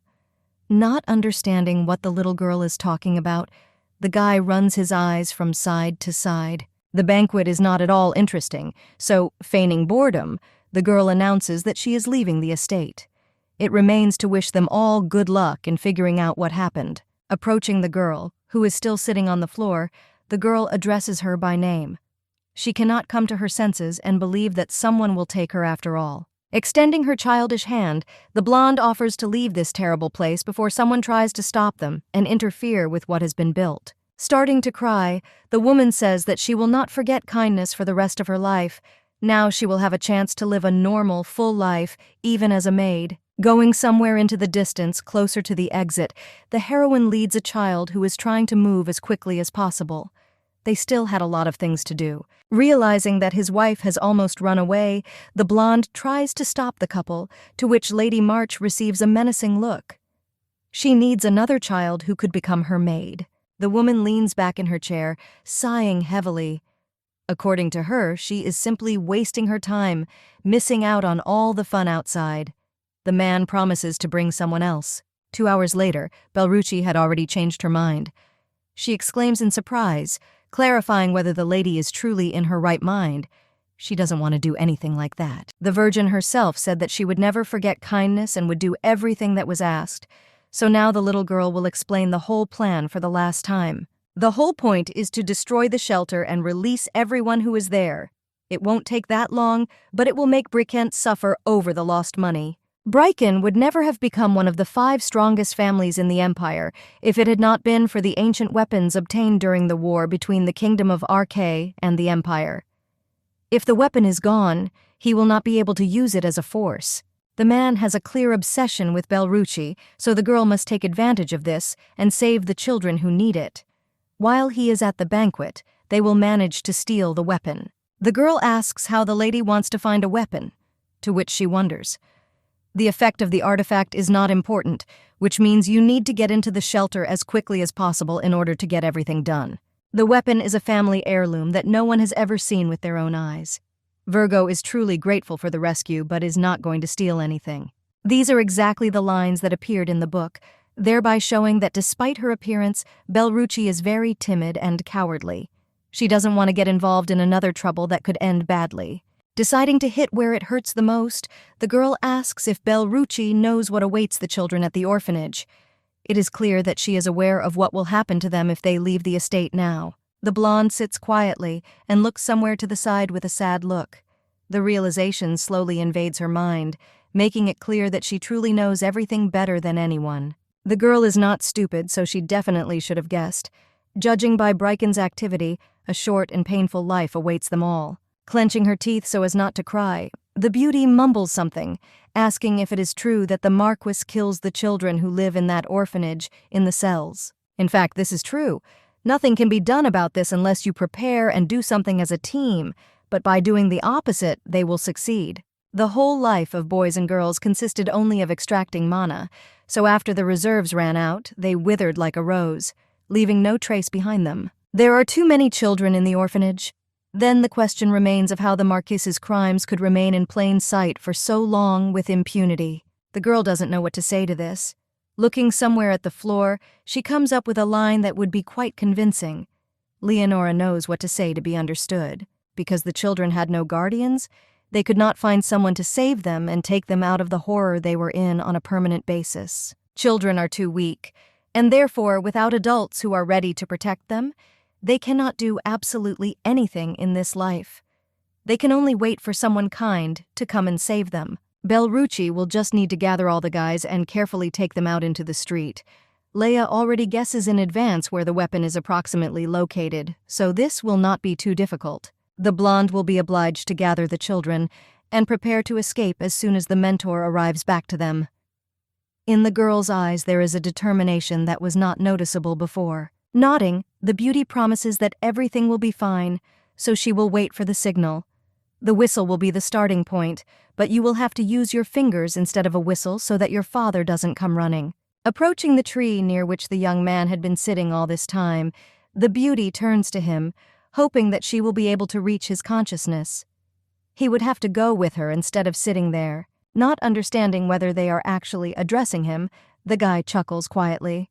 He thinks about what he should do, because two sides are fighting in him. The virgin will need help because Wilhelm is well acquainted with the estate's plans, and the lady is going to destroy the orphanage, thereby freeing many children. Rising from the ground, the guy promises that everything will be in the best possible way. The time has come to finally take revenge on the one who tormented children for many years. He says that now he can guide the couple further, so help will be what he gives them. It seems that he ignores everyone around him, living in his own separate world. The book contained a description of Breeken's office, so the three head there. Wilhelm, well informed, goes, of course, the very first, in order, as he promised, to lead the others to the right place. There should be a safe in the room, which is located in the secret room. It serves more as a repository for things that are too valuable. Archaea was a very developed country, and it was called the Kingdom of Magicians, so its masters could create weapons to protect their homeland. The little thing is hidden exactly where the princess thought about it. Wilhelm points to the room, reminding him that this is the Marquis's office, which is currently empty. Staring in surprise at the door that appears right in front of her, the maiden looks at what she sees. She wants to get inside as soon as possible and get the weapon she needs. The front door really seems too huge compared to the rest of the rooms and the doors in them. They can be opened somehow, but no one knows. If you try by force, many guards will come running. The girl will easily win as soon as the ancient weapon is in her hands, but if they come running earlier, it will be the end. Watching Celia unfold her hair on her head and take out a pin, the blonde asks in surprise what she is going to do. Without answering the question, the girl continues to do what she started with, and after a few seconds, the castle weakens and falls down. They manage to catch him in order to avoid unwanted sounds. Pointing to the door, the girl says that it is now open, so you should go there as soon as possible. There is not much time left, so you need to hurry. Not understanding how this could happen so quickly, the beauty only slowly nods. She walks further to quickly get to her destination. Celia never said that she was an experienced burglar, but according to her, absolutely everyone in the country can do this. Ideas about hacking vary greatly. Entering the office, the little girl freezes. She blinks her eyes in surprise, but realizes that everything matches the original, thereby greatly simplifying the search task. A huge fur table engraved with the coat of arms of the Marquis and a portrait of the first emperor who defeated Archaea. The weapon should be hidden immediately behind the painting. The first emperor Villanan is very similar to Inez. He has light brown hair as well as eyes like fresh grass, which go incredibly well with his skin color and more. The man destroyed Archaea and erased it from history. If Inez had not found a random mention of the country, no one would have even known that it existed in nature. The heroine absolutely doesn't care about the backstory because the most important thing is to get the weapon, which is very close. There is a scepter hidden here, but given its size, it won't be difficult to find. The virgin pulls the cord, which is located directly in front of her hand, and enters the secret room. This is where what they all need is located, and this becomes clear from the first seconds. The safe, instead of the usual contents, looks more like a weapons arsenal. There is too much variety of weapons that you can choose to suit every taste and color. Completely delighted, the blonde examines the objects. There is a rifle, a revolver, and even a rifle that does not go unnoticed. The girl cannot believe in her happiness. A strange object, similar to a bazooka, makes the little girl recoil to the side. It looks strange, but at the same time is quite useful when used against enemies. The girl knew that the Marquis of Bryken was planning an uprising with his allies, and they were developing a weapon that uses mana stones instead of gunpowder, but no one knew that it would be so familiar. The heroine still has not discovered the very thing that they were looking for here, because the scepter-like thing seemed to have disappeared from sight, which makes Lady Kachania herself upset. The girl is about to move on, but behind her she hears some sounds and Wilhelm's voice, which sounds more alive than before. Raising the pistol, the young man fills it with cartridges or stones, which will be many times more effective, and points it at the floor before starting to act. If the couple wants to destroy the entire shelter, then accordingly, they will have to completely destroy all the weapons. Nothing can be left alive before the Marquis arrives. Raising the gun again, the boy orders him to quickly kill him too. These words have no logical explanation, but the lady is really looking forward to them. Not understanding why they are handing her a gun, Leonora quietly asks what's the matter. She hopes that at least this time she won't be the one to be ignored. Kneeling down on one knee to be closer to the Duchess, the young man, perhaps for the first time, says his full name, Wilhelm von Suffe. He is the last king of Archaea, which was destroyed. The weapons that were taken from the people were those that were in the possession of the people of Archaea. He was taken away and hidden, but he offers to do what was intended.